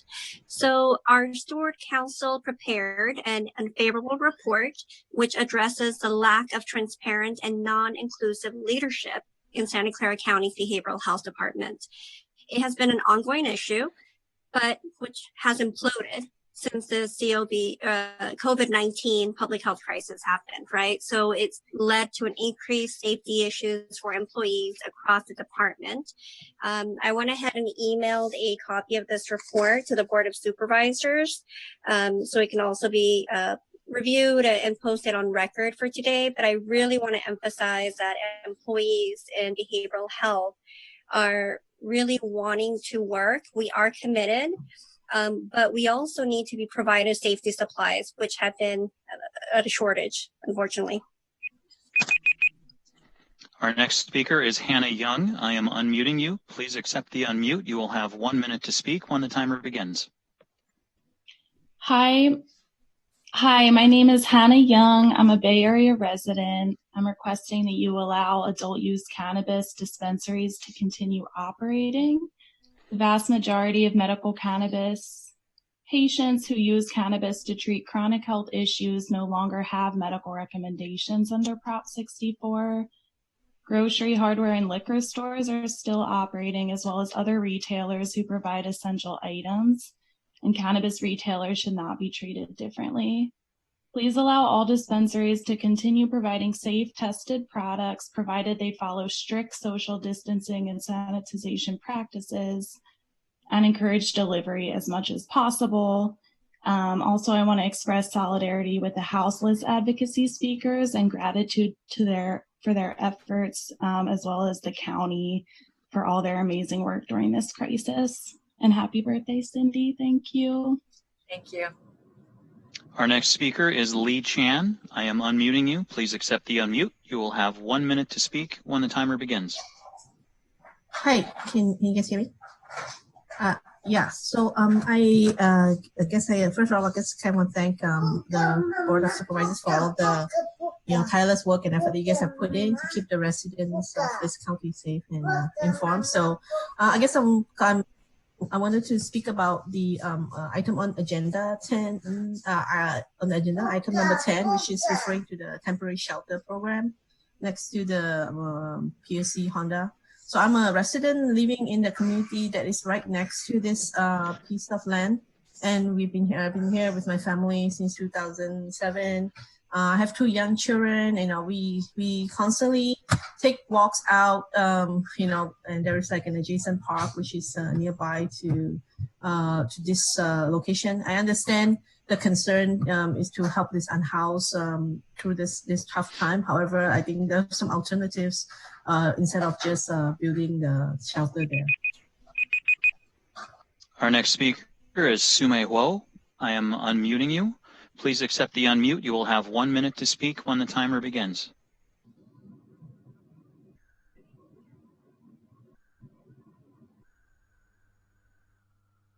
We'll move on to our next speaker. Our next speaker is Ting Ting Zhu. I am unmuting you. Please accept the unmute. You will have 1 minute to speak when the timer begins. My name is Tintin. I live in Milpitas. I want to say no to agenda number 10. And the reason is we are not against this agenda that we don't want to help homeless people. We want to help them. But this agenda is really urgent, and building the place next to the jail, which have already inmates tested positive, is not responsible. This agenda is not ready to pass. We need to give food, give drug, give transportation to homeless people, but not just to find a shelter. It will get all of them together. It will spread the COVID-19. It's not well considered of this agenda. We just want the community to be aware of this, and the community can think about this and find a more proper solution later on. Just not in rush, please. Clerk, Dave, I just want to interrupt for a moment to say that we've received a number of comments on item 10, and this is related to the COVID item. If speakers speak at this time for item 10, we'll just remind them that they will not be able to speak under that item. And I know it's been a confusing day, which is why I'm allowing people to speak, but I just wanted to make that clear. And then we'll finish these speakers. Our last speaker on this item is going to be Karen Lee. We have 2 speakers left, Madam President. Thank you. Actually, this will be our last speaker, my mistake. Our final speaker is Karen Lee. I am unmuting you. Please accept the unmute. You will have 1 minute to speak when the timer begins. Hi, my name is Karen Lee, and I am a licensed clinical social worker at Santa Clara County Behavioral Health, located at downtown Specialty Mental Health. I provide behavioral health services to severe mentally ill adults. I'm here to bring up the concerns of having face-to-face intakes instead of allowing telephone or telehealth services. Last Monday, to our surprise, my office is directed to provide only face-to-face intakes for new clients. Telephone intakes are not allowed even if the client requested. This directive is not only contradicts the guidelines of DHCS and BBS, it also puts employees, our clients, and the community at risk and unnecessary stress. I had a homeless client that took the bus to our clinic to her intake assessment last Wednesday. She had a cough. We had to turn her away as precaution against COVID-19. I had another client who is senior asked for the telephone intake because of her age. I told her I couldn't offer it to her, that she had to take it face to face. I felt bad for my client who had to come in person to our clinic to get services, risking their health and lives. Thank you. What I would like to do now is we're going to leave our discussion for the second half of this item, and we'll come back at 2 o'clock. And I want to just thank all the speakers. I really want to thank my colleagues and all of the staff. I know this can be a little unwieldy and a little challenging, but I appreciate your patience and your commitment to just hanging in there. We'll then ask the clerk if you could whatever it is that you all do, and we will rejoin at 2 p.m. Thanks, everyone.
So I'm just going to do a 2-minute warning, and that should help Mr. Wasserman, who understands what a 2-minute warning is better than anybody else. This is true.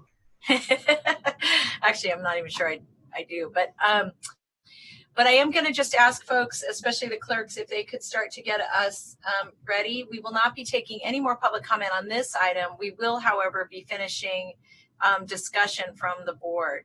So I'll do the process the same way I did before, which will start with Dave and move up the aisle to see if anybody has any further comments or questions on the item we just left. And then we will go to back to the beginning of the meeting. We're then going to go to item 6, which is public comment. Then we're going to go to the consent calendar. So just so everybody's prepared, and then we'll take the meeting back up where we left off. This is the deputy clerk. Did you want me to also call roll when we're all back at 2? That would be great. Thank you. Will do. Thank you. I appreciate that, Colin. You're on top of it. Take whatever you want. And I think I'm the only one off of mute right now. All right.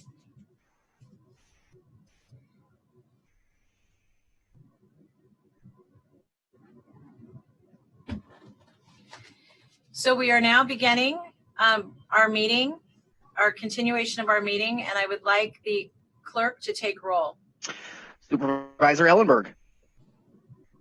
Supervisor Simidian. I'm here, sorry. Simidian here. Supervisor Cortese.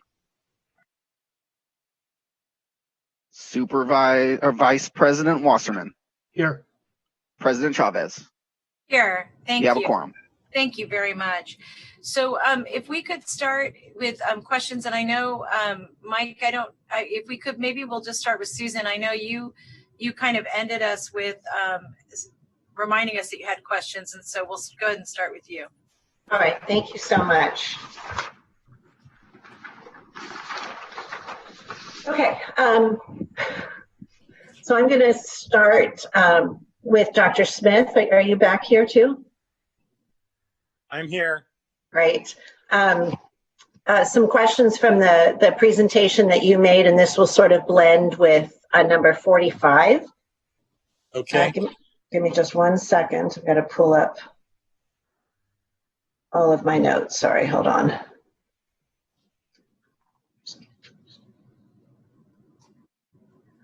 Okay.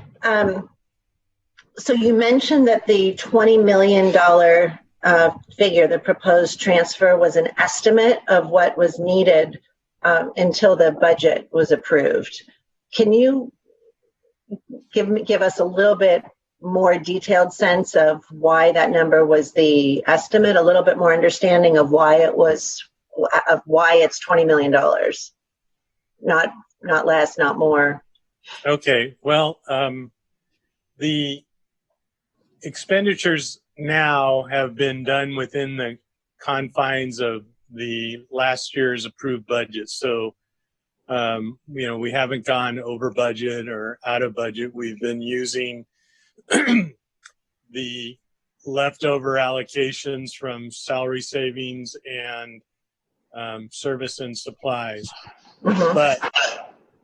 But it's highly likely that we're going to reach beyond that. Right now, I think we're at about 60 million that we've committed or at least have on a purchase order. Now, we don't actually spend that, excuse me, until the products are delivered.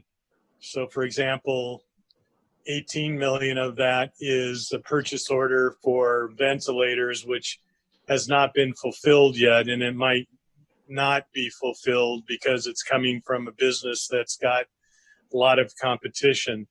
Mm-hmm. But in order to make sure that we have sufficient allocation to cover whatever we need, we're estimating another 20 million above allocations. And the best we can do at this point is estimate, because we don't know exactly how much more it's going to cost. Most of what we've been talking about, as I mentioned, was service and supplies issues, mostly for the hospitals. So right. Hospital beds, ventilators, PPE, tents, additional supplies for the laboratory. All of those kinds of things have been on purchase orders. Okay. And we've also provided a generator for the FRC and we're going to need to provide some additional staffing for the sheriff, for the FRC, and for pharmacy. So we're just wanting to make sure that we have a sufficient allocation at this point so that we can continue to the end of the fiscal year. Sure, thanks. And I just want to clarify for anybody who's confused about the acronyms, that FRC and FMS refer to the same thing, the field medical services. And what is the FRC? It's not Family Resource Center. It's Federal Respite Center, but we're talking about the same thing, right? Right, we're talking about the same thing. Thank you. And with regard to cost recovery, you mentioned that there had been phone calls and outreach to all of the public sector elected districts in the county, which is good to hear. But is there a formal collaborative that is being formed, and if so, who is leading it? And I'm interested to know, it can come as a report back, who are the members of this cost recovery team? Right now, the person leading the cost recovery or the recovery team is Martha Wapinski. We don't have members from the districts on the recovery team yet because we still haven't gotten idea of how much time they're willing to commit. But we will have representatives from all of the governmental entities that will solicit their input. Part of the issue is a lot of the governmental entities won't have FEMA qualified expenditures. And so right now what our recovery team is doing is going through the 160 pages of FEMA qualifications, which defines what qualifies as a expense that's recoverable, and making sure that we streamline it into a more simple modality so that all of the surrounding jurisdictions can, attach their expenditures more easily. So it's definitely going to take some time, and typical for this kind of experience.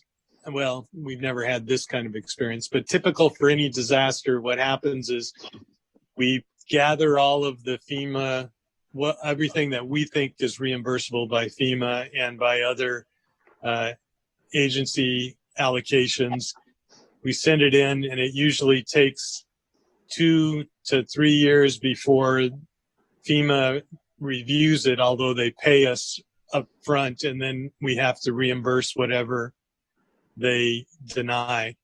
And this time around, there's not only going to be FEMA, but there's also the CARES Act and small business allocations.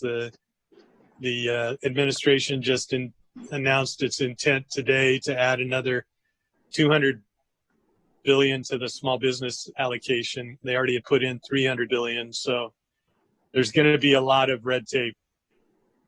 Well, it's good news to hear about the different sources for cost recovery. And as the county government and the safety net provider, it is absolutely in our interest to make sure that every taxing or spending jurisdiction gets reimbursed to the fullest extent possible, because anything that is left unpaid may end up meaning that more people or more institutions are relying on the county for services.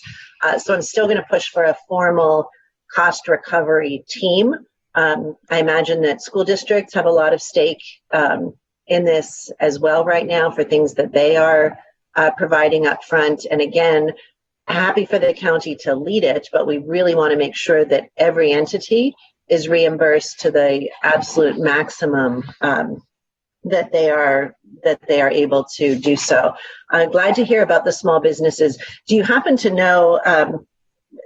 This is a slight aside from my pre-planned questions, but it's on my mind right now. whether there's anything in the cost recovery about increased internet connectivity, broadband services. And if you don't have a quick answer, I'll take that offline, but I would like to know.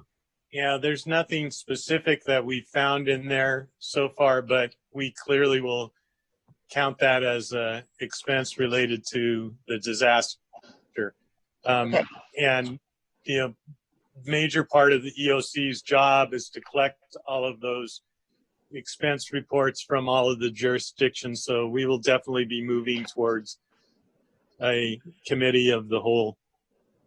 Okay, then I'd like to ask for an off-agenda report on what the composition of that committee of the whole looks like once it's been established, please. Sure. Okay, thank you. Are you able to project at this point how much additional dollars related to COVID that we might need to be spending in the next 6 months, year, 2 years? I don't think we can reliably predict.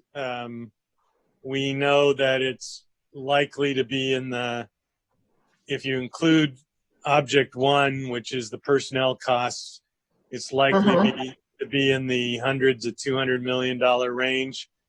But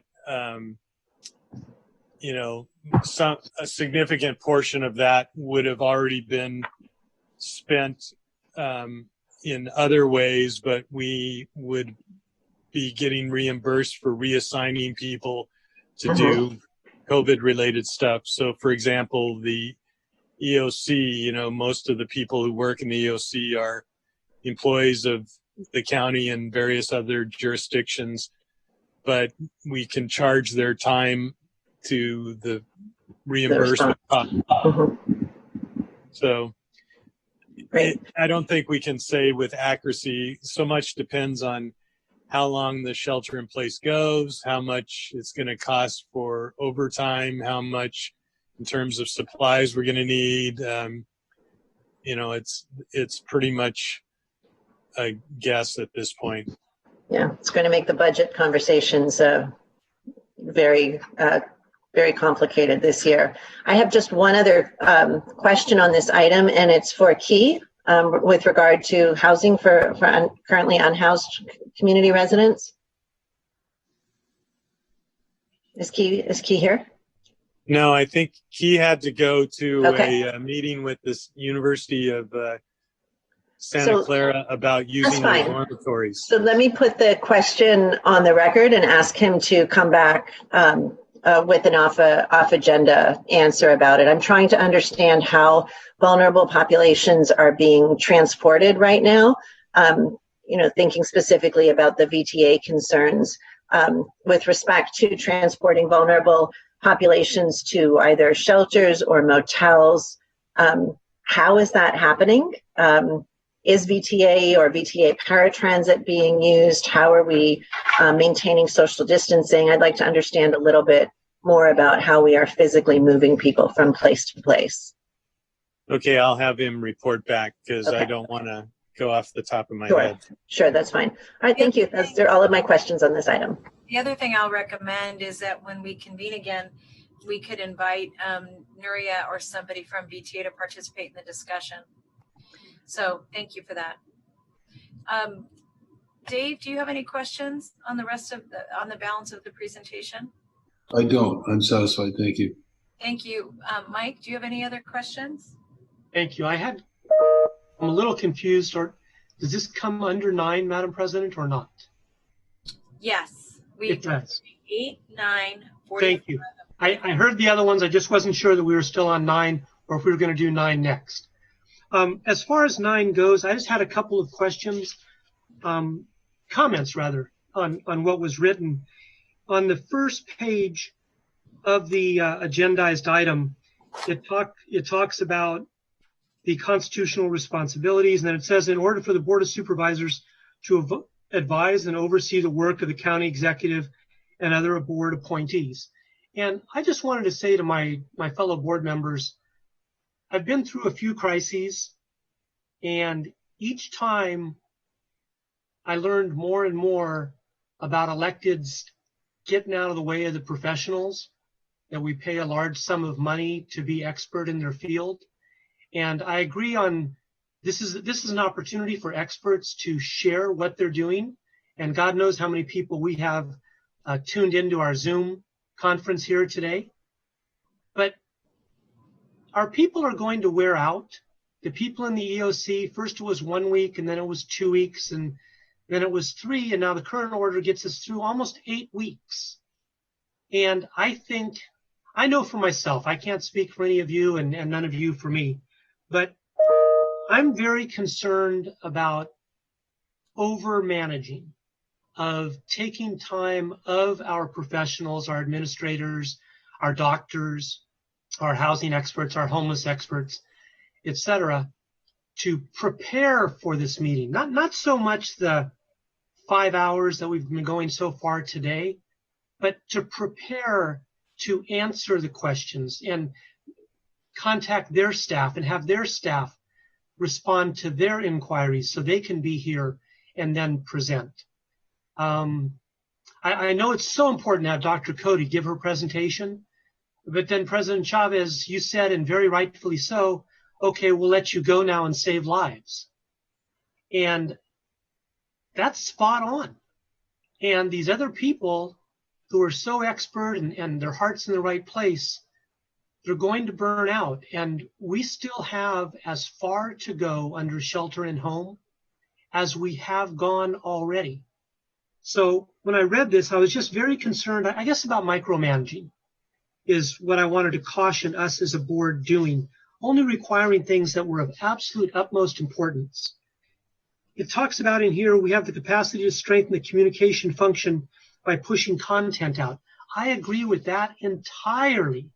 The information that we receive, the links to the dashboards, the updates that we get from James that are not confidential, that we can copy and paste and put on our Facebook posts, to put in our newsletters, to tweet out, to do on Nextdoor. I put out a newsletter this morning. I've already gotten 15 thank yous for the information, up-to-date information on the coronavirus. I think that's a great way that our board members can help. On the second page, under item number 2, the second sentence, it says, important to note how we will determine whether a slowed increase in number of cases suggests that we are ahead of the virus or still behind it. And it wasn't perfectly clear to me, but I'm assuming that we means our medical professionals and not the Board of Supervisors, that we are not going to be determining whether a slowed increase in number of cases suggests that we are ahead of the virus or not. But I wasn't sure how that pronoun was being used. In the third item, the second sentence, it says, what indicators should we be looking for to signal a staged reversal of shelter in place? I know I mentioned that. Supervisor Ellenberg definitely mentioned that in the term that she used that I really liked, that was called an exit strategy.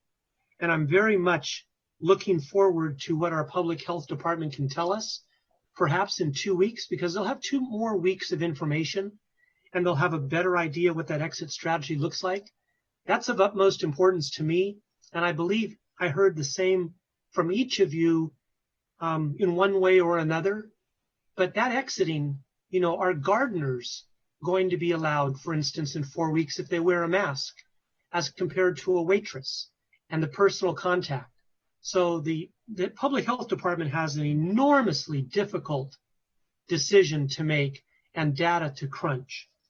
And then lastly, item number 4, it talked about the budgetary information regarding expenditures. And what I heard from Dr. Smith, and Dr. Smith through the chair, please correct me if I'm wrong, but I understand that'll be coming in the budget updates that you provide to us. And I certainly understand how you don't know how many zeros this is going to affect our budget. The last time we declared a disaster here was with the flooding, and our county and then our state was declared a disaster, and then we had fires, and we got our money back very, very well from the federal government. We were reimbursed. And I hope the federal government comes through, we're putting up hundreds of people in hotels, and we have all these people working overtime, and everybody's doing what needs to be done. And I hope to God the federal government and the state does reimburse the county of Santa Clara. I wish we could print money like the federal government, but I don't care who prints it as long as we get it. Thank you very much. Yeah, we'll have it followed up with more reports, obviously. Thank you, Madam President. Susan? President Chavez, thanks. I want to address a couple of Supervisor Wasserman's concerns and hopefully assuage them. Neither Supervisor Chavez nor I are looking to create additional work.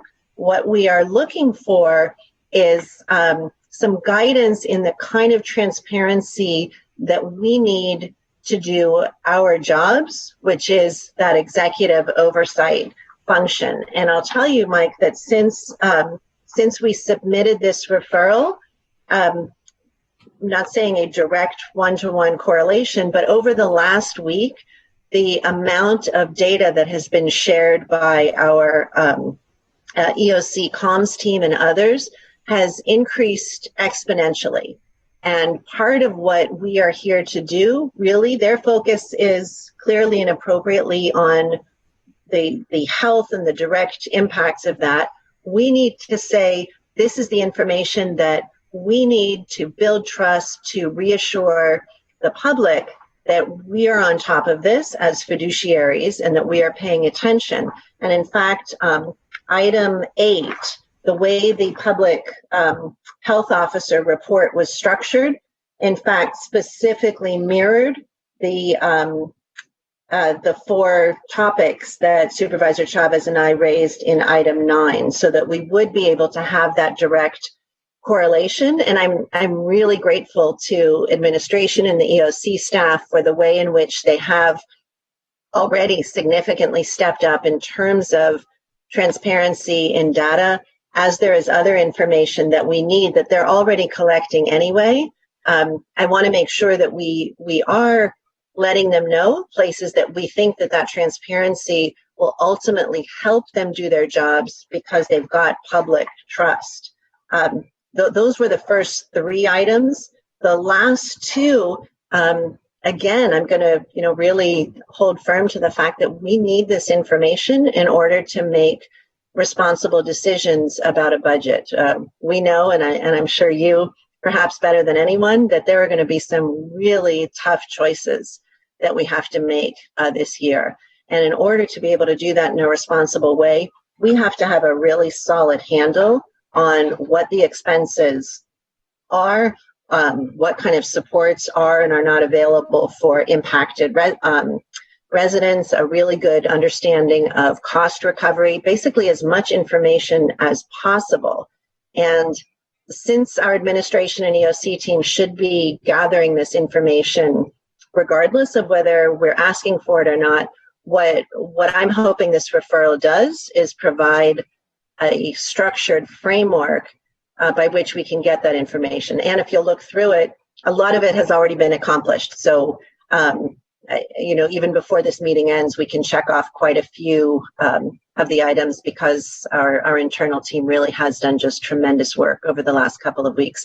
I hope that provides some clarification and reassurance that we truly are not looking for extra work. We're well aware of how impacted everyone is. Thanks. Thank you. Madam Chair, may I respond?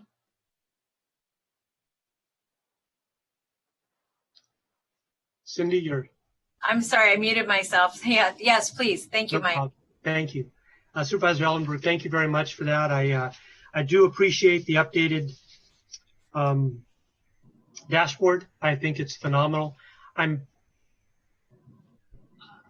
just saying, I know the people and I know the hours that we have placed in positions of enormous responsibility. They're extremely qualified, intelligent, well compensated, but they're also human beings. And having them do something for a couple of weeks or 4 weeks or 5 weeks, it takes a toll on anybody. And having them do the same extra stuff for 8 weeks takes a toll, much less adding on to more and more things. So I'm hoping that the Gretas and the James and the Dr. Codys and the Miguels and the Jeffs and all the others that I don't know their first names that are working at the EOC each and every day and taking shifts on evenings and weekends and all the rest don't come down with COVID. That the people working for them getting the extra information that we by a referral are asking of administration that passes on to their employees don't come down. I don't know how long our resources will last, and I'm just suggesting that we consider rationing them now because we are literally at the exact halfway point of the first two public health orders, and I don't know what's going to happen on May 3rd. So thank you for everybody for hearing me out, and I hope everything goes fine, and I appreciate the time, Madam President. Thank you. I wanted to see if Dave or Joe wanted to weigh in on this item or had any other questions. Cindy? Yes, Dave. Yeah, I just hope I didn't jump in front of anyone. You actually kind of gave me an opportunity earlier, but I just want to say I do support an emphasis on transparency, as I think you all know, and I've been pretty vocal about that just in terms of data, and I do think we're making progress on that while the car's going down the road 55 or 60 miles an hour. It is tough, and I certainly take Supervisor Wasserman's concerns to heart. I think we all do, and our supervisorial offices are stretched, let alone the folks that are staffing up the EOC and dealing with the myriad of things that are coming our way 24/7. So thank goodness we love our work, right? That said, back to the transparency issue, I just want to say that I made a comment on an earlier item that relates to this, and I just wanted to emphasize that one more time, and that is, ratios are important. The only thing that jumped out on me in reading the memo that the two of you put together was there wasn't really an express or explicit reference to that. And I would just hope that is emphasized, meaning it's important for us to know how many of whatever tests, any particular data point is important for us to know how much, how many, but it only makes sense to people in the context of a ratio, of a fraction of some other denominator, It's only a numerator for a denominator. And without the denominator, again, just like the homeless numbers, the unhoused numbers of earlier today, not everybody is as up to speed as we are on the context. We know there's 8,000 unhoused. We know that there's almost 2,000 housed. We know that there's 60 that are going to be at the fairgrounds. We kind of know these numbers because we're informed all the time. But when someone says 13 infections, that should just be the numerator of some denominator. 13 against what? How many tests led to 13? So I don't want to go on any further because I'll belabor the point, but I would just like to ask that whatever comes back, it always comes back with some thought in mind to what I'm saying here. Thank you. Thank you. Supervisor Chavez? Yes, sir. Thank you. This is Supervisor Simitian again. I think it's actually helpful for the administration to hear from all five of us on this particular issue in item number 9 in terms of reporting to the board, just so that they understand the range of views, and there will be a range of views, and try and synthesize to, however close we can get to a consensus. That being said, I want to reiterate very deliberately 2 points I made earlier that have been raised again as a function of this specific conversation on item number 9. The subject heading is Coronavirus COVID-19 Reporting of Information to the Board of Supervisors. The first thing is, I think we all agree we don't want to overburden our staff with communication responsibilities when there is other important work to do. But let me say again why I think the communication work is so important. Dr. Cody has done a marvelous job of reminding us at every opportunity that the thing that will make this effort successful is for people to stay at home and engage in social distancing. People will only do that if they believe that that's going to have an impact, if they have confidence in the organization that is exhorting them to stay at home and engage in social distancing. A clear message, transparently calculated and communicated, is essential to getting people to have that confidence and then implementing the stay at home and the social distancing. So it is literally no exaggeration to say that our communication strategy is part of our life-saving strategy, because if, as we are reminded again and again, people need to stay at home and engage in social distancing, they'll only do that if they believe that they're going to a trusted source who is communicating clearly and who has communicated why that trusted source should be trusted and believed. So this is not ancillary. It's not nice to do. It's a gotta do in terms of keeping people safe, in my view. The second thing is I understand the distinction, of course, between roles and responsibilities of board members and roles and responsibilities of professionals. And in the case of a public health officer, that's a particularly defined and described role. But as I mentioned earlier, again, when we start to talk about the exit strategy, there are going to be a series of choices and trade-offs that are going to, at a minimum, and I underscore the phrase at a minimum, require board engagement and participation, even if someone else is the ultimate decider. Because, you know, if Dr. Cody is the ultimate decider or Dr. Smith is the ultimate decider, they need to know that this board has their backs on the decision. And they can't know that if we haven't had a robust discussion in public view about the choices and the trade-offs and said, we understand, and if that's your best professional judgment and you're empowered to make it with our support. There will, in fact, be some cases where there are policy judgments that are properly the board's about how we proceed, how we spend funds, what we do or don't require of people. And, you know, not all of these will be purely medical decisions that are solely within the ambit of our public health officer. So I think, you know, yes, with the caveat that we don't want to overburden the staff with reporting requirements, certainly don't want to, quote, micromanage. I think both in terms of public compliance with the orders that have been given and will be given in the future, and in terms of our own responsibilities as a board, I am supportive of everything that is contained in item number 9, and will be an aye vote when the time comes. Thank you, Madam Chair. Thank you, Supervisor Simitian. I just want to wrap this part of the discussion up with some thoughts as well. A couple things. You know, one is that the public does need to have confidence in the direction that we're going. And part of the public is actually us needing to have that confidence as well. So we know that we can go to the public and be very confident about the information that we're giving and the way that we're asking the county to respond.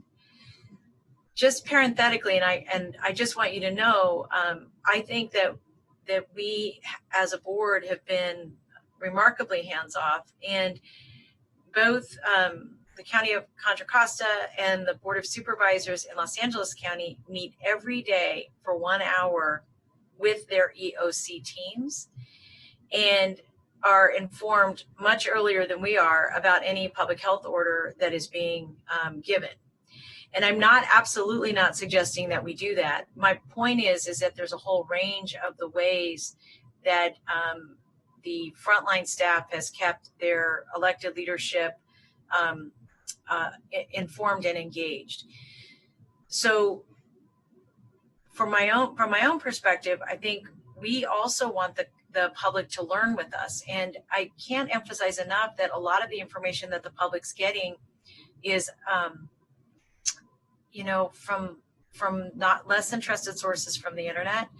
And what we're trying to do is drive people to our seccphd.org website, because they do now have grids up that people can look at that will help them understand what's happening in the community. And I think by doing that, really encourage people to stay the course. I think everybody who's experiencing this is experiencing it at different highs and lows. Sometimes people feel like I can do this, and sometimes people feel like they can't. And our ability to give people thoughtful information that's not extreme or not well researched is really a big part of the role that we play. And that is information that both the public needs and that we need as leaders of this organization.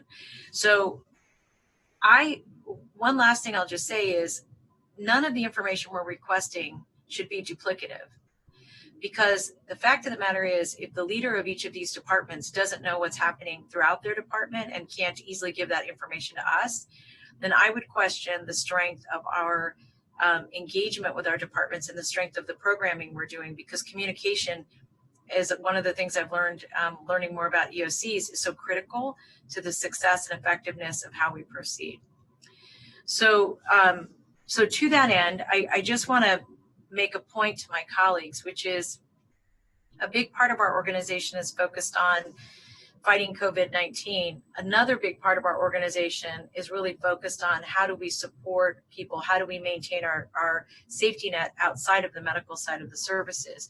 So one recommendation that I wanted to make, and I'm really interested in my colleagues' thoughts on this, is whether or not we use, that we go to meeting every week so that the staff can update us in public about issues that really are a little bit on the medical every other week, but a lot on what we're doing economically. And the reason I'm worried about this is that the point that Susan raised that I thought was really right is that the more people suffer in our community and the more our other public entities suffer, the more they're going to be looking around for who can fund what, and the more people we're going to have who need county services. And our goal is to make sure that we're drawing down every dime from the federal government, we're getting every ounce of support we can from the state, and that the people who live, work, and play here have access if they need it to SNAP, they have access if they need it to health insurance, they have access to that GA resource,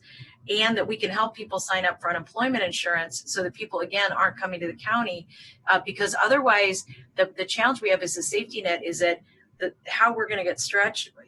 I don't think we fully appreciate what's going to be coming down the pike, and we want to be able to give really thoughtful feedback and information. I think Supervisor Simidian, through the federal, and Dave that serve on our federal task force, they're uniquely situated to work with our members of Congress to get our voices heard. But part of how we're doing that is making sure that we have the information that says not only should SNAP be extended, it should be extended in this way, this way, and this way. I think the point Susan raised about childcare is another really good one. We really need to take a look at what we're doing relative to childcare. And I think the point Dave raised about, how is what we're doing going to fit in longer term to what we need to be doing relative to housing? Like, all of those questions are things that really need to be wrestled with. And I'm a little concerned that our committees aren't quite enough, because everybody here is working and trying to address this issue from a very unique perspective. So what I had hoped we could do was schedule a board meeting for next week, really to take a look at the financial services part of our organization, and even some of the issues that were raised about behavioral health today. I mean, how are we providing services to the public? How many people are doing that? How many people are staying at home right now that work with us and for us? I mean, all of those questions we've not seen. And again, I'm not suggesting we go through our normal, painful process to get something on the agenda and then everybody suffers from it. I'm suggesting that people come with 3 slides, they present, we discuss, we move on.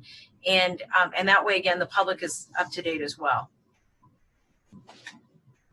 Susan, and then Supervisor Simidian. I think, Joe, yeah, Susan, please. Sorry. Thanks. Had a little bit of a panic for a moment at the thought of weekly meetings, not because I don't have time, but because I'm aware of how much staff time is taken in that. And I know that each of us has one-on-one meetings with Dr. Smith each week. and we do have the opportunity to gather information. But as you rolled it out a little bit more, Supervisor Chavez, there is a piece of it, or a format, that I think would be important. I would be very worried about kind of this slippery slope of just ending up with 2 full board meetings, 2 additional full board meetings. But if we were to use the other week as specific limited updates, not the contract approvals and not all of the other things, but we're going to hear about A, B, C, and D topics this week that are specifically related to the COVID response, kind of almost more like a committee meeting. They're, 2 hours, we're going to hear these things. I think that actually would be really helpful from a public transparency piece. And I would also urge that it be different groups each week so that we are not continuously taxing the same departments, but giving them an opportunity, at whatever intervals we decide is reasonable. That I could support. An additional 2 full board meetings, I really think is too much, sort of in the lines of Mike's concerns, too much to ask of our staff. Thank you, Supervisor Chavez. I'm open to any of these possibilities. I think it's a question of striking a balance.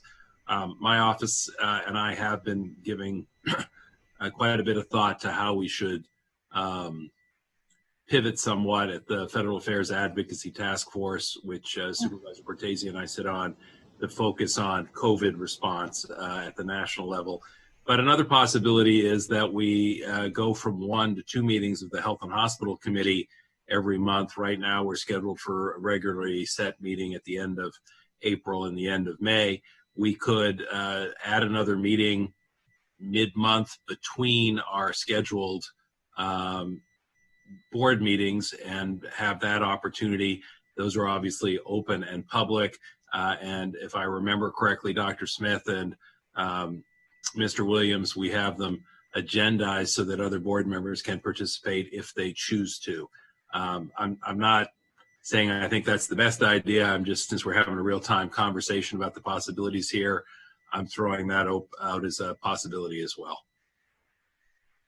Yeah, how about we do this? I think the part of the reason that I was interested in the off week was actually not to do the medical stuff we did today, but to look at the stuff that I think is really hard to get to, which is how do we make sure, that we're focused on the other issues, like how many people are getting GAA? Are we standing up the options for people to get resources in real time, and what does that look like? If it's okay with all of you, what I would be really interested in is, and I'm happy to have this conversation with Dr. Smith and the staff, is to take all of your feedback today and then make a recommendation, and I can do that in writing to the entire board about what the options are. And what I would just recommend is, if they're, Joe, you raise a really interesting point about both the federal, the federal, what is it? It's a federal task force? Federal Affairs Advocacy Task Force. Federal Affairs Advocacy Task Force. Thank you. If the task force may also want to, through you, highlight some of the work that you're doing and the advocacy there that not all of us are aware of. But what I would just recommend is, if folks want to list out the topics they're most interested in. And again, I think the point that Mike raised about how do we not make more work, but really just the work that's going on, get that clearly communicated to the public, is really what I would like to take a look at. But if you don't mind, folks, just you guys give me the topics. I'll work with staff. I'll turn something around and you can give feedback to it in real time, because there's kind of no other way to do that. Is that all right with everybody? Supervisor Chavez, this is Supervisor Simitian again. If we head down the path of an additional board meeting or two each month, I would just underscore the suggestion that Supervisor Ellenberg made, and I hope I paraphrase her correctly, but I think it's important that we make sure those really are dedicated to absolutely COVID items. in part so we don't start turning them into extra board meetings, but more importantly, perhaps, so we don't lose the focus and attention on these COVID-related items that those additional times could provide. So that's my one caveat. Thank you. Thank you. All of you. Very thoughtful discussion. Supervisor Wasserman? Thank you. Yes, just a comment based on what you've all just said. I'm certainly looking forward, President Chavez, to seeing what it is that you're recommending back to the board for consideration. I appreciate that approach. I know that if you think about county council, if you think about the county executive, to prepare for one of these meetings, doing the research, the documentation, the review, the whatever, I'm sure, and I'll just say 8 hours, and they're probably laughing at me right now. But if it takes them 8 hours, and then if our meetings last 8 hours, then you've used 2 days out of 5 days, we've used 40% of their time to prepare for a meeting and sit in and report out and then start it over again. And I really don't think with the crisis we have all around us right now that we should be looking for 40% of their time a week or 20% of their time. 20% of their time every other week, like we're doing, I think is a big percentage. I'm going to be supporting the item number 9, with the caveat that they provide that information to us, whatever they haven't already done so, as Supervisor Ellenberg said, as soon as they're able to do. But I just think we need to back off a little bit, let them do their job, let them make requests for reimbursement, let them continue to provide daily data on the wonderful dashboard. They're going to, Supervisor Chavez, you brought up, what if a fire department had 2 or 3 guys go down, and that was a big percentage of a small station. If we have, I'll just pick James and Jeff, Dr. Cody. If they go down, if they become incapacitated from exhaustion and or COVID, we've got a whole different issue of leadership. And I think when this is all done, it'd be interesting to have a meeting to look over and see what we did well and what we could have done better. And that's what's often done after a crisis, after an emergency. I know the fire department does it every single time, and they have some acronym that stands for it. And I'm all in favor of doing that when this is all behind us and everybody's back at work. But I look at all the names on my if it's Zoom, my screen right now, and all these people have been with us all day long, and we got to let them go. Thank you. Thank you. So may I get a motion? I see Susan. Sure.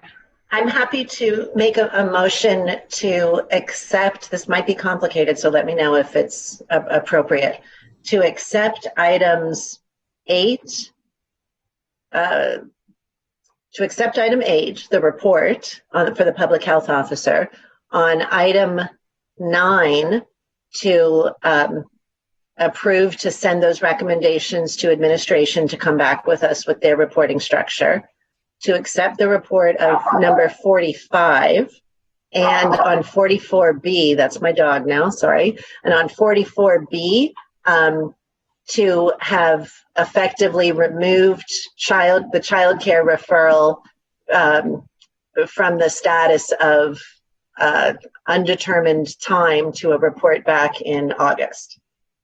So that is a motion. Do I have a second? I'll second it. Thank you. We have a motion and a second from Supervisor Cortese. Is there any more discussion on the motion? I'm going to ask. Go ahead. Can I just say I didn't pipe in at the end to give you input on the special meeting, and I'll make it 2 sentences. I agree generally with the comments made by Supervisor Ellenberg, and I would even go further to suggest that if we're going to go that route, whatever COVID subjects you want on the agenda, that there be a board policy for special COVID meetings established first, that we adopt, that lays out the ground rules for adding, deleting, and even considering items on that agenda, because it's not just us that put things on the agenda or request things. it's a whole series of stakeholders out there, as you know, and I think it would be helpful in terms of transparency to be very clear in writing in the beginning, right from the beginning, if we go down that path to the public. This is what's considered, this is what's not considered, and this is what's sort of not allowable in terms of expanding that agenda. That's all I wanted to say, and I do support the motion. Obviously, I second. Great. Thank you. That's helpful. May I get a roll call vote? Supervisor Ellenberg. Yes. Supervisor Simidian. Simidian, aye. Supervisor Cortese. Aye. Vice President Wasserman. Aye. President Chavez. Yes. Thank you very much. And that, so here's what we're going to go back and do. We're going to go back to public comment, and this is to speak to an item that is not on the agenda. And then what we'll do is we're going to approve the consent calendar, and then we start at item 11.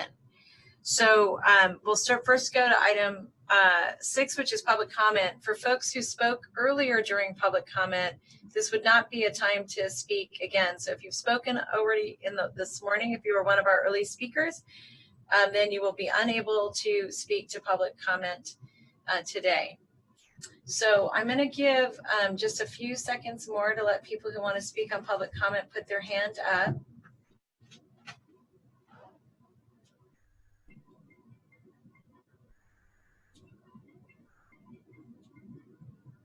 So if there's anybody else, and this is to an item that is not on the agenda today, but within the purview of the Board of Supervisors. So if I could ask the clerk to maintain the 1 minute time, because we're just continuing the speaking time. And if you could begin, and as we get partway through the end, I'll close public comment later on after we have a few speakers. All right, so go, if you could begin. Thank you. Thank you, President Chavez. We currently have 6 speakers on this item. Our first speaker is DP. I am unmuting you. Please accept the unmute. You will have 1 minute to speak when the timer begins. Hi, can you hear me? Yes. Hi, I just would like to ask the committee to please take urgent action to be flexible with our contracts so we continue to serve our clients. I'm a community housing specialist and I work at Momentum for Mental Health in the Intensive Full Service Partnership for TAY. So I'm asking that the urgent action be taken with the agency's contract so we can serve our clients and also hold nonprofits accountable for the health and safety of their employees in terms of access to PPE.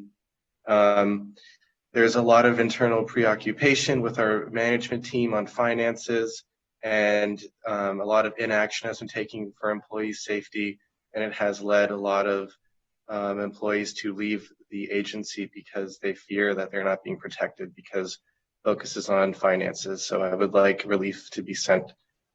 Thank you. Our next speaker is Liliana Hernandez. I am unmuting you. Please accept the unmute. You will have 1 minute to speak when the timer begins. Hello, my name is Liliana Hernandez. I'm a single mother of 4 children. I live paycheck to paycheck. If I'm laid off, neither parent for my children will be working. Their father was laid off because of COVID-19. I have been a case manager and program coordinator at Community Solutions for the last 2 years. I facilitate child-family team meetings. My familiarity with families is very key. The fact that I can't meet with the families right now threatens the strength of their plans. At times, I need to be very firm with families. They cannot be robbed of the structure. We fulfill our part of the contract with the county by taking our meetings by phone. But how effective can these really be right now? Flexibility with reimbursement and contracts is crucial for the sake of clients and us workers. I urge you to adjust the units of service so we can avoid layoffs and continue providing our crucial services to the community. Thank you. Our next speaker is Hillary Tepley. I am unmuting you. Please accept the unmute. You will have 1 minute to speak once the timer begins. Thank you so much. My name is Hillary Tepley. I've been a clinician with Momentum's REACH program for 1.5 years. Community-based organizations, traditional sources of funding have been greatly impacted. We need additional resources to make system changes and retain staff during the pandemic, which will likely create a shadow surge of behavioral health needs after the health crisis has passed. If this safety net does not remain in place, the county can expect a huge influx of clients who are experiencing an increase in symptoms but are unable to access care. I'm asking the county's Board of Supervisors to hold nonprofits accountable for the safety and health of their employees while providing flexible relief funding to make such changes possible. Thank you. Our next speaker is Ryan Thurwatcher King. I am unmuting you. Please accept the unmute. You will have 1 minute to speak once the timer begins. Hello, can you guys hear me? Yes. My name is Ryan Thurwatcher King. I'm a clinician at Momentum for Mental Health. I have been so about a year and a half. I'm also an assistant chief steward and member of SEIU Local 521. At Momentum, I assess, diagnose, and treat clients who suffer from serious mental illness and who are by and large in poverty. We got into this line of work because we love giving back and supporting public health. We take clients who step down from psychiatric wards and from the criminal justice system. We provide our clients with the services they need to lead a more independent and healthy life. We are currently facing massive layoffs that could negatively impact the entire healthcare system, and we need immediate aid to prevent layoffs and support our public safety net. Please support us by providing flexibility in our budget and holding our managers accountable to our safety. Thank you. Our next speaker is Kelly Roop. I am unmuting you. Please accept the unmute. You will have 1 minute to speak when the timer begins.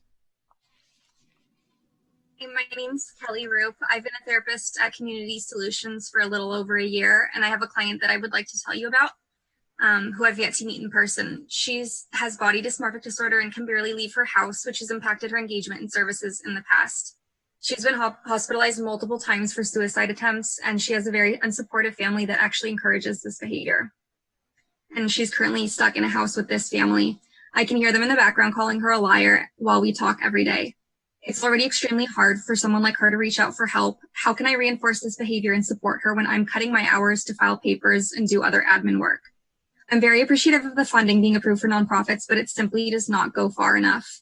There must be more. I urge you to be flexible on our reimbursement contracts and units of service so that we can continue to be accessible to our clients who are struggling during this time. Thank you. Our next speaker is Paige Ganoza. I am unmuting you. Please accept the unmute. You will have 1 minute to speak once the timer begins.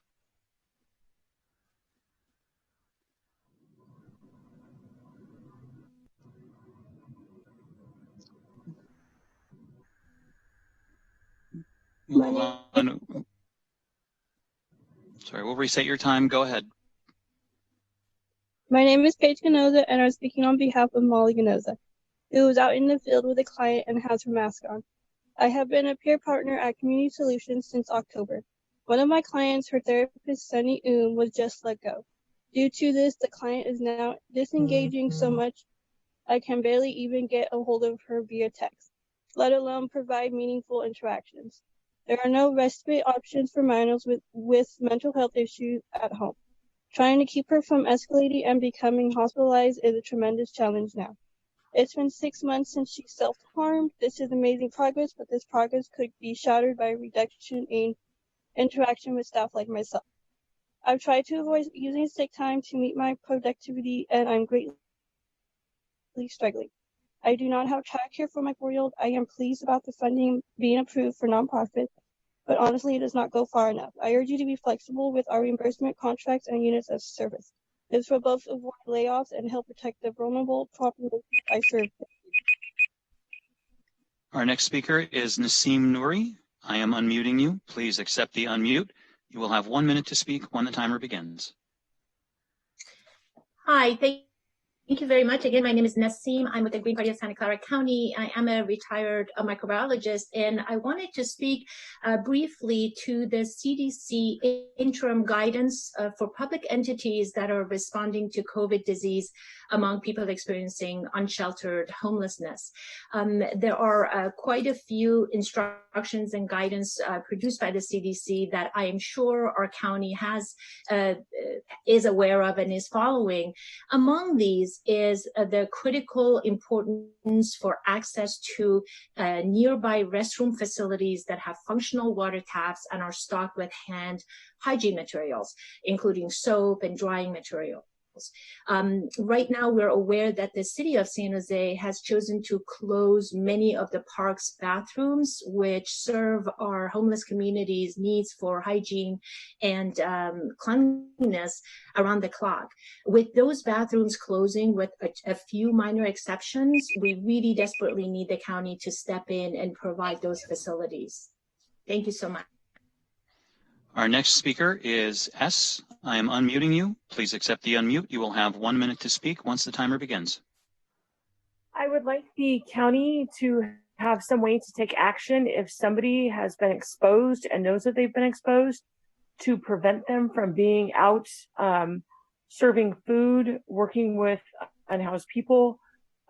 We have somebody who has been exposed and may repeatedly be getting exposed and still working with unhoused people. There has to be a way to prevent them from being out in the community and potentially spreading the virus within the unhoused community and the housed community. So if the county can look into that, you can contact me, because I think that there is definitely a danger going on in the community and it needs to be addressed. Many people have tried to talk to the person. They still want to be out there doing this. And I think it's providing a great disservice and a danger to all of the community. Thank you. Thank you. Our last speaker under public comment will be Yan. I am unmuting you, Yan. Please accept the unmute. You will have 1 minute to speak once the timer begins.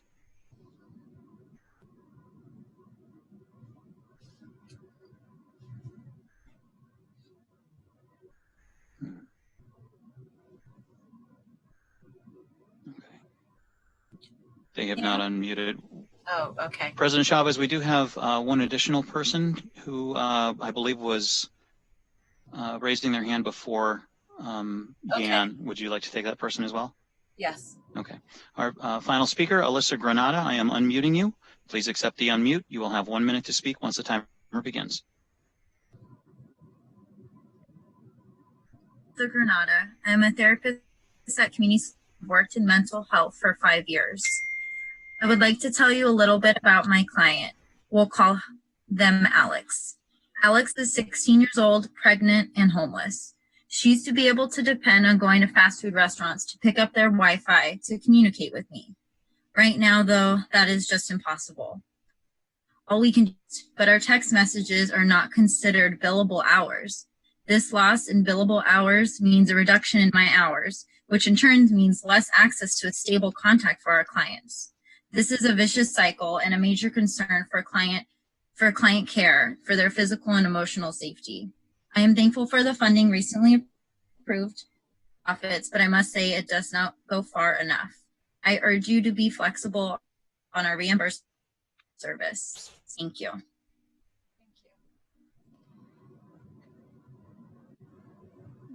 All right, so with that, we're going to close public comment.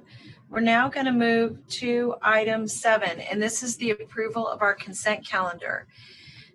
Because there are folks who are listening that will not have access to the consent calendar, Tiffany, I'm going to ask if you can, or David, whoever's reading the consent calendar, if they could do that now. And then what I'm going to do is start with Dave and go down the line to see if anything needs to be adjusted on consent.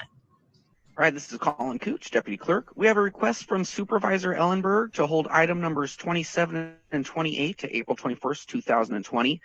Item number 27 is to approve request for appropriation modification number 175 for $1,003,808 transferring funds within the Valley Health Plan budget relating to position adjustments due to increased enrollment and projected expansion of services. And item number 28 is the adoption of salary ordinance number NS-5.20.106, amending Santa Clara County salary ordinance number NS-5.20 relating to the compensation of employees, deleting and adding various positions in Valley Health Plan. We also have a request from President Chavez and Supervisor Cortese to remove item number 39 from the consent calendar. Item number 39 is to consider recommendations relating to the COVID-19 Coronavirus Nonprofit Support Fund. Also, we have a request from administration to hold item numbers 42 and 43 to April 21st, 2020. Item number 42 is to receive the report relating to establishing a temporary shelter at the Civic Center. And item number 43 is to receive a report relating to the Receiving Assessment and Intake Center. That concludes the consent calendar update report. Great. Thank you. Dave, is there anything you want to change on that? No, I'm good. I just wanted to make sure 39 gets pulled because I understood that we have public speakers on it. That's all. Great, thank you. Susan? Yeah, thanks. You just changed positions on my screen. That was funny. I had asked for items 27 and 28 on the VHP staff enhancement to be held because I hadn't received some information that I had previously requested. But in the last couple of days, I have received additional data on the reduction in contract costs that offset the staff enhancements. So I am ready to approve it today. But I want to be sure that the questions raised at the HHC meeting in January continue to be integrated in the VHP planning and communicated to the board, especially as it comes to, as related to improving health outcomes for VHP members, not just addressing operational improvements. And I also wanted to confirm, did we pull 44 off of consent? We already voted on it, so is that moot now? It's moot. Okay, that's all I have then. Thank you. Thank you. So 27 and 28 going back on consent. Correct. And being moved today. All right. Supervisor Simidian, do you have any changes to the consent calendar? No additional changes, Supervisor. Thank you. Thank you very much. Supervisor Wasserman? No, ma'am. Great. Okay, thank you. So what I would like to do is I'm going to read into the record some additional comments that I'd like to make, but I don't think they require these items to be pulled off. Item 38 is the Pay Equity Strategic Plan update, and this is a response to Supervisor Cortese and my referral from last August. I think it's appropriate for them to stay on consent. I would like to thank the staff for their work and the solid scope of the outside expert. As it relates to the scope of work and our procurement process of this, I have several requests. First, the scope should be drafted in a way that allows individuals, groups of individuals, and consulting firms to apply so we can get the broadest group of applicants. Two, the qualifications should specifically call out gender pay equity expertise in addition to what is already listed. That's not currently included. Three, in terms of the expedited deliverable, the scope should specify that we are looking for someone who can help us structure a pay equity strategic plan that includes pay equity principles, outcomes, methods we can use, and means to measure progress. For example, where are we now, where are we going, and how will we get there? Otherwise, I think 38 should move forward with those additional caveats.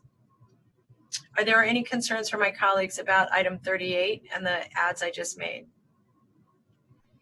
Seeing none, I'll move on then. On item 40 is the $2 million we voted to contribute to Silicon Valley Strong to help families weather the economic impact of COVID-19. I just wanted to highlight that after we made that contribution, it was part of a contribution of $11 million that was used by the community within days. Currently, there are over 7,000 folks who are on the waiting list. And I did also just want to acknowledge and thank the American Leadership Forum, and in particular, Susan St. John Crane and Teresa Alvarado for putting together the telethon that I hope you all got to see last Saturday night, and really to thank NBC for doing that. And I really just wanted to acknowledge that while to my colleagues, while we're making contributions, the public's really stepping up as well. Now I'd like to say just a few words about items that we normally would have had an opportunity to present. And I wanted to acknowledge that today we are adopting commendations for 22 Santa Clara County law enforcement officers, recognizing them as the 2019 Crisis Intervention Team Officers of the Year. These CIT officers have served Santa Clara County and represented their agencies in an exemplary fashion. These teams have been proven to reduce injuries for both law enforcement and people with mental health issues. And I just wanted to thank them for their service. And I'm sorry we couldn't present this to them in person. I also wanted to acknowledge today that we're adopting a proclamation declaring April 2020 a Sexual Assault Awareness Month in Santa Clara County, and thereby encouraging efforts throughout the month to raise awareness and create a community that's free from all forms of gender-based violence. April's also Child Abuse Awareness and Prevention Month, and I wanted to take a moment to thank everyone who's dedicated their time and efforts to the lives of children and their family. The other, just broadly, I wanted to acknowledge that item 57 can stay on consent, but I want to recognize the employees who are honored this month. These are our employees of the month, and they're not able to be honored in public. And I want to apologize if I mispronounce their names, but I did want to read their names into the record. Shashank Rajan, IT Manager, Officer of the Assessor. Ruby Cruz de Arrieta, Accountant to Finance Agency. Brian Bow, Supervising Librarian for the County Library. Pierre Zamora, Sheriff's Correctional Deputy, Office of the Sheriff. Martha Mendoza, Eligibility Worker for Supervisor for the Social Services Agency. Lisa Marie Cachola, Referral Management Nurse, Santa Clara Valley Health and Hospital System. Patricia Hart, Office of the Management Coordinator, Santa Clara Valley Health and Hospital System. Wayne Haskett, Vector Control Technician to Consumer and Environmental Protection Agency, and Jerry Garcia, our Park Maintenance Worker from the Department of Parks and Recreation. And I just wanted to take a moment to thank them for their dedication and service, and for the thousands of employees who are on the front lines right now as we speak, who they represent. The last thing I wanted to do was to highlight one item that's on our agenda, and if none of my colleagues have a concern about this, this is the transportation assessment. And Valley Transportation Authority had 2 employees who gave feedback to this who no longer work for them. So the feedback that they gave wasn't fully vetted with VTA. I wanted to ask if this can come back on the 21st so that we could get feedback, and at least some feedback from Nuria Fernandez. And I think that would be enough time just for her at least to get a chance to read it. This is Supervisor Simitian with no objection, Madam Chair. I don't understand that. Thank you, Supervisor Simitian. If you could hold, and I apologize to my colleagues, there's one other issue that is, just tell me what it is. Give me that again. What item is it? Okay.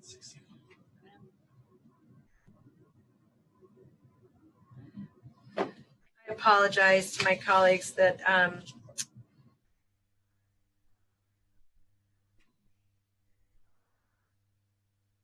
oh, I'm sorry. We're also recognizing the dispatchers. Also, this is their week that I went to go visit them, and they are really our frontline employees that no one can see on the front line. So I apologize for that. And then if I could, I'm not sure if what, let me make, I'm just looking at someone's note to me. I apologize.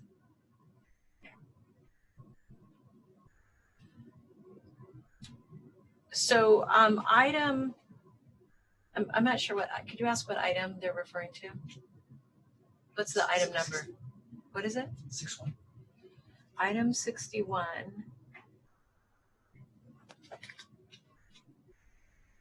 Yeah, I don't have any comments. I'm going to ask if we can come back to item 61. It's on consent, but I'm going to remove it from consent just because I want to make sure I can find my notes on it. I apologize for that. Are there any other comments or questions? If not, may I get a motion for the consent calendar? The only, we are making a few changes that I will read back into the record, and that is that 27 and 28 are going to be now put on consent, but we're taking action on them. That we've made comments, or I have, to some items that we're leaving on consent, and that we are pulling item 61, and this is our job order contracts, off consent. And I think that we're pulling off 39 off consent. Does that sound right to my colleagues and to the staff?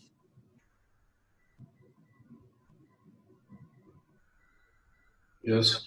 All right, then hearing no concerns about that, then may I ask for, is there any discussion on that motion? Seeing none, may I get a motion to approve? So moved. Thank you. A second? Second from Supervisor Cortese. May I get a roll call vote on the consent calendar? Supervisor Ellenberg. Yes. Supervisor Simidian. Simidian, aye. Supervisor Cortese. Aye. Vice President Wasserman. Yes. And, I just received a note that there is one member for public comment. Okay. And President Chavez, you're the last vote. Okay. Well, so let me just say this. Once we started the roll call, I would not take public comment on this normally, but we will, since this is kind of a clunky little system we're working out. All right. On the consent calendar. Our speaker on this item is Scott Largent. I am unmuting you. Please accept the unmute. You will have 1 minute to speak once the timer begins. Okay, great. Thank you, everybody. Sorry for the confusion. Normally, I'm used to having a hard copy agenda. I mean, I understand we're dealing with a lot of strange, interesting things. It would be helpful for the public. I understand this is one of the only buildings open in the area right here with the lobby.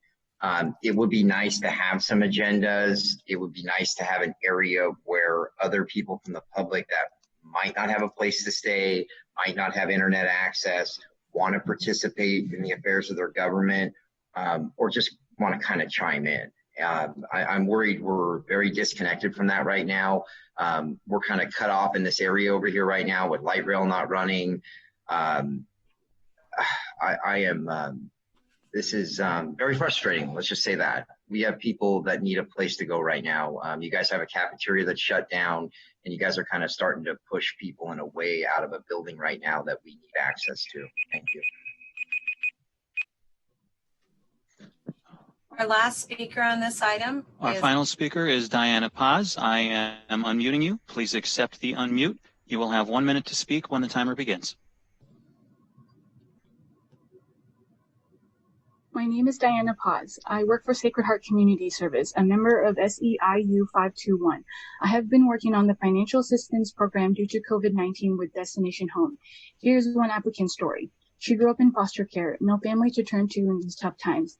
She is a domestic violence survivor. Her son was kicked out of school for acting out in class caused by the trauma he experienced. She rents her room, worked nights, then COVID-19 happened, lost her job. Here's a woman who has overcome so much in her life already. Now this is her new reality.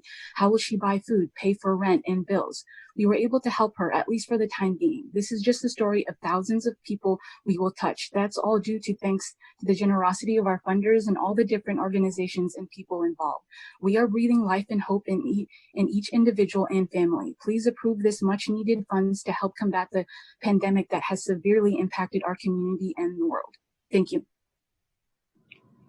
That concludes the public speakers. President Chavez, thank you. Thank you very much. With that, for my colleagues, we're going to now move to item 10. This is a shelter program at the county site in Milpitas. And Supervisor Cortese, this is a recommendation from you. I do, just before you begin, if we have any speakers who already spoke on this item earlier today, we will not be calling on you for this item again. Supervisor Cortese, go ahead. Thank you very much, Supervisor Chavez. I don't want to reiterate too much of what's already written in the item, but just a couple of highlights. Back in February of 2018, you may recall we were evaluating some different sites for a village-type concept shelter program for the unhoused. At that time, we became temporarily focused on the so-called Lilong site, which later became a non-issue, as all of you know.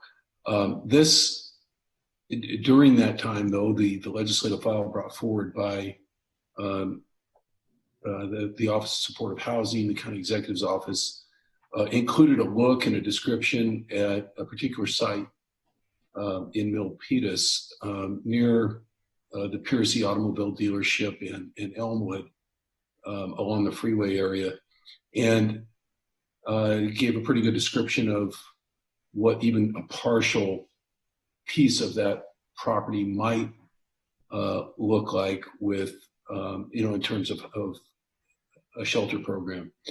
I'm asking that the administration continue the work that they were doing back then, resurrect it, for lack of a better word, and take a deeper dive into that site in terms of a determination as to whether or not it would be useful in the context of an unhoused shelter, RV site, shelter on wheels site, or a modular site, or some combination of the above. We've had a couple of different CBOs over the course of the last year take their own look at the site, who have worked with my office more on a question and answer basis in terms of what I might be interested in supporting. This site is in my district, so I'm sure that's why I became the point person for some of those folks. And the site's attractive for something like a so-called community first type of arrangement, which was done in Austin as a public-private partnership, which is also something our Office of Supportive Housing is familiar with in terms of a concept. It's very similar to what I just described, some combination of essentially an RV park / modular site, a mixture of the two on an attractive site. All of this is for temporary, what we would call transitional or interim housing, to move people along the continuum under the circumstances of having 8,000 people unsheltered right now, give or take 60 or 70 based on this morning's report. That said, I would like to move the item. Obviously, I'm open to questions from my colleagues, and I'm sure there may be public comment on the item. But before we hear public comment, I just wanted to say, over the course of the last couple of days, I've had the opportunity to talk to a couple of the elected officials from the city of Milpitas again. I certainly had conversations with them over the past year, going all the way back to last February. But speaking again to a couple of the 5-member council in Milpitas, it's clear to me that they have some additional sites that they would like us to look at, either in lieu or in addition to this site, as part of any study that might come out of this referral. And I would like to make that direction part of the motion on the item, that we expand the look to any agency sites, school district surplus, remnant sites in that area, along the freeway, which again, in addition to this site, and anything that the city of Milpitas elected officials or administration themselves are interested in offering. One of the topics that came up over the last couple of days was the fact that there is a hotel for sale, ostensibly in the area, that the owners or the sellers feel would be extremely suitable as a transitional housing facility. Of course, our folks haven't looked at that yet, but this is just an example of why we should perhaps open up the analysis beyond just this one site in terms of getting the referral looked at. Lastly, there was some discussion about by the administration. Let me also say that at least one of the community-based organizations that's looked at the site, which would be Amigos de Guadalupe, which oversees some of our other programs, also came back through their architectural firm and indicated that there were a couple of other agency sites that might be suitable, slightly smaller than this, but this site is oversized for this purpose anyway. So it would be a broader look. And lastly, I just wanted to hopefully knock down a straw man. In my communications with the county executive's office, although it wasn't mentioned in the ledge file from housing last February, there was some indication that this site is in a floodplain. As we all know, much of the valley is in a 100-year floodplain. I researched that with one architectural firm over the weekend who indicated this is a 100-year floodplain like you see in North San Jose, and it doesn't pose any kind of significant restrictions on temporary dwellings as long as you keep them 2 feet off the ground is the typical requirement, which, as you know, RV units and tiny homes and homes on wheels are usually in that category. And obviously, prefabricated dwelling units that are typically used for villages like this can easily be placed on pier blocks or other foundational elements to keep them 18 to 24 inches off the ground. So I just wanted to get that out there because I wanted to make sure to respond to at least that one iffy fact that came forward more recently in talking to the county executive's office. So the motion itself would just be to move the item, pending public comment. The motion would be to move the item with the expanded look at any and all other agency sites in the Milpitas boundaries suggested by others. So that's a motion. Do we have a second? Any second? I'll make the second. And then what I'd like to do is before we go to comments or questions from the board, we have a motion, we have a second. We'll go to the public, we'll get the public's feedback, and then we will come back for board discussion. Is that all right, everybody? Yep. Good. All right, thank you. Thank you, President Chavez. We currently have 13. It's escalating a little faster. We have 16 members of the public waiting to speak. Our first speaker is Bhavin Patel.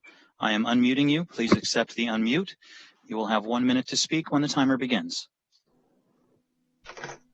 Hello, my name is Bhavin Patel. I stay in Terra Serena community, which is just opposite to this location. And I would like to strongly oppose this proposal. The reason being, as many people already mentioned, there's already correctional facility where few people have already infected with COVID-19, and this is definitely going to put in very high risk. The second point is there is a data published in NY Times which says that this land is very high risk for the infection. So what you are trying to do is it is going to put even more risk in that area. The third point being, some of the points which are mentioned are not correct. Like there is a wall separating. It's just a small road which is separating this community and the that area. The fourth point being, if you see the amount of kind of houses which are built in the Milpitas over the recent year, so it's like a highly congested area. So what we are trying to achieve here, it takes at least 20 minutes to just cross that road in the morning for me. So this is going to add even more burden after this. Our next speaker is Scott Largent. I am unmuting you. Please accept the unmute. You will have 1 minute to speak when the timer begins. Okay, great, everyone. Scott Largent, still getting used to everything out here in the hallway. Anything that we can roll out right now, I think would be fantastic. What I'm starting to see right now, since homeless sweeps have been suspended in the city of San Jose, pretty much Santa Clara County, people are kind of coming out of the woodwork and they're just setting up shop anywhere right now. I'm very concerned about what's happening right now over near the crash zone near our airport, because that place is just turning into Lord of the Flies right now. I was really hoping that we would have some more portable showers, actually portable showers out there in general. I was hoping that we would have actual dumpster bins instead of just a sign saying dump your garbage here. More, because these are all the people that are going to be showing up over here to the county building using your services and facilities here if we don't do something about this. So more, go on a field trip. Thank you. Our next speaker is Nicole Stewart. I am unmuting you. Please accept the unmute. You will have 1 minute to speak when the timer begins.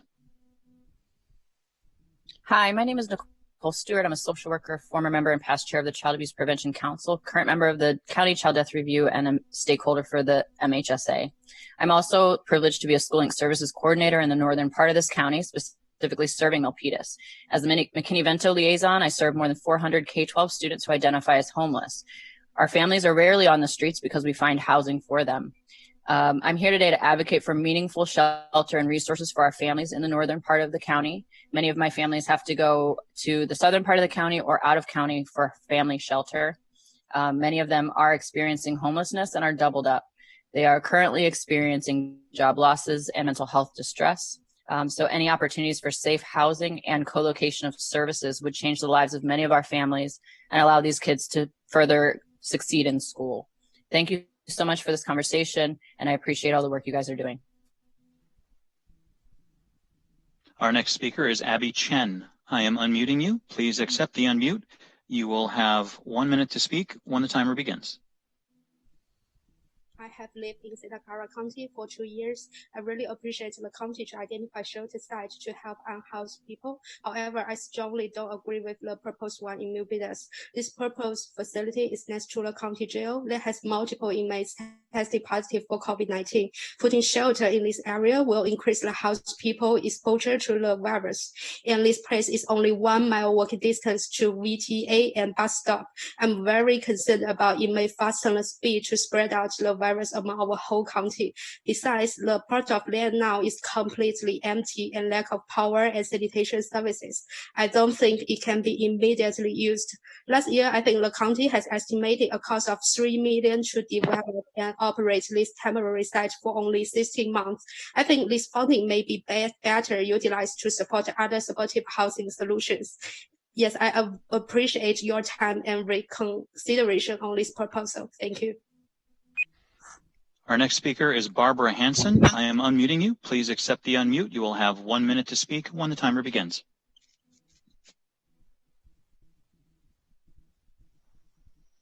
Hello, I'm Barbara Hansen with PACT and with Indivisible East San Jose. I'm with PACT with East San Jose. There is nothing pretty about being houseless, not for the people who are, nor for those of us who witness it. But our fellow citizens are suffering without a safe place to be, and whether they gather at the sites proposed by the side of the freeway, on us, in an empty field, standing on a corner, or sleeping in a car, the houseless are here. Please vote to give our fellow citizens a chance to be at a place that gives some quality of life, opposed to a life that has none. Thank you. Our next speaker is Yan. I am unmuting you. Please accept the unmute. You will have 1 minute to speak when the timer begins. Hi, my name is Yan Wang. I'm living in Milpitas. I don't think it's a good time to plan for a temporary solution in Milpitas because it is a very small city but with very high population density, and especially high in the community with lots of elder and little kids, which is right across this land. It will increase the risk and vulnerability to our community with lack of social distances. I also cannot see how the shelter is going to control the social distance for the homeless in a small land, which might bring more risk to everybody. We should have a safe plan with less costs. Thank you, everyone, for your kind consideration, and I really hope you can vote for no. Our next speaker is Maritza Maldonado. I am unmuting you. Please accept the unmute. You will have 1 minute to speak when the timer begins.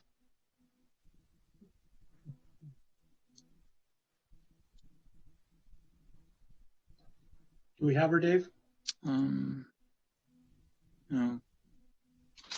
She might be away from her computer. Let's move on to the next speaker. Our next speaker is Charles Morey. I am unmuting you. Please accept the unmute. You will have 1 minute to speak when the timer begins. Oh, can you hear me? Hello, Yes. can you hear me? Okay, thank you. Yeah, this is Charles Toshinas Mori. I'm New Peters resident for more than 10 years. I don't think it's the right place to build a homeless shelter in current New Peters because of the too much close to the next big residential community. And it may potentially bring the traffic issues because the Thompson Court is a very small residential way, and I don't think it support the emergency vehicles to go in there and easy to in and out. And besides, if it's something big traffic there, it will be blocked one of the ways to the community gate and impacts more than 300 families, I think, in and out. And besides, and I already saw something, the traffic, and they go bypass from the correctional facilities. So I think it's not a good place. Thank you. Our next speaker is Karina Dominguez. I am unmuting you. Please accept the unmute. You will have 1 minute to speak when the timer begins. Thank you, Madam President and members of our board. My name is Karina Dominguez, and I'm humbly sit before you as City Council member and former Vice Mayor of the City of Milpitas. I represent over 70,000 people who are passionate, compassionate, and very engaged. In the past 24 hours, our office has spoken to over 250 community members, and I have found that 100% of those individuals stand with Supervisor Dave Cortese and his leadership to serve our unhoused population here in Milpitas and Santa Clara County. I thank you, Dave, for your leadership, and I humbly ask for your consideration in adding the following things to your referral. First, to form a partnership and work directly with our city manager and our staff in order to select a site that can best serve our entire community and provide a safe home for our unhoused. And two, to expand the scope of site exploration to include other sites, including hotels. And number three, our city is in desperate need for assistance in helping count our unhoused population. It would be great to have one FTE to help us with the wait list and form a true partnership. Thank you. Thank you, Councilmember. Our next speaker is Ron Hansen. I am unmuting you. Please accept the unmute. You will have 1 minute to speak when the timer begins. Thank you, Supervisors, for hearing this referral, and I strongly urge your support for it. I am Ron Hansen, affiliated with PACT, People Acting in Community Together. As we know, several of those who are released from our jail are unhoused. As this referral moves forward, please consider and include that services provided by our county's reentry center will be available and accessible at this proposed site. Not including these services at this site will most assuredly result in many of these folks ending up back in jail. Please approve this referral. Thank you. Our next speaker is Nancy Dong. I am unmuting you. Please accept the unmute. You will have 1 minute to speak when the timer begins. Yeah, my name is Nancy. I'm the resident in Santa Clara County and for about 23 years. And I voted for no. I hope you guys can vote for no for shelter in the Milpitas because this land is pretty small. You know, that's no, the capability is very limited. For the future expansion will be the problem. So then we'll be wasting the money to put the money in to build up right now. And in the future, I think it's too small. I think that this is very important for the financial reason. And then the second reason is the population density is pretty high in the Milpitas. I don't think the Milpitas can deal with these issues. You know, and another problem is that there's no public and private hospital very close to that area. It's take the commute to the Santa Clara County or to take the highway. So the traffic will be a big issue. We need a concern. Okay, thank you guys. Our next speaker, I'm sorry, please go ahead. David, Supervisor Wasserman, how many more speakers do we have? Currently, we have 20 speakers lined up. Still to go. 19 now, yes, still to go. And President Chavez is back. Thank you. Okay. Thank you. What I'm going to do is our last speaker on this item will be Jerome Shaw. And, Jerome is our last speaker. And I know some more folks are jumping on, but that's where I'm going to end it right now, just because I saw Jerome last. Our next speaker is Ellen JT. I am unmuting you. Please accept the unmute. You will have 1 minute to speak when the timer begins. My name's Ellen Turner. My 4-year-old granddaughter said to me one day as we passed an encampment, "I know what to do for the homeless, Grandma." I said, "What?" She said, "Give them a house." We know from the research that her answer is correct. If we get people into some kind of place where they can sleep safely and keep their materials and belongings safely, we know that then they're able to take advantage of the services we offer and get themselves back on their feet. Meanwhile, before that, they are sleep deprived, not making good decisions, and so caseworkers can't find them. They need to be in a stable place. I urge you to do what Dave is asking and give them a little home. Thank you. Our next speaker is Jose Garcia. I am unmuting you. Please accept the unmute. You will have 1 minute to speak when the timer begins.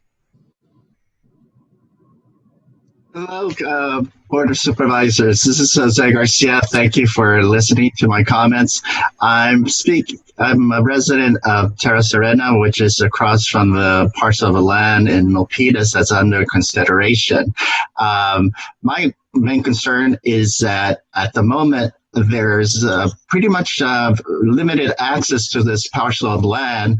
The access at the moment is via the Thompson Court, which is a dead-end street. And so there is a minimal access that will create a bottleneck and move pedestrian traffic to other areas of our community that are not supportive of such additional traffic. But other areas, maybe in the community or other cities, are better suited for this proposal. Our next speaker, go ahead, I'm sorry, President Chavez. if I could interrupt the clerk, I'm going to apologize because we had a few people jump on just as I was making that comment. The last speaker we're going to take is Alexis Esguerra, and then we won't take any others. And what I wanted to say to my colleagues, we do have a lot of speakers. I'll just ask that the clerk mute at exactly one minute so we can make sure we can get everybody able to speak. Thank you. Our next speaker is Maritza Maldonado. I am unmuting you. Please accept the unmute. You will have 1 minute to speak when the timer begins. Hello, my name is Maritza Maldonado from Amigos de Guadalupe.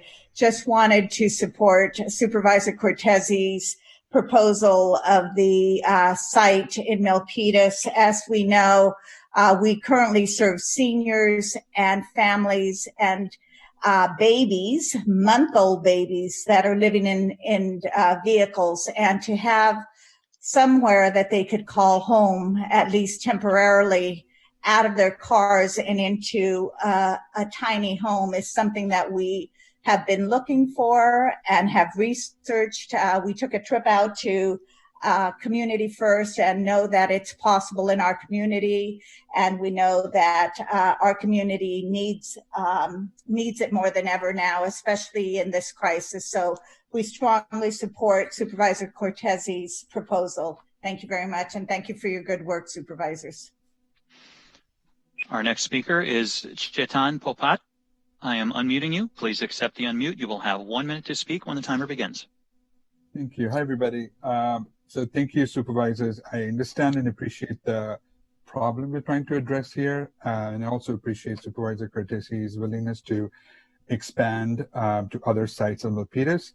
I live in Terra Serena, right across from the land parcel being considered. And so while I appreciate that there are people who we need to look after, I think the solution we're talking about is a rushed attempt without really considering the long-term impact on the community and the people living across from the street. For example, the proposal says there's a wall that separates from the road. Actually, that's incorrect. The land, there's a very thin road that separates us from this parcel of land. And as some of the others have alluded, it's going to add traffic congestion and increase the risk of community spread. So my ask of the team is engage the community, give it more time, and look for more better solutions that will help the homeless. Our next speaker is Vikram. I am unmuting you. Please accept the unmute. You will have 1 minute to speak when the timer begins. Hi, can you hear me okay?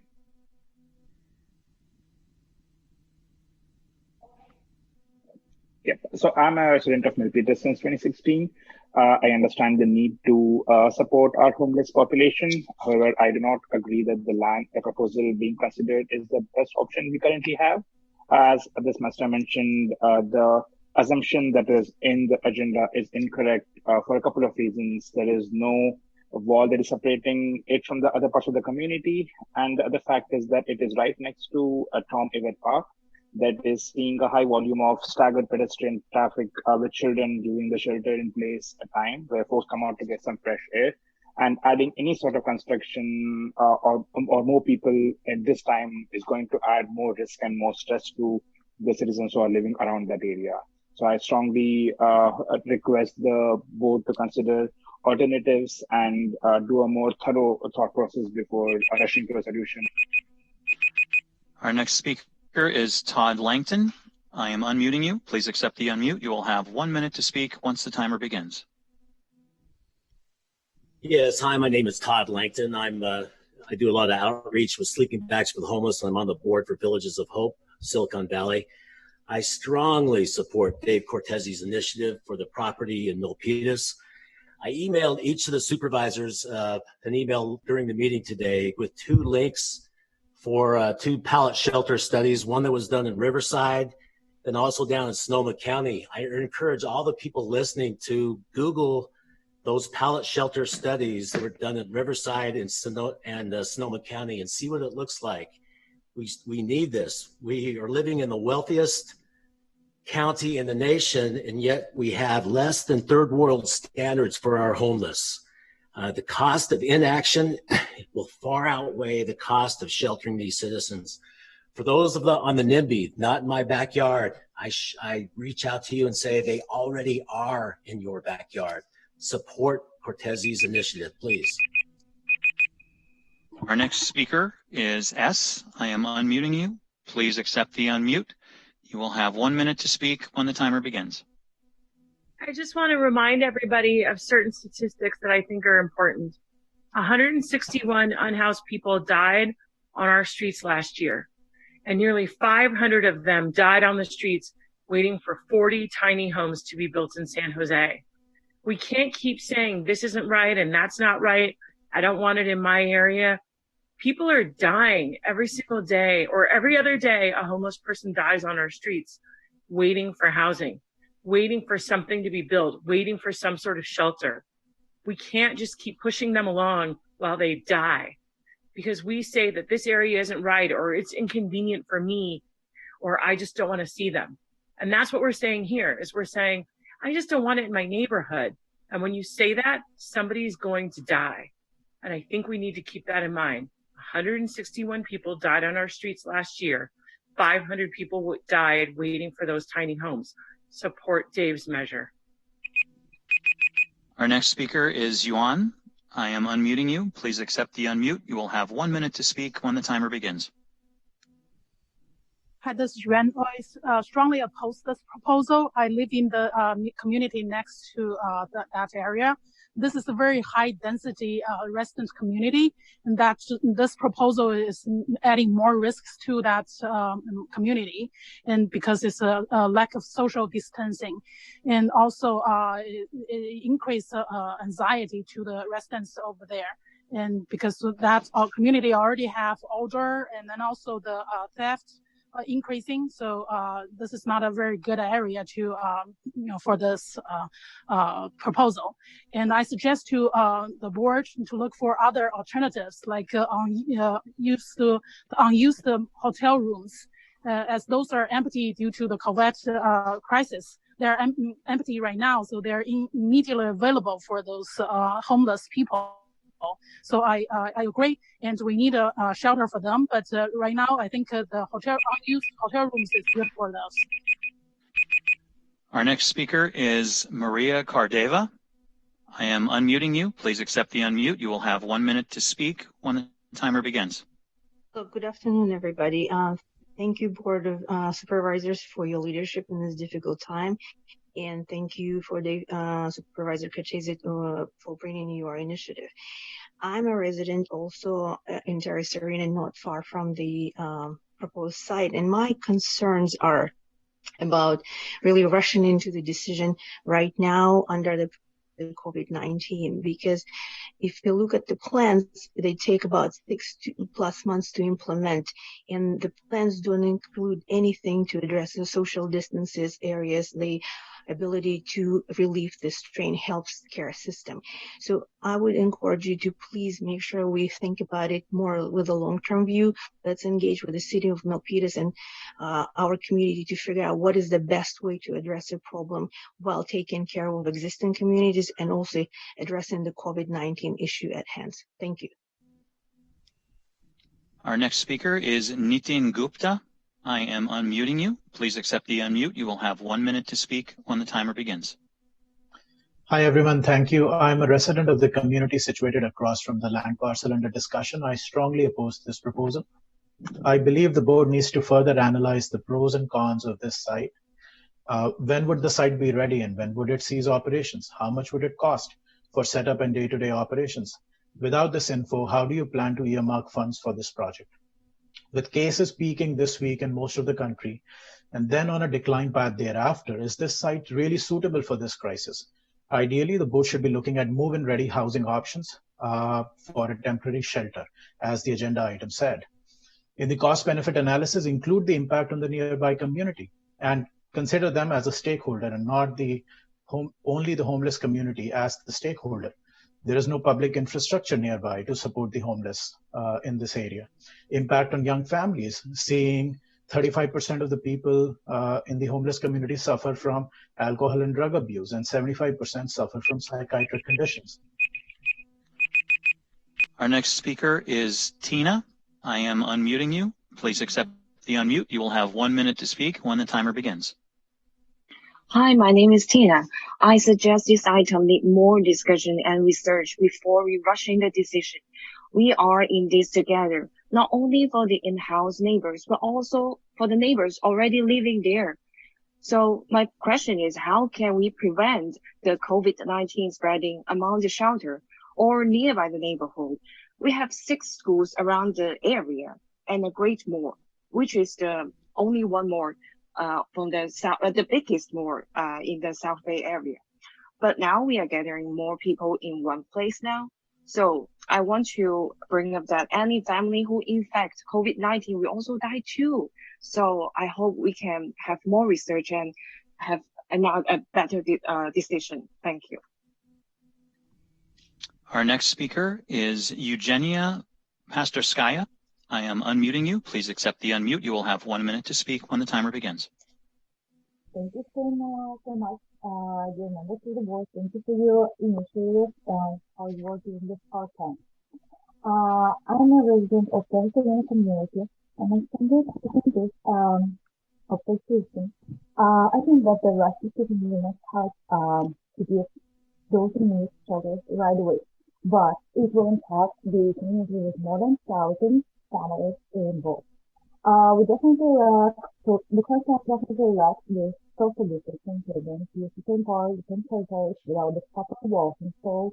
It's gonna have problems. It's gonna be dangerous for the residents and the homeless as well, because it's gonna be situated along the highways.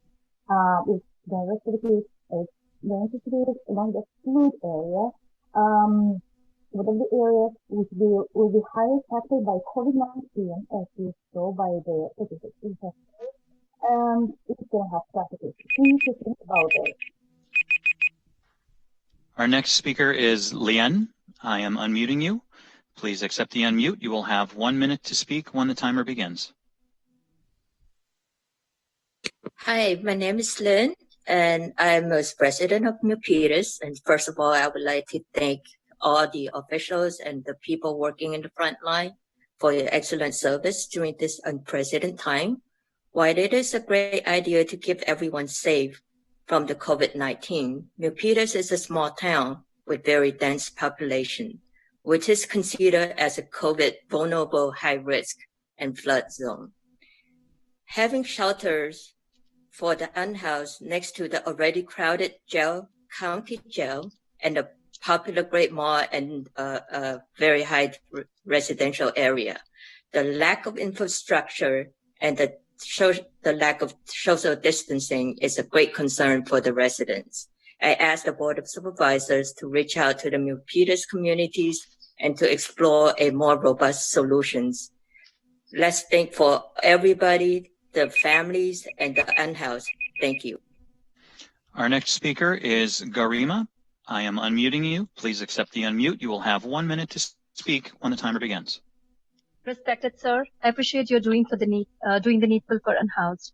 However, I would still like you to consider your decision for a lot of reasons. One, there is absolutely no infrastructure in this area to support this population. The food banks are very, very far and not easily accessible. This is facing right in the highway, and even after closing my 2 windows, it's quite noisy and there's a commotion out there. We also have odor issues from the San Jose dump yard, and there are other issues in the area as well. So I would really request you to please reconsider your decision. Thank you. Our next speaker is Shaitan. I am unmuting you. Please accept the unmute. You will have 1 minute to speak when the timer begins. Hi there. My name is Chetan Patil. I'm a resident of Milpitas. I've looked through the proposal and I commute daily near this site to my work. If I go and a little bit analyze, I see quite a few issues with the proposal being put forth. There are no nearby infrastructures. It's very close to the other residents. There's a park which is going to have an impact because of the current COVID situation. So I ask the Board of Supervisors to reconsider and do a thorough analysis for a long-term solution. Thank you. Our next speaker is Serena Alvarez. I am unmuting you. Please accept the unmute, and you will have 1 minute to speak when the timer begins.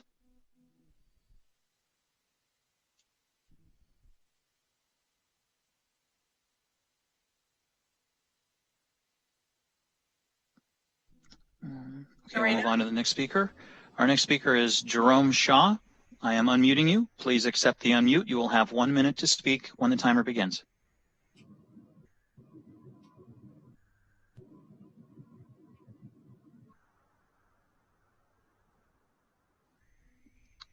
Okay, our next speaker is Kuldeep. Kuldeep, I am unmuting you. Please accept the unmute. You will have 1 minute to speak when the timer begins. Thank you so much. As a resident of the neighborhood Teresarena community, which is right next to the proposed site, I would have a firm no on this proposal for a variety of reasons. I'll just touch upon a few. Talking of the virus situation, somebody talked about a few deaths here. So in country, as of today, just today's numbers are around 1,900 dead. So in a situation like this, even thinking about a plan like this in an area needs a very, very thorough investigation of the proposal as well as the alternatives. Second, we are probably an equal or perhaps the bigger stakeholders in this. So going forward in any of the deliberations, an in-person representation from our community and Milpitas town is strongly urged. In addition, everyone has already said something, so all of those apply as well. So it's a firm no. Please do consider that. Thank you. Our next speaker is Gail Osmer. I am unmuting you. Please accept the unmute, and you will have 1 minute to speak when the timer begins. Okay. Hi, good afternoon. Thank you, Supervisor Cortez, for bringing this to the full board. And you all know I do support this. But the most need that we need now for the unhoused folks are motels. There are thousands of unhoused folks out there. I get calls today. I got 2 calls from couple of the unhoused folks, and they're begging to get into motels.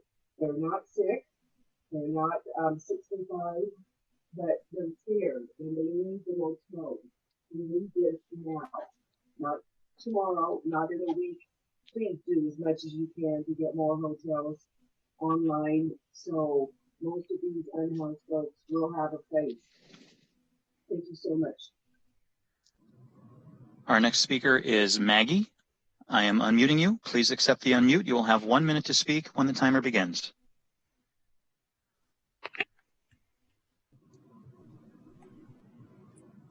Hello, thank you. Good afternoon, everyone. First, I want to thank you all for the work and efforts to putting in to keep the our community safe during the coronavirus. And I also want to share my thought about the homeless shelter plan on your agenda.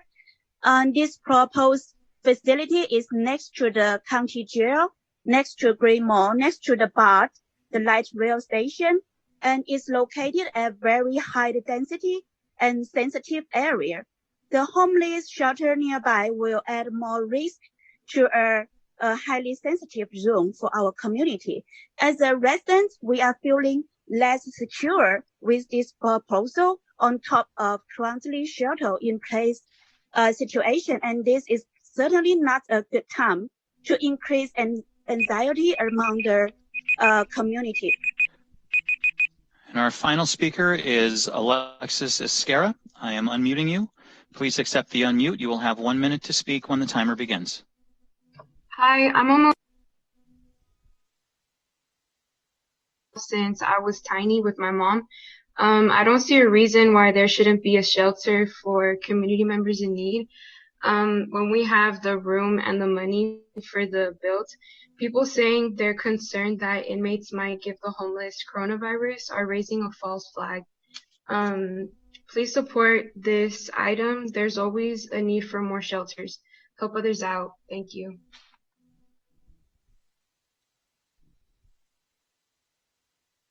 Thank you very much. I want to thank all of the speakers. I'm going to turn this back over to my board colleagues. And Supervisor Cortese, I see that you are back and available, and thoughts or reflections, and then I'll ask if my colleagues have any as well.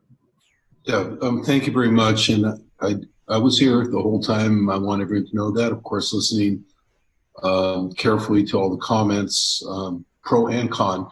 So I just want, for the public's information, to make something abundantly clear that I know my colleagues are already clear about. This stage of this proposal is what we call a referral, which is a way for the board, at the prompting of one of the supervisors, in this case me, to ask the administration to come back to the board with the results of further study. There are no fiscal implications or final decisions involved with this referral. I'm asking my colleagues, and of course I'll reemphasize that for their sake as well, to have staff go back and look at this site again, to take into consideration what we heard today, to make sure that the previous description of the site is accurate. If it's not, to bring us back accurate amendments to the report from February, and to look at other agency sites in cooperation with other agencies in the area, which would include school districts, the school district, there's one in Milpitas, the city itself, and any other agencies.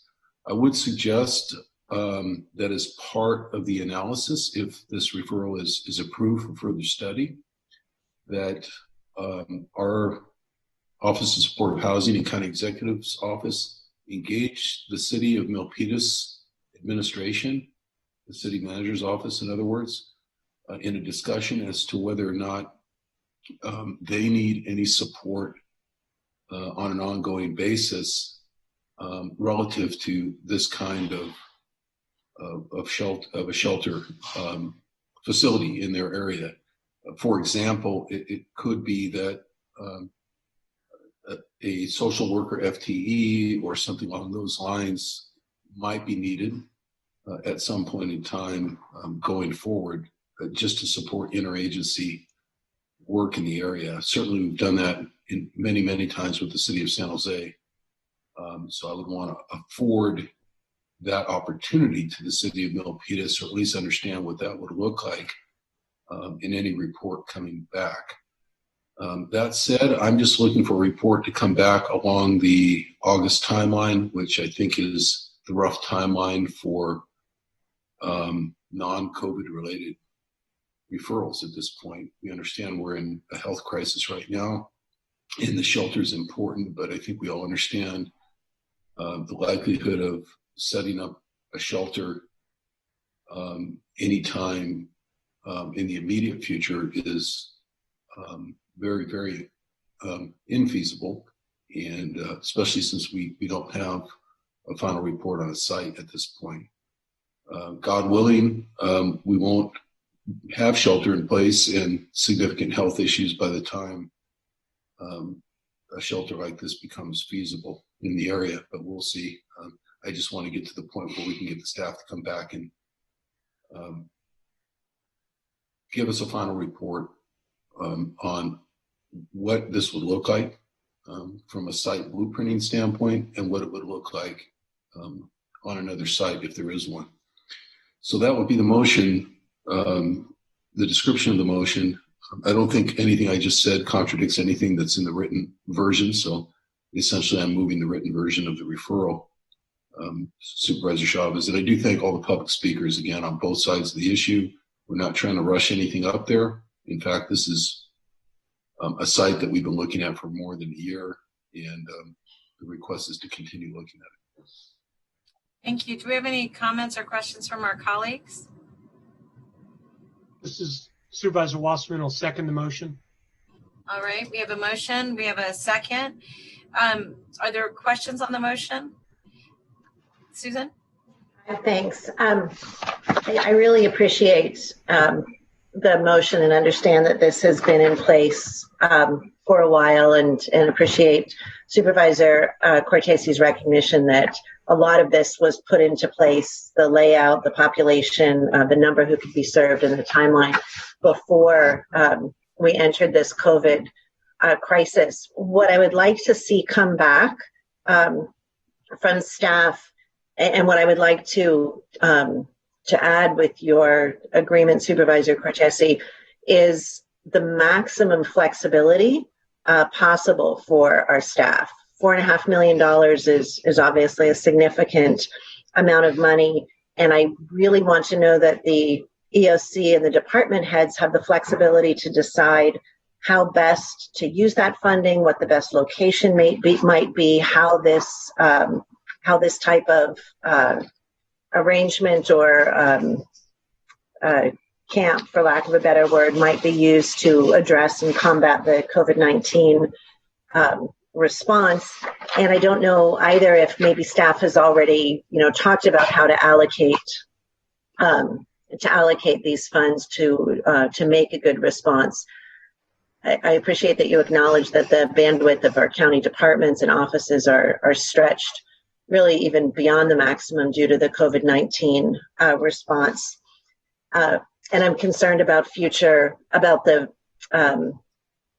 financial piece. As you mentioned, of course, there's no financial commitment now by accepting the report. I just want to flag and have on the record again that given how much our finances are changing and have changed since this proposal was first brought forward, I don't know if it will still make sense in its current form, the number of people proportionate to the amount of money. So again, I'll support it if we can have just really significant flexibility for staff to come back and see what makes the most sense in terms of location, number of people, and ways to spend this money.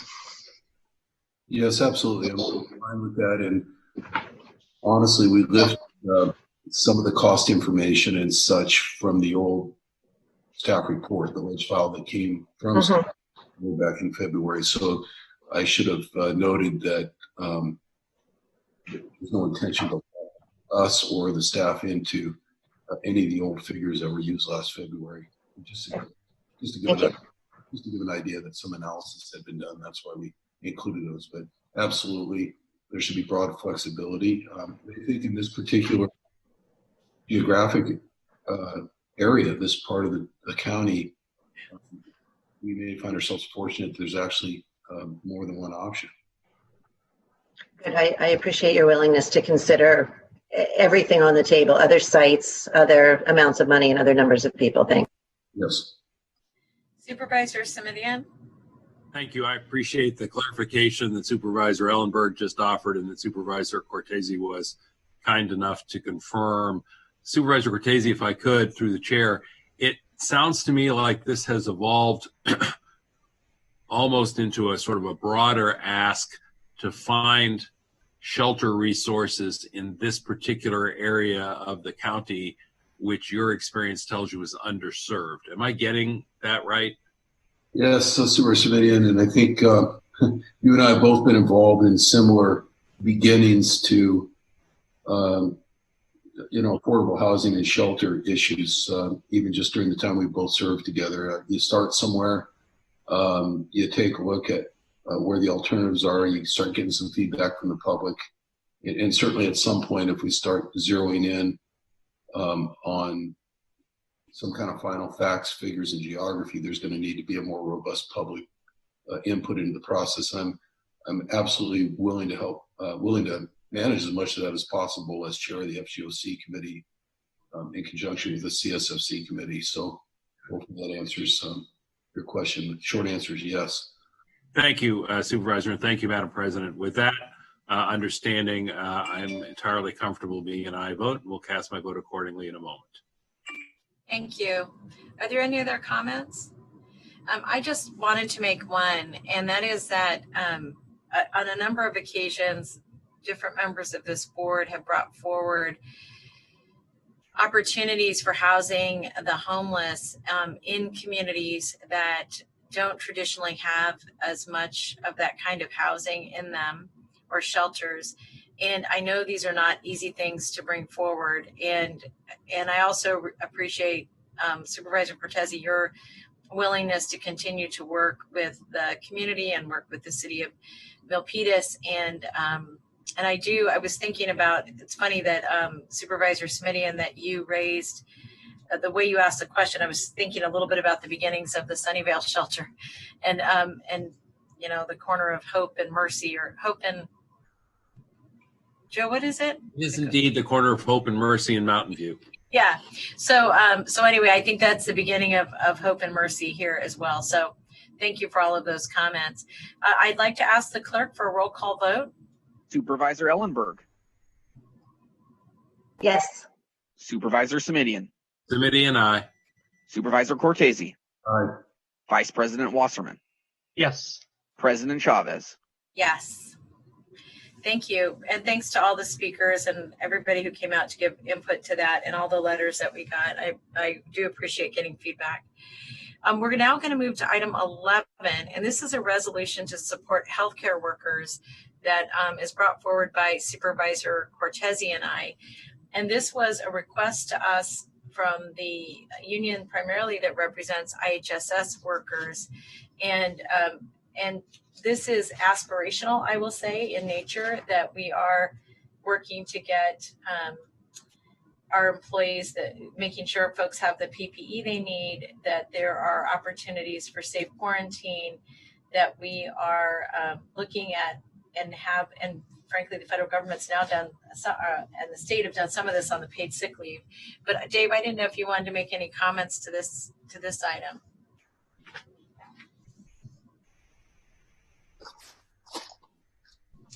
Thank you. Thank you, Supervisor Chavez. Clearly we've heard a lot from healthcare workers, including today, at different levels of county government in terms of what we need to do to keep them safe. I think the referral, does what referrals do, as we were just talking about in the prior one, and ask the administration to come back to us without any fiscal implications at this point and let us know what more can be done.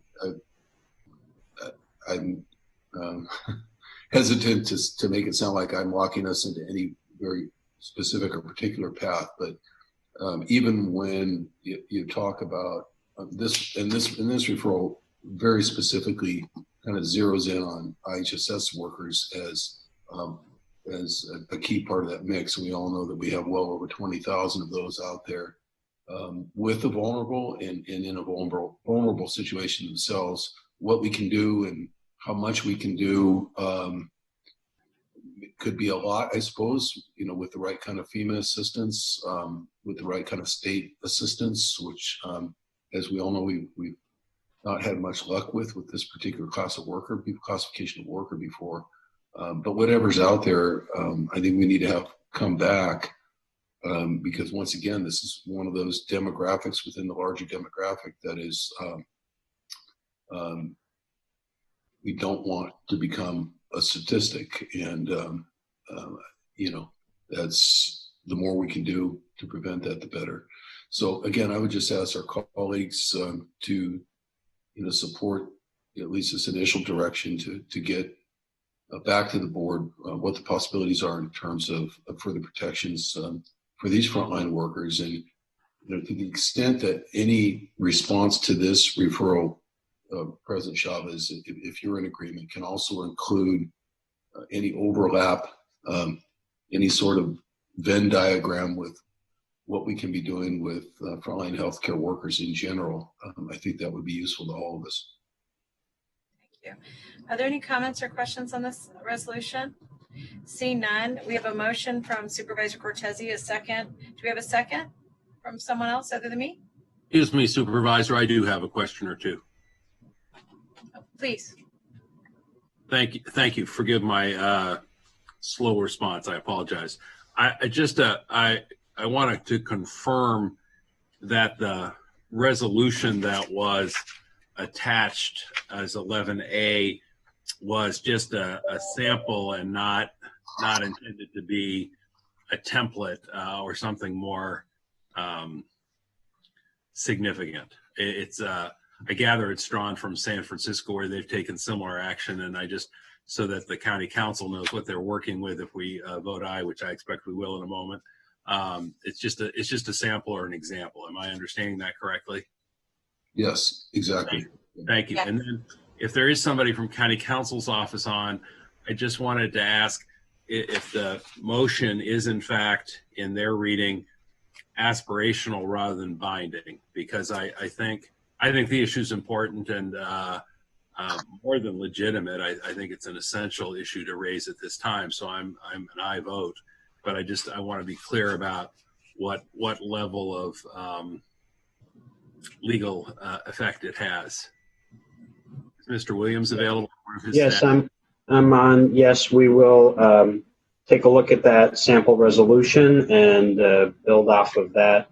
And yes, I think it's an expression of the board's concern regarding this issue and desire that effective measures be taken. Thank you. And just the last observation is, I don't know if it involves any meet and confer obligations, but obviously if it does, we'll want to make sure those are respected as we move forward. And I would ask the staff and the council's office to give that some consideration as well as we move forward. Thank you. And again, apologies for the late entry into the conversation. Not at all. Thank you for that. So we have a motion from Supervisor Cortese and Ms. Ellenberg, did you second it? No? I didn't, but I'm glad to do it. Okay, then we have a motion and a second. And with any more discussion, we have no speakers on this item. All those in favor, I'm sorry, roll call vote. Sorry about that. Supervisor Ellenberg. Yes. Supervisor Simitian. Simitian, aye. Supervisor Cortese. Aye. Vice President Wasserman. Aye. President Chavez. Yes, thank you. Thanks to my colleagues. Item 12 is it's a referral by me, and let me just say what this is. This is trying to make sure that we're prepared if we need to be for COVID-19 in November around the elections.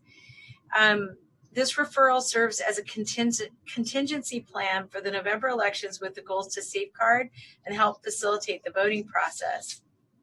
As of April 6th, the county's public health dashboard demonstrates that we're still a ways off from this issue being COVID-19 being addressed. And as you probably also know, different states across the country have been looking to delay or make their elections more suitable so that people aren't risking their lives when they cast their votes. So what my goal is to make sure that that if someone's in the hospital or that they're able to have someone deliver their ballot, or whether or not we need to consider as a county an all mail-in ballot. I know we'll have a better picture of the crisis in the May timeframe. What I was hoping to do from this was to get a picture from staff about what they think is going to be happening in November, what actions we need to take to assure that we are able to address this this issue by November. And so this asks for for us to look at the education and outreach requested for communities to talk about emergency ballot, whether or not COVID-19 persists, but do we need to have an all mail-in ballot? And I don't pretend to have the answers to any of these questions. I just wanted to make sure that our staff has had the opportunity to consider these before they have the rush of a next election sitting on their chest, which they already do, really. They're not done with this one yet, but that was my intent. And I'm open to any questions from my colleagues. Madam President? Yes, sir. Thank you. I'm in support of your referral. While I expect we won't be as actively responding to the COVID virus come October, November, we've learned this past month that nothing is certain. And I think that looking into what resources would be needed to successfully carry out an all vote by mail election and being ready to implement it if necessary is a good exercise in preparedness. Because of the Voter Choice Act, all registered voters now receive their ballots by mail. And in the March primary, 87% of voters returned their ballot through a vote by mail method.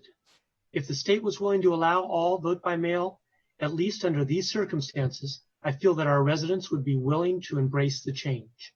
Lastly, I feel enhancing the partnership between the ROV, hospital administration, health clinics, senior assisted living and care homes will not only be a necessary step if we rolled out an emergency ballot delivery procedure, but will have a positive cascading effect on how folks in these facilities will be empowered to vote in the future.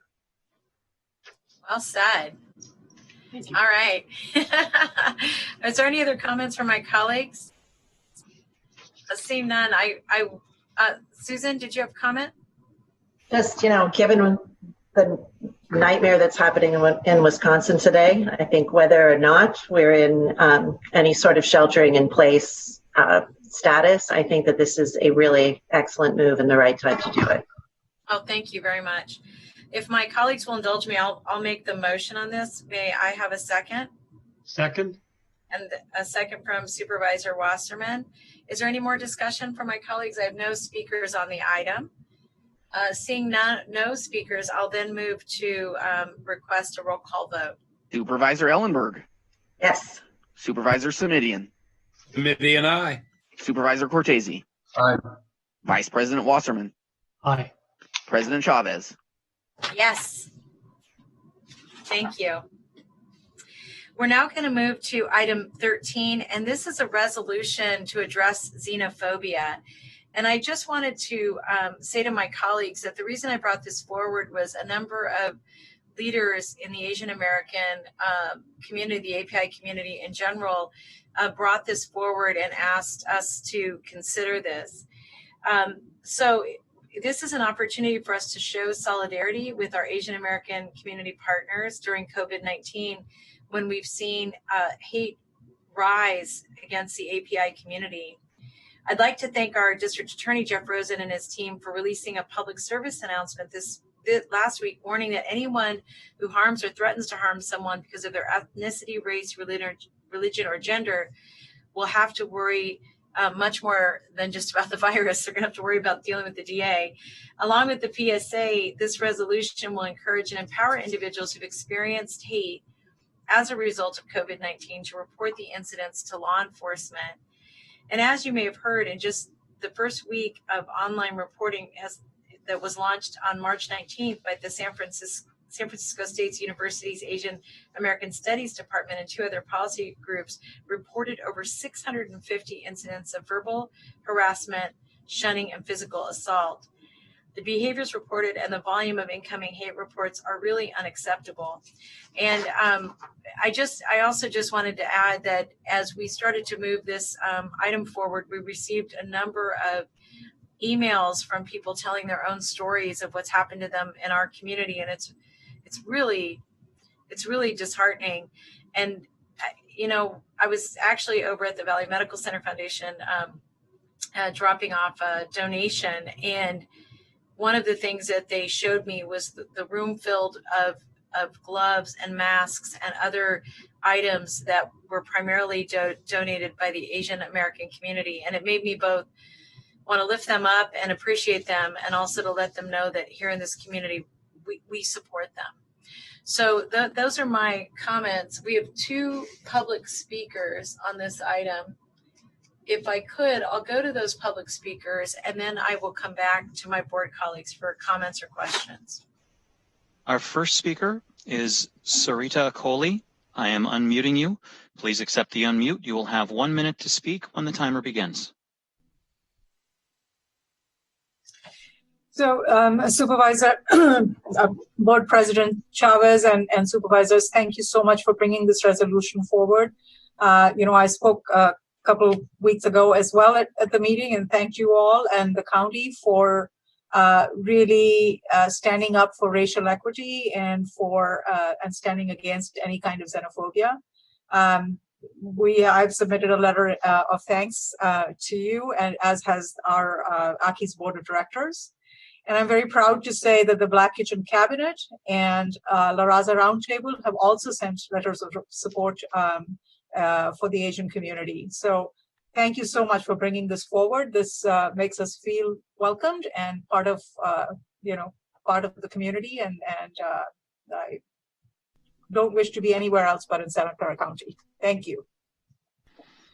Our final speaker on this item is Elisa Koff-Ginsburg. I am unmuting you. Please accept the unmute. You will have 1 minute to speak when the timer begins. It's Elisa Koff-Ginsburg on behalf of the Behavioral Health Contractors Association. I just want to say thank you for your leadership. Racism impacts mental health, and your leadership supports those who are suffering and lets our entire community know we have a responsibility to combat hate. Thank you.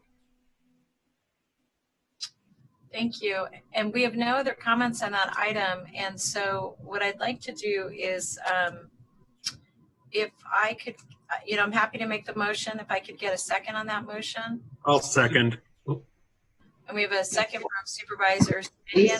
Second from Supervisor Sumedian. Is there any comments on the motion? If I may, Supervisor. Please. I want to thank you for bringing the matter forward.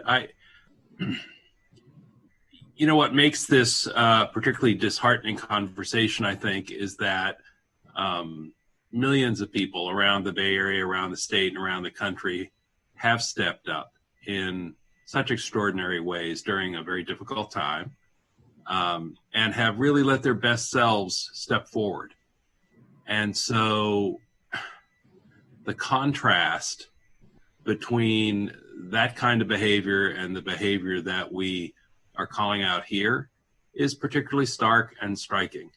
You'd like to think that we wouldn't even need to say this, but the reports indicate pretty clearly that we do. And it's disheartening, but more than that, it's shameful that this is the kind of behavior people have to confront. So thank you to you and Supervisor Cortez for bringing the matter forward. Thank you for the folks who spoke. Ordinarily, we might have just let this pass on a roll call vote, but I wanted to lean in and express my personal concern and support, as I expect we all do, because it's just, it needs to be said, and it needs to be said loud, clear, and repeatedly. Thank you. Thank you. Supervisor Wasserman. And Thank you. I was just waiting for unfortunate and regrettable from Supervisor Simitian, and the third one that I always forget. I'll be supporting it as well. Thank you. Thank you. Supervisor Cortese. Well, I think you've made it very clear. Thank you. Thank you. And supporting the item, of course. Thank you. With that, we'll take a roll call vote. Supervisor Ellenberg. Yes. Supervisor Simitian. Simitian, aye. Supervisor Cortese. Aye. Vice President Wasserman. Yes. President Chavez. Yes. Thank you. Thanks, everyone. With that, we're going to move on to item 16. This is the, to the county exec's report, item 14. Thank you, Madam Chair, members of the board. I'll be very quick. Today, I wanted to reemphasize our concern about the budget for next fiscal year. We've been working on it, as you know, for some months, even before COVID. And now with COVID, as I mentioned earlier, it accelerates the concern. We're looking at right now ways to not fill positions in the organization that we think will be of minimal importance to the function of the organization, because we're anticipating further reductions along the line. Last thing in the world we want to do is fill a vacant position and then have to remove somebody from that position as we do budget reductions. So we're focused, as I mentioned before, on vacant positions. We're looking carefully. We're doing a review not only with the departments, but among OBA and senior staff to make sure that we choose wisely. So we'll get more later. That's all I have to say at this point. Thank you. Are there any questions for Dr. Smith? Seeing none. Thank you, Jeff. We're going to, on item 15, we put that on consent with some comments. I'm sorry to come back. It was deferred. Item 16 is the custody full body scanners for custody settings. And then item 17 is the sheriff's surveillance impact reports. And what I'd like to do is go to Supervisor Simitian, as he was taking the lead on this body of work. Thank you, Supervisor Chavez. I think that Mr. Coelho in Mr. Williams's office is available to work with us on this pair of items. I want to say I think that they are two very distinct items, so if I can ask my colleagues to think about them in that way. Item 16, which is the item before us, deals with body scanners at the jails. And I'd like to have some preliminary discussion today, not extended, and then bring the matter back. But I wanted to raise some concerns and questions today. Colleagues, the reasonable expectation of privacy is understandably very different in a correctional setting than it is in the general public. I think we all understand and accept that. The need is clearly greater. The expectation of privacy in a correctional setting is appreciably lower.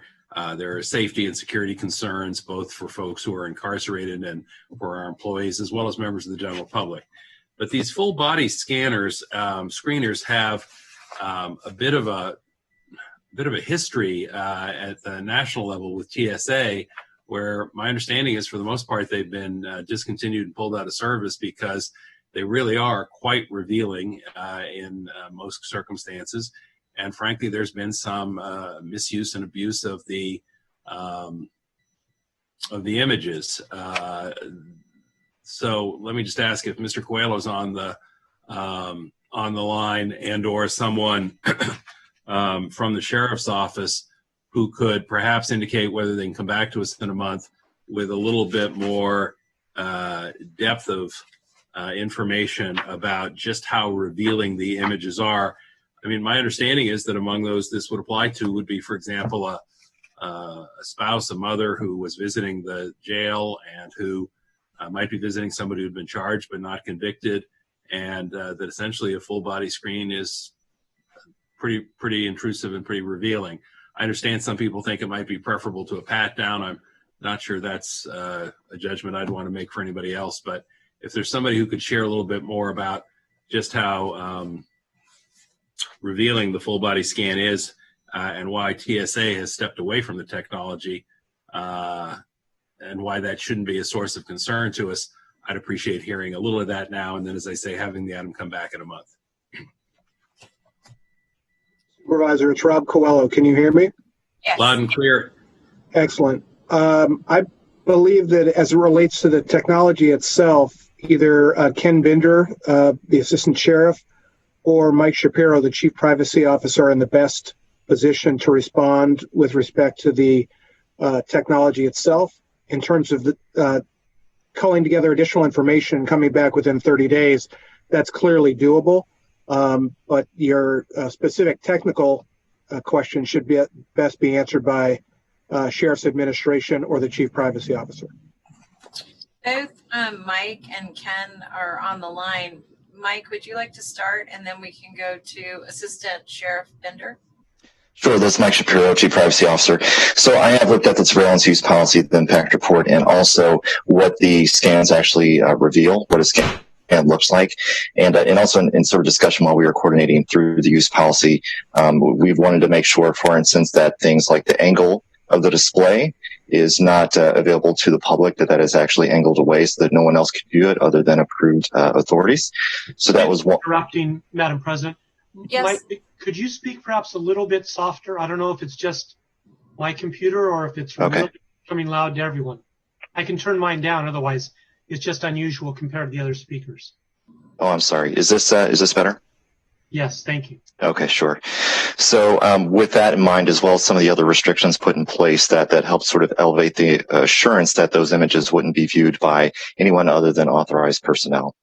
So that combined with, and I am aware of TSA's use of that previously and how that was used to, for example, print off or humiliate people. So also within the surveillance use policy are requirements to make sure that those images are only used for official purposes only, not used to intimidate or discriminate against individuals. So we do have some of those extra assurances there. Also within the larger agenda packet, again, there is an example of what a scan does look like. I think we've got just one example. Am I right about that? Yes, correct. Yeah, Madam Chair, I'd like to, want to let Mr. Bender, of course, weigh in, but I'd like to ask that we see appreciably more that helps our board understand just how revealing the technology is or isn't. Thank you. Supervisor Simitian and President Chavez, this is Captain Padgett with the Sheriff's Office with Assistant Sheriff Ken Binder. Just for a couple points of clarification regarding the scanners. The image is an X-ray-like image, and in no way were we going to scan civilian visitors or employees coming into the jail. It's strictly to be used for those in custody. That's helpful clarification, and forgive me if I missed that. I'll go back and look. Can we kick this one for 30 days and make the formal request for additional information about why TSA stopped its use and additional copies of images to indicate just how revealing the technology could be? I'd make that as a motion if it would help, Madam Chair. That's Hi, fine. Supervisor. Yes. Hi, Supervisor Simitian. This is Juan Gallardo, the Administrative Services Director for the Sheriff's Office.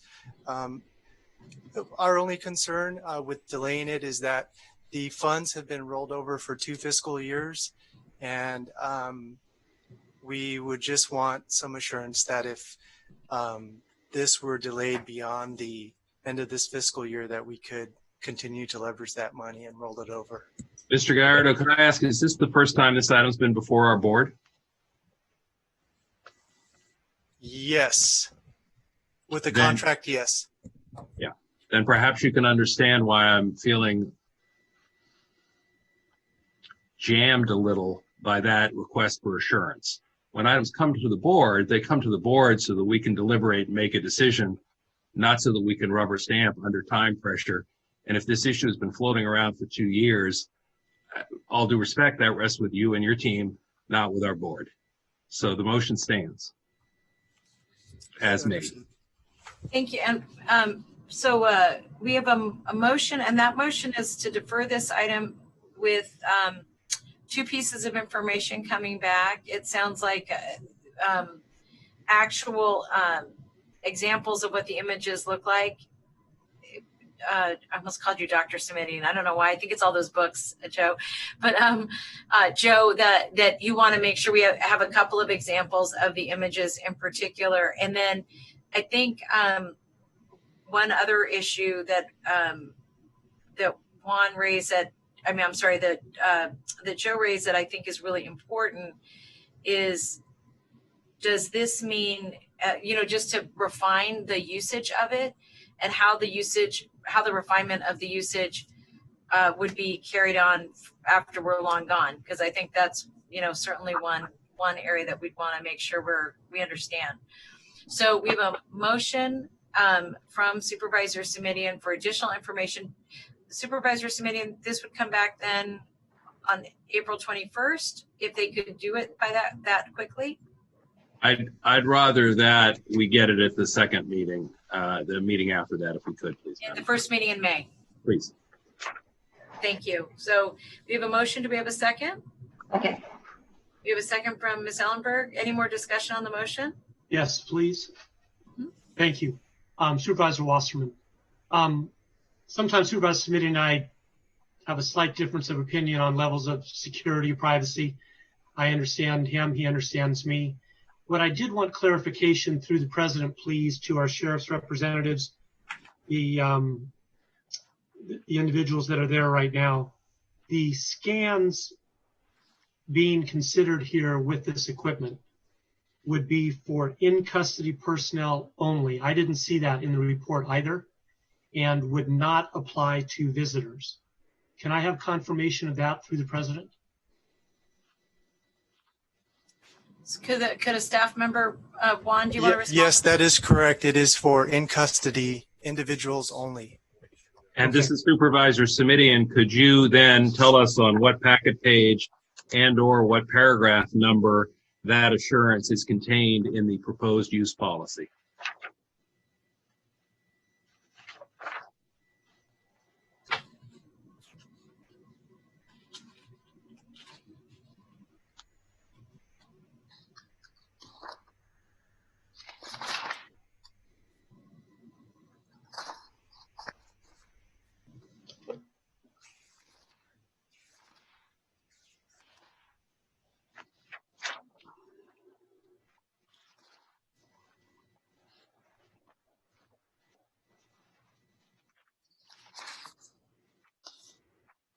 Madam Chair? Yes. Perhaps if it's all right with the motion maker, that we insist that that is included in what is brought back in the future. That would be great. Is that all right with this motion maker? Yeah, this is Supervisor Smitty, and I can't guarantee I'll be an aye vote at the time because these other issues are still outstanding. Sure. And I would like to follow up on Supervisor Wasserman's comments just a moment ago once he's had a chance to finish. But I do think that's a very helpful suggestion. And if it's in the body of the document and I've just missed it, happy to have someone call it out. And but if not, I think Supervisor Wasserman's suggestion that somebody make explicit in the policy that assurance, if it's not there, would be a necessary precondition to favorable action. Thank you. I would bet $1 you didn't miss it. And I would ask that it be included in whatever does come back to us. Supervisor Wasserman, did you have any other comments? So just one thing, this is Captain Padgett again, I'm sorry to interrupt. We believe it could be an anticipated surveillance impact report, and going forward we'll make sure that it's clearly labeled in there so it's easily viewed by all. Okay. Are there any other comments? Supervisor Wasserman, were you done? I'm done. Thank you. Any other comments, supervisors? Okay. I know how sensitive our entire board has been to balancing these legitimate competing interests. I'm mindful of Supervisor Wasserman's effort to destigmatize, for example, with the uniforms that female inmates were obliged to wear. let me just say, we start down a path where fairly explicit scanning images get passed around. That's a matter of equal, if not greater, concern to me. So I just, you know, I know this is a concern that all of our board members share. So I just want to heighten the potential for misuse and abuse here, which is not imaginary. It has been borne out to such a degree in a federal government agency that the technology has been discontinued. So I think we should take a deep breath on this one, and I appreciate the willingness to accommodate a 30-day look-see with additional information and additional language in the use policy if need be. Thank you. Thank you. The only thing I wanted to add is that I forwarded a number of questions to staff that were not yet responded to. And so I will resubmit those questions and would request that they be responded to before this comes back to us. So with that, we have a motion from Supervisor Simidian that defers us to the first meeting in May with a request for additional information from Supervisor Simidian, from myself, and seeing no others. We have a motion. Do we have a second? And we had a second. I think, Susan, did you second it already? I did. May I ask for the roll call vote, please? Supervisor Ellenberg. Yes. Supervisor Simidian. Simidian, aye. Supervisor Cortese. Aye. Vice President Wasserman. Aye. And President Chavez. Yes. Thank you. We're going to move to item 17, and this is the Sheriff's Surveillance Impact Reports. Supervisor Chavez, thank you. I think this is a one, again, where having Mr. Coelho lean in might be helpful. I think there's, on the one hand, there's been there you went. there's been a suggestion that we move forward on this item at this time. On the other hand, it does reveal that as we have been adopting some of these policies, there have been some differences between and among them, and I think that's entirely to be expected as we develop this body of work. But I think Mr. Coelho has suggested that if we might possibly take action today on this one, and then within 60 days come back with an effort to certainly within the county government center at least sort of unify and integrate the policies so that we are working with a common body of policy. Mr. Coelho, did I capture most of that correctly? That's correct. That would be one option for the board, Supervisor, is to approve the acquisition subject to the existing use policy. And certainly we have administration and the chief privacy officer on board to return to the board before anything was actually installed with the use policy for the county government center that is it includes the specificity of our most recent use policies. As the board may recall, the guidelines for the county government center was the very first thing crafted several years ago, and the policies have since then become a lot more specific and detailed, including the information regarding auditing and designees to actually access information and things that are not in the guidelines for the county government center, but easily could be. Thank you. Then I'm prepared to make a motion to that effect, which is to approve with a 60-day return back on an integrated, consistent set of policies. Great. So we have a motion. Do we have a second? Second. A second from Supervisor Wasserman. Any more discussion on the motion? Seeing none, may we get the roll call vote? Supervisor Ellenberg. Yes. Supervisor Simidian. Simidian, aye. Supervisor Cortese. Aye. Vice President Wasserman. Aye. And President Chavez. Yes, thank you. We're now going to move to items that were on the consent calendar, and we have item 39, and that's the Coronavirus Nonprofit Support Fund and indirect resources, and then item 61, which I took off. And if I could, I'd like to just take item 61 just a little out of order, only because it's a quick thing. If I could get, let me just say that what I'd like to request is that all future JOCs come to the board as best value jocks, and that these be the last ones that go through that don't have them. That's why I kept item 61. I didn't remember what it was. I'd make that in the form of a motion if I could get a second. Second. We have a motion and a second. Any discussion on that item? Yes, please. This is Supervisor Simidian. For one moment, please. I'll let you see my smiling face while I ask my question. What could you repeat the term of art that you used, and could we ask both you and council to tell us what that term of art means? It's not one I'm familiar with. I apologize. Yeah, so best value essentially gives the staff the opportunity to make sure that even if the price is a little higher, that if there's a reason for that price being higher, like they finish work normally better on time, or they're using a certain skill set that we're really interested in, it just gives them the flexibility to not always be forced to take the low bidder. And as you know, often when we take the low bidder, we've had other kinds of challenges. And since the staff has been very effectively using jocks for some time, I think giving them the purview to make the best decision they can on behalf of the county is really what I was going for. And let me just ask the county counsel's office if that's their understanding, and or whether they have any concerns or suggestions if we were to use that or to provide that best value flexibility that's been suggested. Sure, Supervisor Simidian, this is James Williams.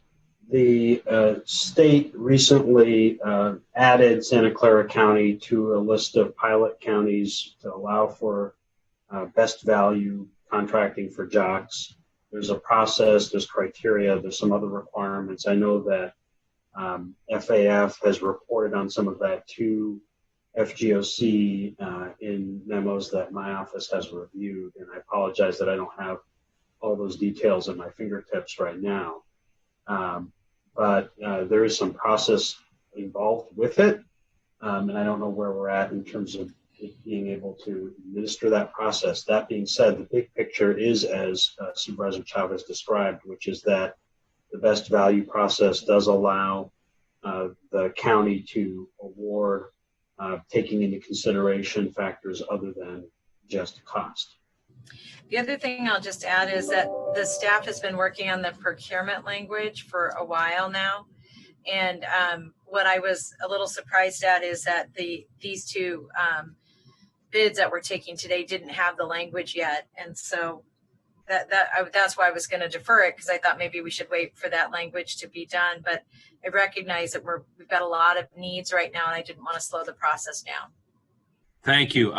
Supervisor Chavez, I wonder if it might be advisable then to ask for a report back 6 months, a year, 2 years in, I don't know how long, just sort of to see how that best value addition has worked for us.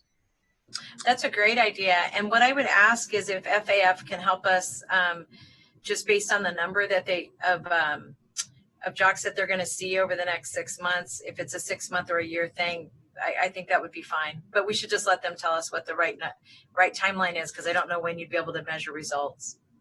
Madam Chair, could I jump in for a second? Sure. I would suggest, that you go ahead with your motion and that we bring back at least an explanation in more detail to the full board so that everybody's clear what's going on, and then come back in probably 6 months with a report out as to how that's affected our function. I mean, I think you should move ahead, but we should probably at least talk about what it means. Well, one thing we could do is that if what you're suggesting is that as they finish the language, what I would ask is to make sure that we didn't already take the action at the full board. And the reason is this has been at FGOC for the last, I don't know, at least year, at least since Dave, since you've been on FGOC. And I know that at least, so I don't know what reports have come to the board. So what I would recommend is the reports that came to FGOC that I know you all get anyway, but just that they're directly sent would be great. I would like us to continue to proceed on best value I think if what you're saying, Dr. Smith, is we can proceed and then we should do a check-in at the 6-month timeline, I think is fine. I just didn't know how many JOCs they'd have to be able to evaluate, or whether or not that would be a long enough time to determine whether or not the value of the work is improved. But if what you're suggesting is 6 months, fine. Yeah, I think 6 months should give us some time. And I was just suggesting, as just a point of information, to bring back a little bit more detail at a future meeting. Right. But I'm not saying stop what you're doing. I'm just saying, we should probably talk a little bit about it in the front of the board so that everybody feels comfortable. They understand what's going on. Very good. All right. So what I'd like to do then is if I could get a motion on item 61 with the language I added. So we have a motion from Supervisor Cortese. Is there a second? I'll second it then. Is there any discussion among the board? Just to say thank you for the accommodation to my request. You bet. Seeing none, and we have no speakers on this item, if I could get a roll call vote. Supervisor Ellenberg.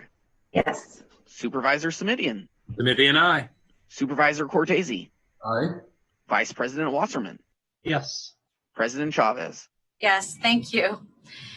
We're going to take our last item on the agenda, and Mike, make sure I'm right, because you usually catch it if I've made a mistake. It's item 39, and this is the Coronavirus Nonprofit Support Fund. And we took that off the, I actually don't know who took it. I think a bunch of us took it off consent. So what I'd like to do is if we could get a very brief staff report on this item, and then what we'll do is we have a few speakers. What I'd like to do is have, if you don't mind, for my colleagues, I'd like to have staff give a brief overview of the item. We'll go to the speakers, and then we'll go to the board for discussion. All right? And I'm not sure who's best to, whose body of work this was that came back to us. I'll go ahead with it. This is a request to basically move $1 million from contingency reserve to funding of the Silicon Valley Community Foundation nonprofit support. And the foundation has created this fund in order to provide support for nonprofits during this challenging time, and this came as a action from a referral. I'm pretty sure it came from you. It did from Dave and I. That's exactly right. That's right. And yeah, so this is just implementing that action. Right. I think the part of this item, Dr. Smith, that would be great if you could give us an update on is that B was relating to indirect rates of nonprofit contracted agencies. And I know that you all, your staff has been having a lot of conversations with nonprofits as we're going through this really uncertain time. And what might be of help is just to, if Miguel or you could just talk a little bit about where we are in conversations with the nonprofit, bless you, whoever that was. And if we could better understand just next steps in terms of the work you're doing with the nonprofits, then we'll go to the speakers, and then if folks have questions, we can get them answered. Thanks. This is Miguel. So we have been working both internally and then also with the associations that represent our nonprofit partners, including the Silicon Valley Council of Nonprofits and the Behavioral Health Contractors Association. And we will continue to work with them, focusing on being flexible in our operations and the requirements we have when they do contract with us, being very cognizant of cash flow issues that they may have in light of their operations due to COVID-19. One of the important pieces that recently changed was what they call PPP. I think it stands for the Paycheck Protection Program. That was part of what they call the CARES legislation, which was the $2.2 trillion effort in Washington, D.C. to deal with the COVID-19 issue and the economy. And the CARES legislation included $349 billion for small businesses, and that's defined as entities that have less than 500 employees.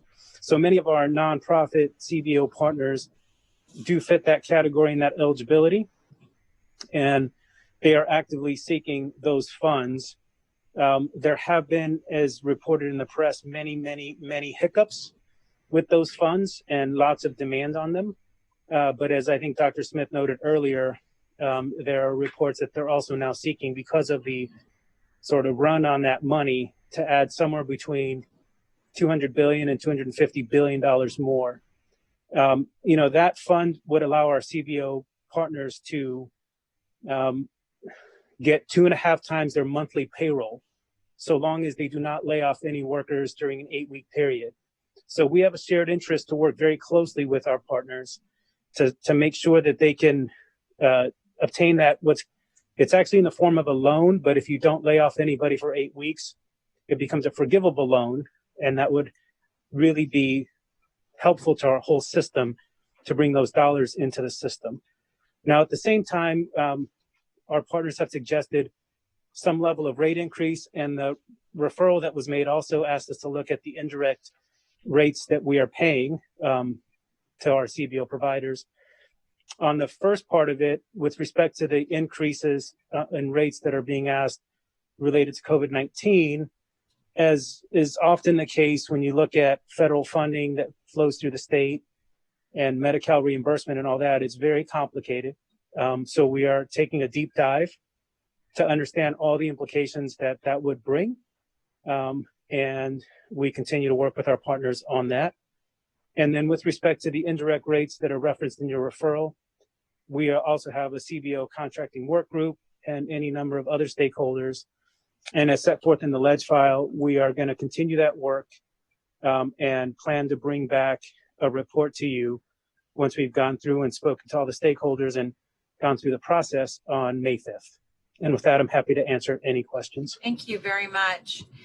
What I'll do is I'm going to go to the public speakers, and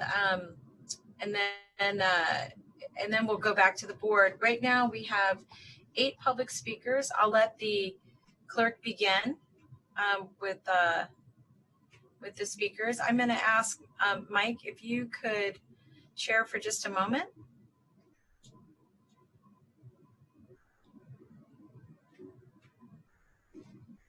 We have to unmute him. I don't know how to do that for him. I'm done. Oh, I'm There done. you go. Thank you. Yep, but my entire screen is a 10 by 20 of Supervisor Chavez. So let me just get. Oh, I'm so sorry. Oh yeah, no, I you close up and personal. Let me just get my. Where's the button to get showing all of us? Nope. So, Mike, why don't I let you work on that while he begins to let speakers. I'll stay with you. I got it. Thank you.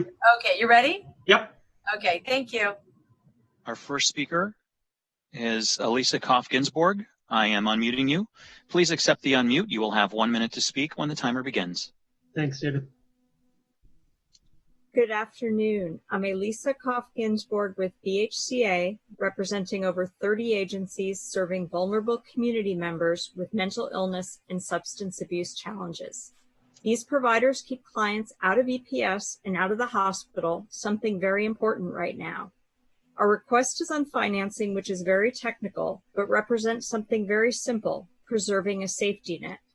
Help us maintain our highly skilled essential workforce and temporarily cover our expenses so we're prepared for the surge of need. Our complex proposal can be boiled down to 3 essential elements. Shift contracts beginning in March for a combination of earned revenue and cost-covered reimbursement. Maximize federal, state, and other revenue, including CARES Act funding, and minimize use of CGF. Thank you.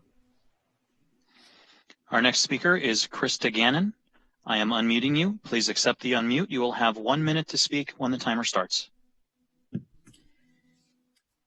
Hi there, this is Krista, founder and CEO of Fly and board member of SVCN. Your nonprofit community is working hard with county leaders to creatively adapt our services, but we need your help.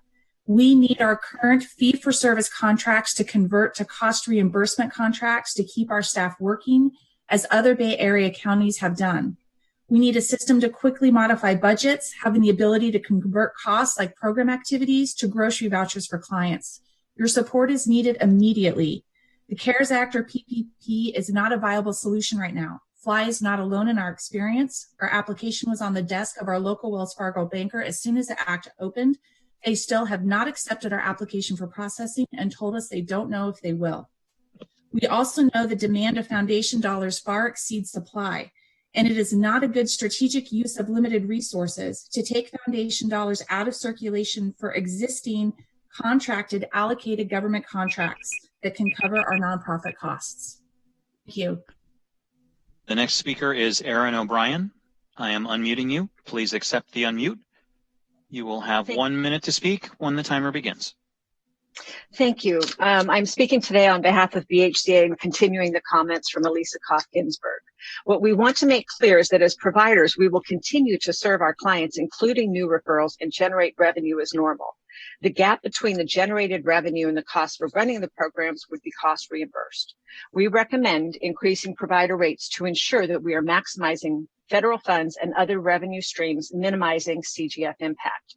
Raising the rates and paying costs moves the revenue that we providers would get after the end of the year forward in time, but now is when we desperately need it. But it does not provide agencies any revenue that they would not otherwise receive. This approach creates individualized solutions as each agency gets only what they need to cover their costs, and existing contract maximums remain in place. While all of this is very administrative and fiscally focused, the only reason we exist is to serve. And while minutes of service delivered might be down at the moment, acuity is increasing, and soon the numbers of clients will as well. The next speaker is Lisa De Silva. I am unmuting you. Please accept the unmute. You will have 1 minute to speak when the timer begins. Thank you. This is Lisa De Silva, and I appreciate your attention to this matter. When we talk about behavioral health funding, we're really talking about people. Like an adult mental health client, a single mom who tested positive for COVID-19. You can only imagine what that positive test, along with sheltering in place with her kids at home all day, has done to challenge her mental wellness. Her rehab counselor has increased her mental health support, connecting with her at least once a day, and also bringing her food, necessities, and even art supplies for her kids. I'm happy to say that the client has avoided hospitalization, both for her physical health and her mental health. And her team is doing an amazing job addressing her mental health needs in this incredibly trying time. That's what mental health care does, and that's what we want to keep on doing. Thank you so much for your consideration and your leadership in this crisis. The next speaker is Susan Fraser. I am unmuting you. Please accept the unmute. You will have 1 minute to speak when the timer begins.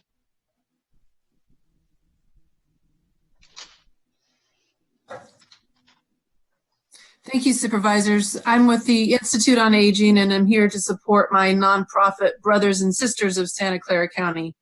The Institute on Aging's ability to serve the senior and disabled population depends on the viability of our broader nonprofit system, for whom we depend to deliver essential services to our frail clients. Any loss of funding to that system will hold the potential of jeopardizing the welfare of those very vulnerable clients. When the shelter in place has ended, we will need to act quickly, and we will not have the luxury of time to rebuild the infrastructure of nonprofits who have lost essential staff due to layoffs or destruction of services. I ask that you continue your efforts to sustain the infrastructure and viability of our nonprofit community. Thank you. The next speaker is Dawn Taylor. I am unmuting you. Please accept the unmute. You will have 1 minute to speak when the timer begins. Hello, board members and staff. My name is Don Taylor, Executive Director with Uplift Family Services. I'm speaking on the importance of the BHCA proposal to keep the behavioral health system intact. You have received a copy of our white paper with the proposal, which provides research on the expected doubling of mental health disorders. Uplift is already experiencing impacts, with the majority of crises now directly related to COVID-19 stressors, such as several youth with pre-existing depression that hit new depths and required our intensive in-person support to remain safe. We have also experienced a burst of new school-based referrals with newly emerging mental health needs connected to economic and large household pressures. This appears to be just the beginning of upcoming system needs. Thank you for your consideration of the BHCA proposal and for the thoughtful and clear direction you're providing residents of this county. Our next speaker is Wendy Ho. I am unmuting you. Please accept the unmute. You will have 1 minute to speak when the timer begins. Good afternoon, supervisors. This is Wendy Ho with the Silicon Valley Council of Nonprofits. SVCN appreciates the referral from Supervisors Cortese and Chavez on increasing indirect rates for all CBO contractors. And we also appreciate the work the administration has put in with the CBO contracting working group to provide an analysis of existing contracts. Many of our members have contacted their contract monitors about possible modifications to their contracts given the circumstances. Department responses have been mixed, ranging from granting limited flexibility to awaiting more guidance from the county's executive's office to no response at all. SVCN and BHCA had a very productive meeting with Chief Operating Officer Miguel Marquez yesterday on how to move conversations forward on supporting the county's nonprofit partners during the pandemic to ensure a continuity of services.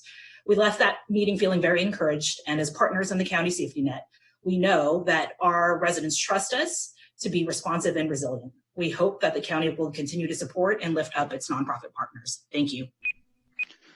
The next speaker is Sujatha V. I am unmuting you. Please accept the unmute. You will have 1 minute to speak when the timer begins. Thank you so much.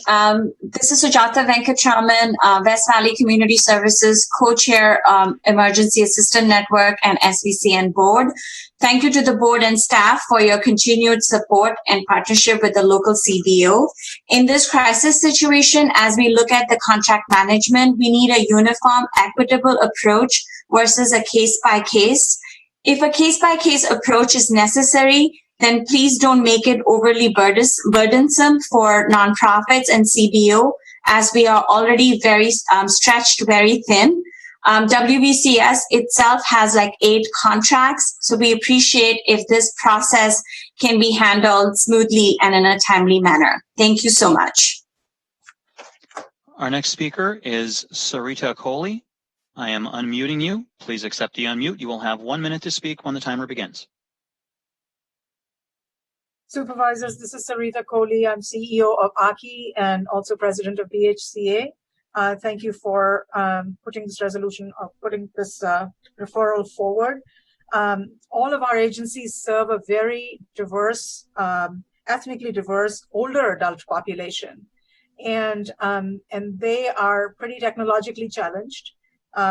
We know that social isolation actually causes depression in most anybody, but it really exacerbates the conditions that they are already suffering from. Combined with that, there is food insecurity. We have actually reached out, our case managers have reached out and actually delivered food to our older adults, but we're not able to provide that level of service that we used to before in terms of counseling because of the technological challenges. So it would really help if temporarily we could get the support from the county so that we could continue to retain our staff and provide these services once the crisis is over. The final speaker on this item is Susie Rivera. I am unmuting you. Please accept the unmute, and you will have 1 minute to speak when the timer begins. Good afternoon, Board of Supervisors. This is Susie Rivera from Fresh Lifelines for Youth, also known as FLY program.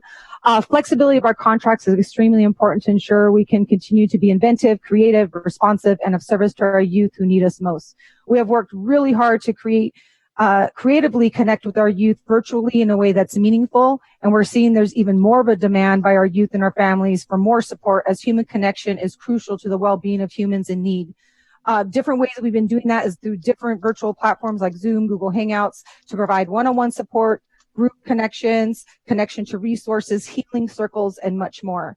Even though we are working hard and even twice as hard to meet the needs of our youth creatively within the scope of our contract, there's still units of service and deliverables that may not be hit due to constraints and barriers that we need your help to remove to sustain services. Connection is an exchange of humanity, which can create conditions of a healing environment. And through togetherness, we can have the power to deepen the moment, inspire change and build trust. Thank you so much for your time.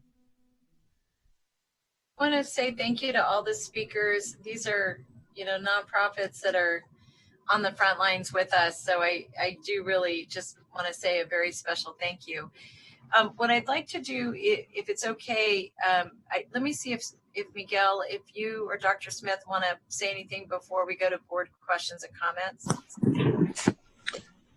I think I'll jump in here. I think Miguel mentioned pretty well what we were doing from an administrative perspective, and as one of the speakers said, they had a very good meeting yesterday.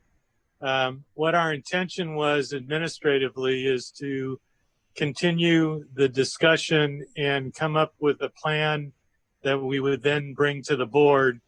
But if there's more urgency than that, I would suggest that the only way to do that would be to come back next meeting with a delegation of authority for the administration to move in a more expedited way so that we don't have to bring all of the contracts back to the board for approval. So, so what I'm going to do is I'm going to go through, and I'll start with Dave, and I'll just go through the row the way we do, if it's okay, because I know there's a lot of interest in this. And then at the end of the first pass, I'll make a couple of recommendations, and then we'll see where that goes, or based on all of our recommendations. So if I can start with Dave, and then I'll go Dave, Susan, and Joe, and Mike. Well, thank you to the speakers, and thank you to the administration, particularly Jeff and Miguel, for taking seriously the portion of the original referral that talked about increasing indirect rates and working with services on that. I just have one question of Dr. Smith on what he was just talking about. I'm just wondering if rather than coming back next week, and I understand as much as anybody after nearly a dozen years here, the sensitivity toward any delegation of authority and the specificity of the language. But since we have essentially an appropriation item before us right now, if we couldn't just amend the item to give the delegation of authority to the county executive and the COO to complete their discussions and of course bring back the final result to the board, but to allow them to make commitments that they need to make in the interim. That's a question I think county council has to answer. I don't know if that's properly on the agenda, but if it could be on the agenda, we would certainly welcome that. It's not clear to me what exactly the parameters of that delegation would be. Maybe is there some a contemplated dollar amount, or it's probably cleaner to bring back an actual language on that, but I don't know if there's a specifically contemplated scope of delegation that's being proposed. Maybe the best compromise would be for the board with this motion to authorize us to begin modifying the contracts and then do the formal delegation at the next meeting, so that when we're actually signing them after the next meeting will be complete, so we can get a head start on it. Yeah, through the chair, that's what I was trying to accomplish, is just to keep things moving during the week. And whether that's if what you just said works, that's fine with me. Coming back and formalizing the delegation of authority after you put together draft, unratified appropriations or recommended appropriations with these individuals. I'm just trying to keep that negotiation going. It sounds like talks are moving along well so far, even if they've been limited. So anyway, let me stop and just hear from my colleagues what they're willing or not willing to do. If we need to wait a week, I guess we can. All right, I'll go to Susan, and then I'll go to Joe, and then Mike. Thank you. I'm going to make a couple of comments and then suggest a possible motion and see how that sits with my colleagues. We're certainly all aware that about 70% of our behavioral health services are provided through contract providers, and I would venture to say that we're all in agreement that we need to assure that these experienced organizations survive the crisis to continue services into the future. We already have critical shortages of clinical providers, and I'm really worried that if we lay off staff, or if the organizations lay off staff, they may not be able to bring them back later. We have an urgent need to provide at least temporary support right now to our BHCA providers. I understand the case-by-case approach. That planning may be necessary, and that's fine. But I believe that we need an immediate short-term solution to buy some time for the planning to occur, or for federal relief support to come in, whichever can happen first. So my suggested motion has three parts.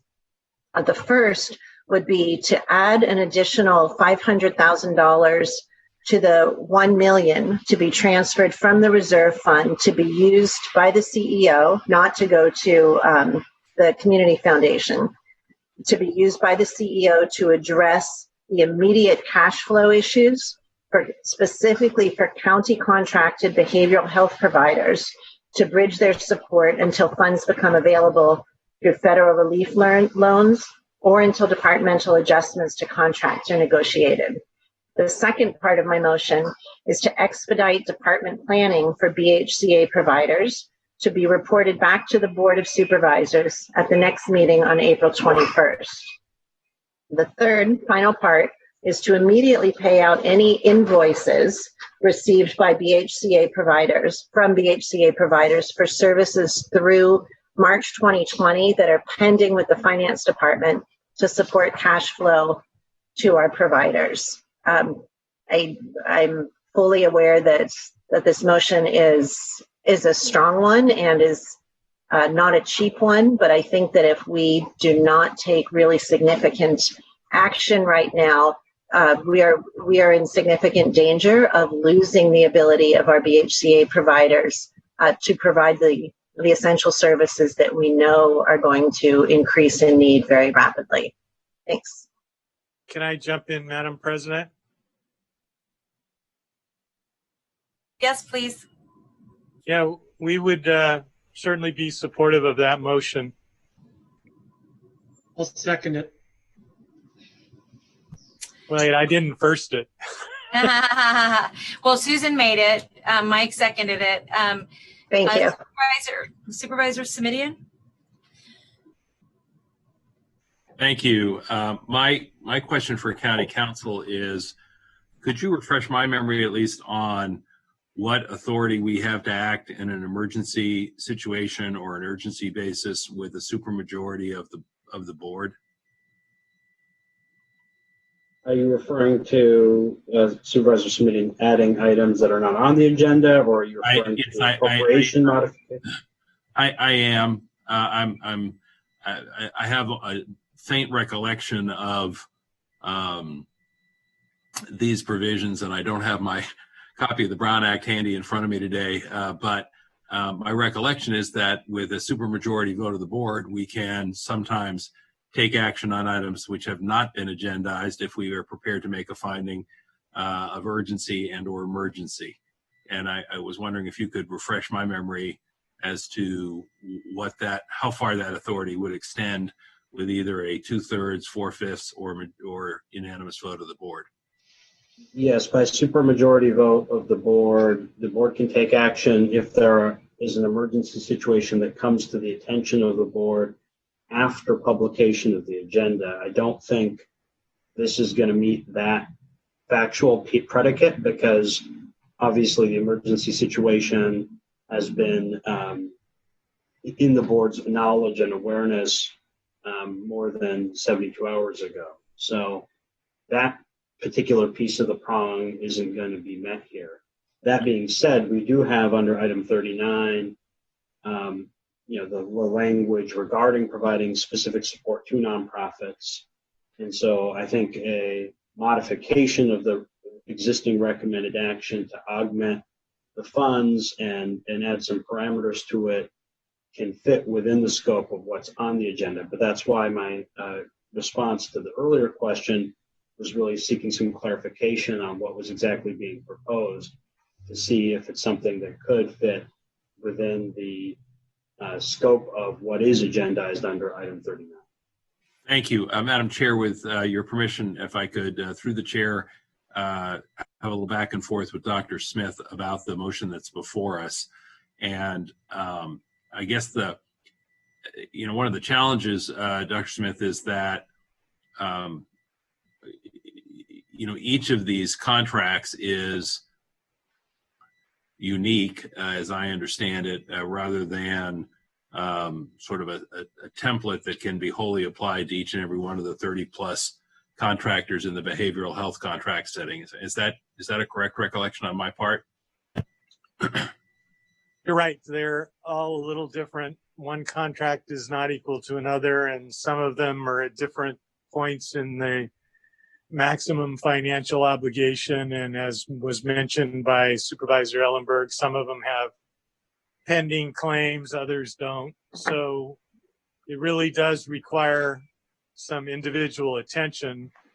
And what I'm understanding from the motion is that there'd be a modification to allocate another $500,000 from the contingency fund to be utilized for cash flow purposes while we do the individual discussion and come back with a delegation of authority at our next meeting. If that's not, if I misunderstood it, somebody correct me. Let me go back through the chair, if I may. I want to make sure I understand the motion from Supervisor Ellenberg, and I apologize, Supervisor Chavez, but these are complicated. I suspect we've all spent some time trying to make sure we understand the practical implications. I just want to make sure we don't fail to dot an I or cross the T here, only to discover it causes us some problems down the road. So if I could just ask Supervisor Ellenberg to repeat her motion, please. Sure.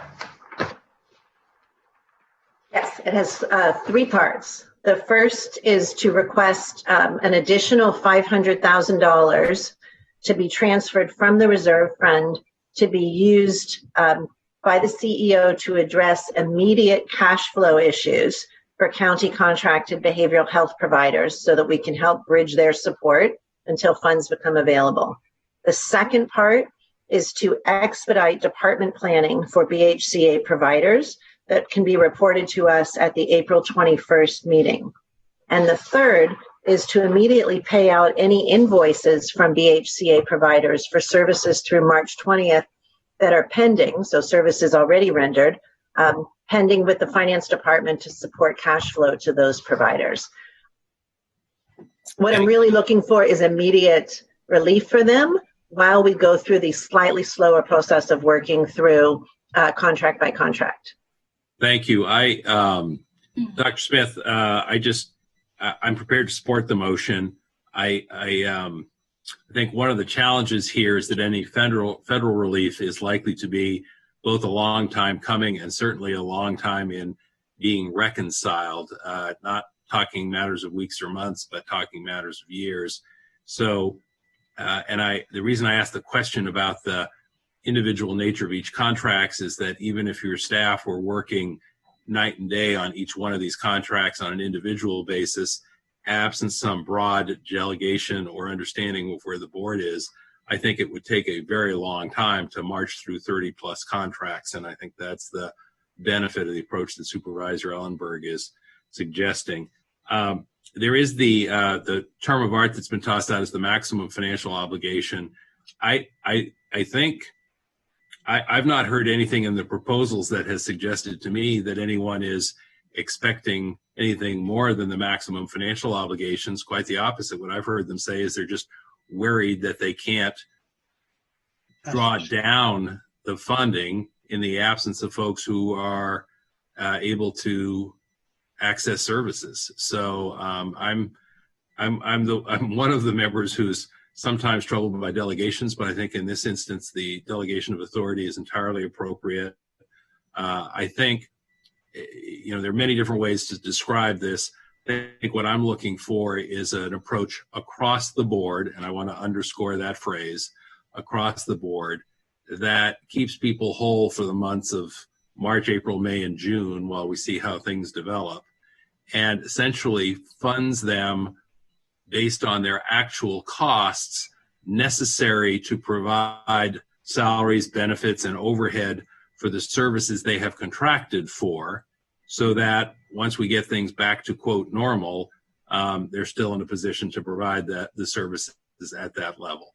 And I think that's entirely consistent with Supervisor Ellenberg's motion. Yes, ma'am? I believe it is, but I want to confirm two pieces of that. One, you spoke a little bit more broadly than I did, which is fine. Some of the speakers today were SVCN members or with probation and social services. I had focused initially on BHCA, but certainly there is quite broad. My remarks were intended to be specifically directed towards your motion on the behavioral health. Okay, and then the second piece that I want to clarify is that it sounded like you were suggesting a return to even temporarily to a cost reimbursement model. And if that is what you're suggesting, that's fine with me. I don't know if that was a necessary part of this motion, but I want to maintain both flexibility and expediency. Yeah, I have no need for that to be incorporated into the motion. I just wanted to indicate it's an approach that I would be comfortable with if our team goes down that path. There's also been some discussion, which I think is going to require some further thinking, Madam President and members, about whether or not authorizing a rate increase would then put some of these agencies in a lawful and appropriate position to draw down federal funds to a greater degree that would reflect the real cost of making their way through this difficult time. So, Dr. Smith, I don't know how much you can or want to have that conversation today, but is that part of your thinking and your analysis going forward? Yes. We still believe that each contract needs to be looked at individually, but in an effort to be expedient, I think Supervisor Ellenberg's motion to allocate $500,000 for cash flow while we're working on the contracts makes a lot of sense, and we would plan on coming back with a report at the next meeting and also a delegation of authority with a more detailed step-by-step analysis of how we're going to approach the different types of contracts, so that would allow us administratively to make those actions and change those contracts as we need in order to address the general issues. I mean, we all have the same goal in mind, is to make sure that the CBO, behavioral health CBOs, well, all of them for that matter, continue. But since there's lots of intricacies from the funding, as was mentioned by Aaron O'Brien, doing one thing to one contract might disable our claiming from the feds and the state, whereas doing the same thing to another contract might accentuate our ability to claim.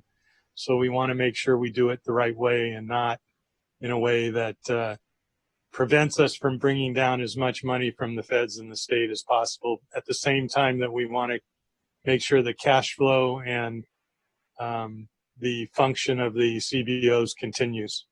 And if I could add briefly, this is Miguel. And, we've been working hard on the principles that we would implement in working with our partners. And, I have a draft of something that I'll be sending out soon once it finishes its review. But in essence, there are 5 principles. The first being, at this difficult time we're going through, we want to maximize the provision of critical services we provide to the community. And that implicates 2 things. One is we want to preserve the safety net. We want to preserve the network that we've already established. And that expressly means that we like our CBO partners, want to avoid layoffs. That's very critical to our continued provision of services. We also want to be flexible. I think that's something you heard from the speakers and something we agree with. We want to be flexible in our operations and in the invoicing and payment, and we want to be prompt in our payment, as Supervisor Ellenberg's motion suggests, and it's something I'll work on personally. We want to maximize the outside funding we can bring into the system during this difficult time. And we want to, we're going to consider delaying competitive processes during this crisis where it's appropriate. Sometimes it won't be appropriate, but where it is appropriate, we'd rather have people focusing on providing services than responding to RFPs. And then we want to convert fee-for-service contracts to cost reimbursement contracts where it's appropriate to do so. And that's going to have to be done on a case-by-case basis for all the complexities that were just sort of elicited and discussed a little bit on the surface here in this discussion. Thank you.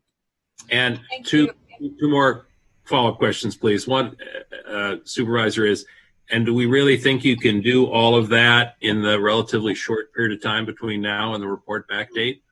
Yeah, you know, since the onset of the, when the schools closed, I think it was March 16th, it created an issue right away. That's where many of the referrals come from. And the behavioral health department in particular has been very focused on this issue. And as we've been trying to sort out a lot of things in the county, but that's one of the big ones, we are ready to move forward ASAP on sort of amending our relationship going forward to meet all of those objectives that I just outlined. Yeah, we won't be able to bring back all of the contracts for ratification in 2 weeks, but we will be able to deal with the cash flow issues with the new appropriation. And if we get a delegation of authority at the next meeting, we'll be able to get all of the contracts modified and appropriately agreed to, and make sure that we can get everything done in an expedited manner without. Thank you. Last question, and then I want to take yes for an answer. I don't believe you, but go ahead. No, it may be a 3-part question, Supervisor, but it's the last question. On one hand, and then on the other. That's it. Here's the question. My recollection is that there's something like, I want to say 34 contractors in the behavioral health. I know it's 30 plus. If I divide that into $500,000, that's something like $15,000 a contractor. Is that really enough to manage the cash flow? I mean, some of these are pretty good sized organizations with a lot of staff. I just want to make sure that the dollar amount that is being proffered is sufficient to the need for what I'll call this interim period while we sort out all these details. Well, some of the contracts have flexibility already built into them, so that will be okay. Others will require money outside of the contract, but at $500,000 should get us through 2 weeks. Would it be problematic if I asked the maker of the motion to make it $1 million just to make sure that there's sufficient funds and we don't run into, again, you just do the simple division and it's $15,000 a day. So is the yes? Yeah, of course. Okay. Of course. So are you good? Well, that was my last question, as I mentioned. All right. Thank you very much. Supervisor Wasserman. Thank you. And the seconder agrees. And Coco apparently agrees. Good. That makes me feel a lot better. But what I wanted to say, and I'll be very brief, Madam President, because I know the morning's getting long. It is a cash flow issue. I'm sorry, you guys. I'm a little punchy. It's a cash flow issue, as has been said by each and every one of us, including Miguel and Jeff. That's what they need right now. A friend of mine, a small business owner, went into Wells Fargo the first day, just as one of our speakers said, made a request. And they said, we're not taking applications anymore. Wells Fargo was given $30 billion as far as an allocation, and they have $340 billion in requests. So 10 times the amount. I'm supporting the motion. Thank you for bringing it forward. The $1 million. What they're asking for is a bridge loan. They're asking for cash flow. They're asking to help them through this tough time. And as the speaker said, it's really not going to be, at the end of the day, any more money than we otherwise would have paid. And it's important that Jeff and Miguel and whomever does it in such a way that we are eligible for reimbursement. And that actually was the point, Mike. I'm really glad you're restating that. I think that's right. So second the motion and ready to go and take an yes for an answer. So we have a motion by Ellenberg, a second by Wasserman, crafted by the board. Dave, you're good? Do you want to add anything? Are you sure this shouldn't be an inventory item? Just, I'm all in favor. Thank you. And Dave, thanks for getting it, for pulling this off, and Susan for pulling this off.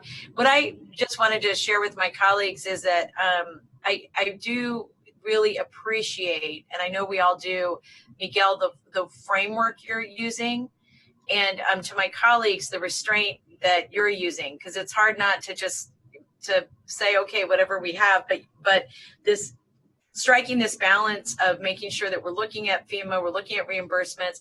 I do want to press particularly on what we could learn from the nonprofits in terms of how to really leverage resources. I think is going to be critical.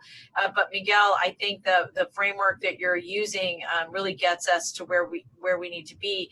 And I just want to add that when we brought this issue forward the last time, James really drilled it in our head that the most important thing that we could be thinking about is letting the staff use the language necessary to make reimbursable opportunities both for us and our nonprofit partners. I think that's going to become particularly important because some of the services that they were funded to provide, they can't provide them in a way that allows them to be necessarily paid the way they used to be. So while all of that is being worked out, we're going to have to think very critically about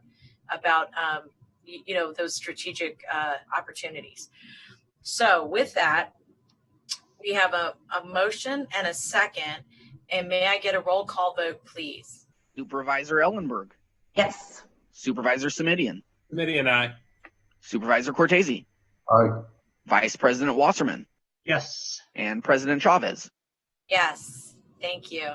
All right. So I don't have a gavel or anything to bang, but the meeting is over.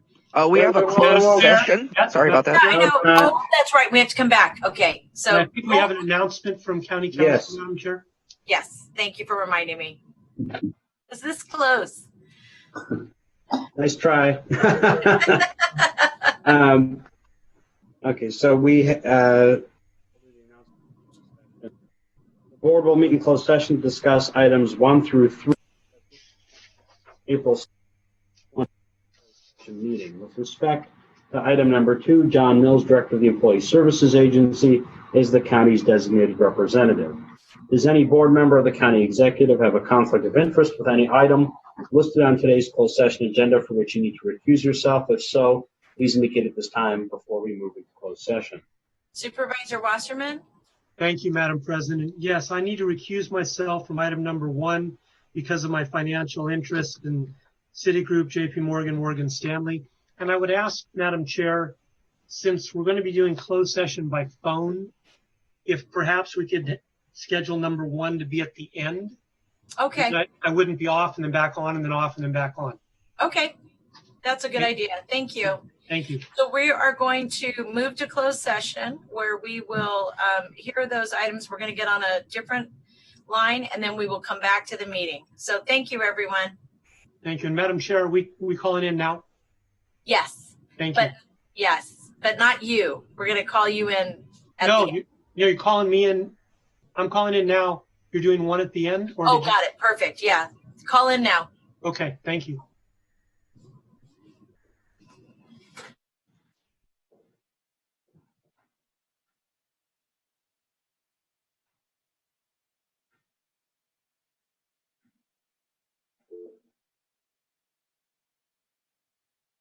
Welcome to AT&T's teleconference service. Please enter your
All right, everyone. We'll wait as people come back on.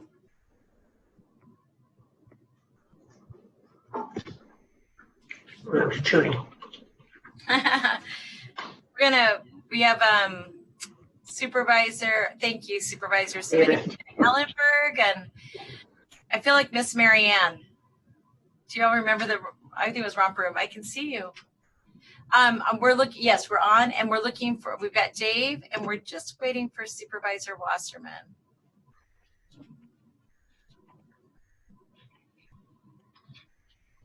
You have a quorum if you'd like to proceed. So we'll have a report from council. There were no reportable actions taken at the closed session meeting of April 7, 2020. That concludes my report. Thank you very much. And with that, we are adjourned. Thank you, everybody. Thank you, Madam President. Susan, you wanted to say something? Oh, you're on mute. But No, I was just waving. Bye, everyone. Have a good night. Thank you.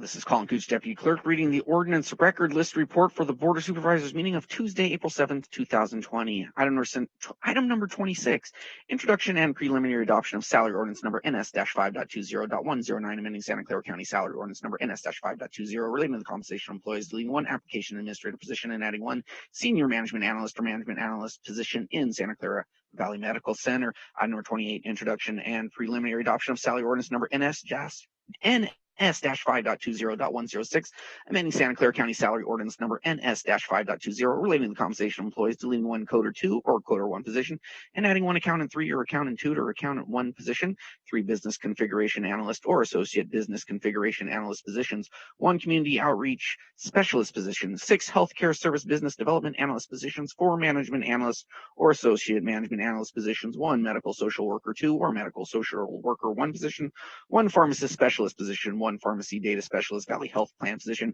1 professional coding analyst position, 2 program manager 2 positions, 2 program manager 3 positions, 4 senior management analyst or management analyst positions, 1 social media internet communication specialist position, 7 utilization review coordinator VHP positions, and 4 VHP member services representative positions in Valley Health Plan. Item number 30, Introduction and Preliminary Adoption of Salary Ordinance number NS-5.20.105, amending Santa Clara County Salary Ordinance number NS-5.20, relating to the compensation of employees, deleting 1 electrical system supervisor position, adding 2 traffic signal system supervisor positions in the roads department, and amending the salary schedule to abolish the classification of electrical system supervisor and add the classification of traffic signal system supervisor.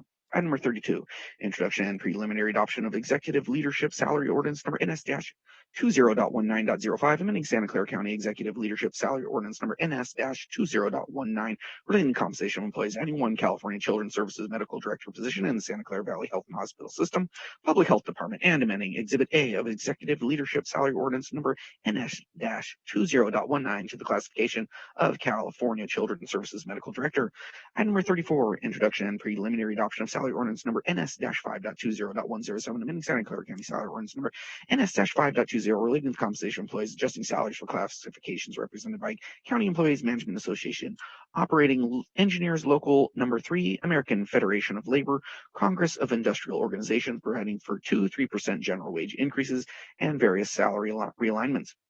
Item number 36, Introduction and Preliminary Adoption of Salary Ordinance number NS-5.20.108, amending Santa Clara County Salary Ordinance number NS-5.20, relating to the compensation of employees, adjusting salaries for classifications represented by the Santa Clara County Probation Peace Officers Union Local 1587, American Federation of State, County, and Municipal Employees, providing for a 3% general wage increase and a 0.83% realignment.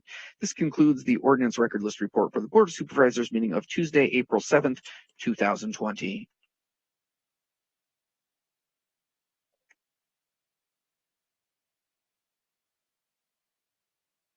Supervisor Wasserman, the meeting has been adjourned. There are no further items, and County Council has already reported out. Okay, I was on with IT trying to find a way to get back onto the Zoom meeting. Well, you are free to go. And I went, okay, so they took care of whatever they needed? Indeed.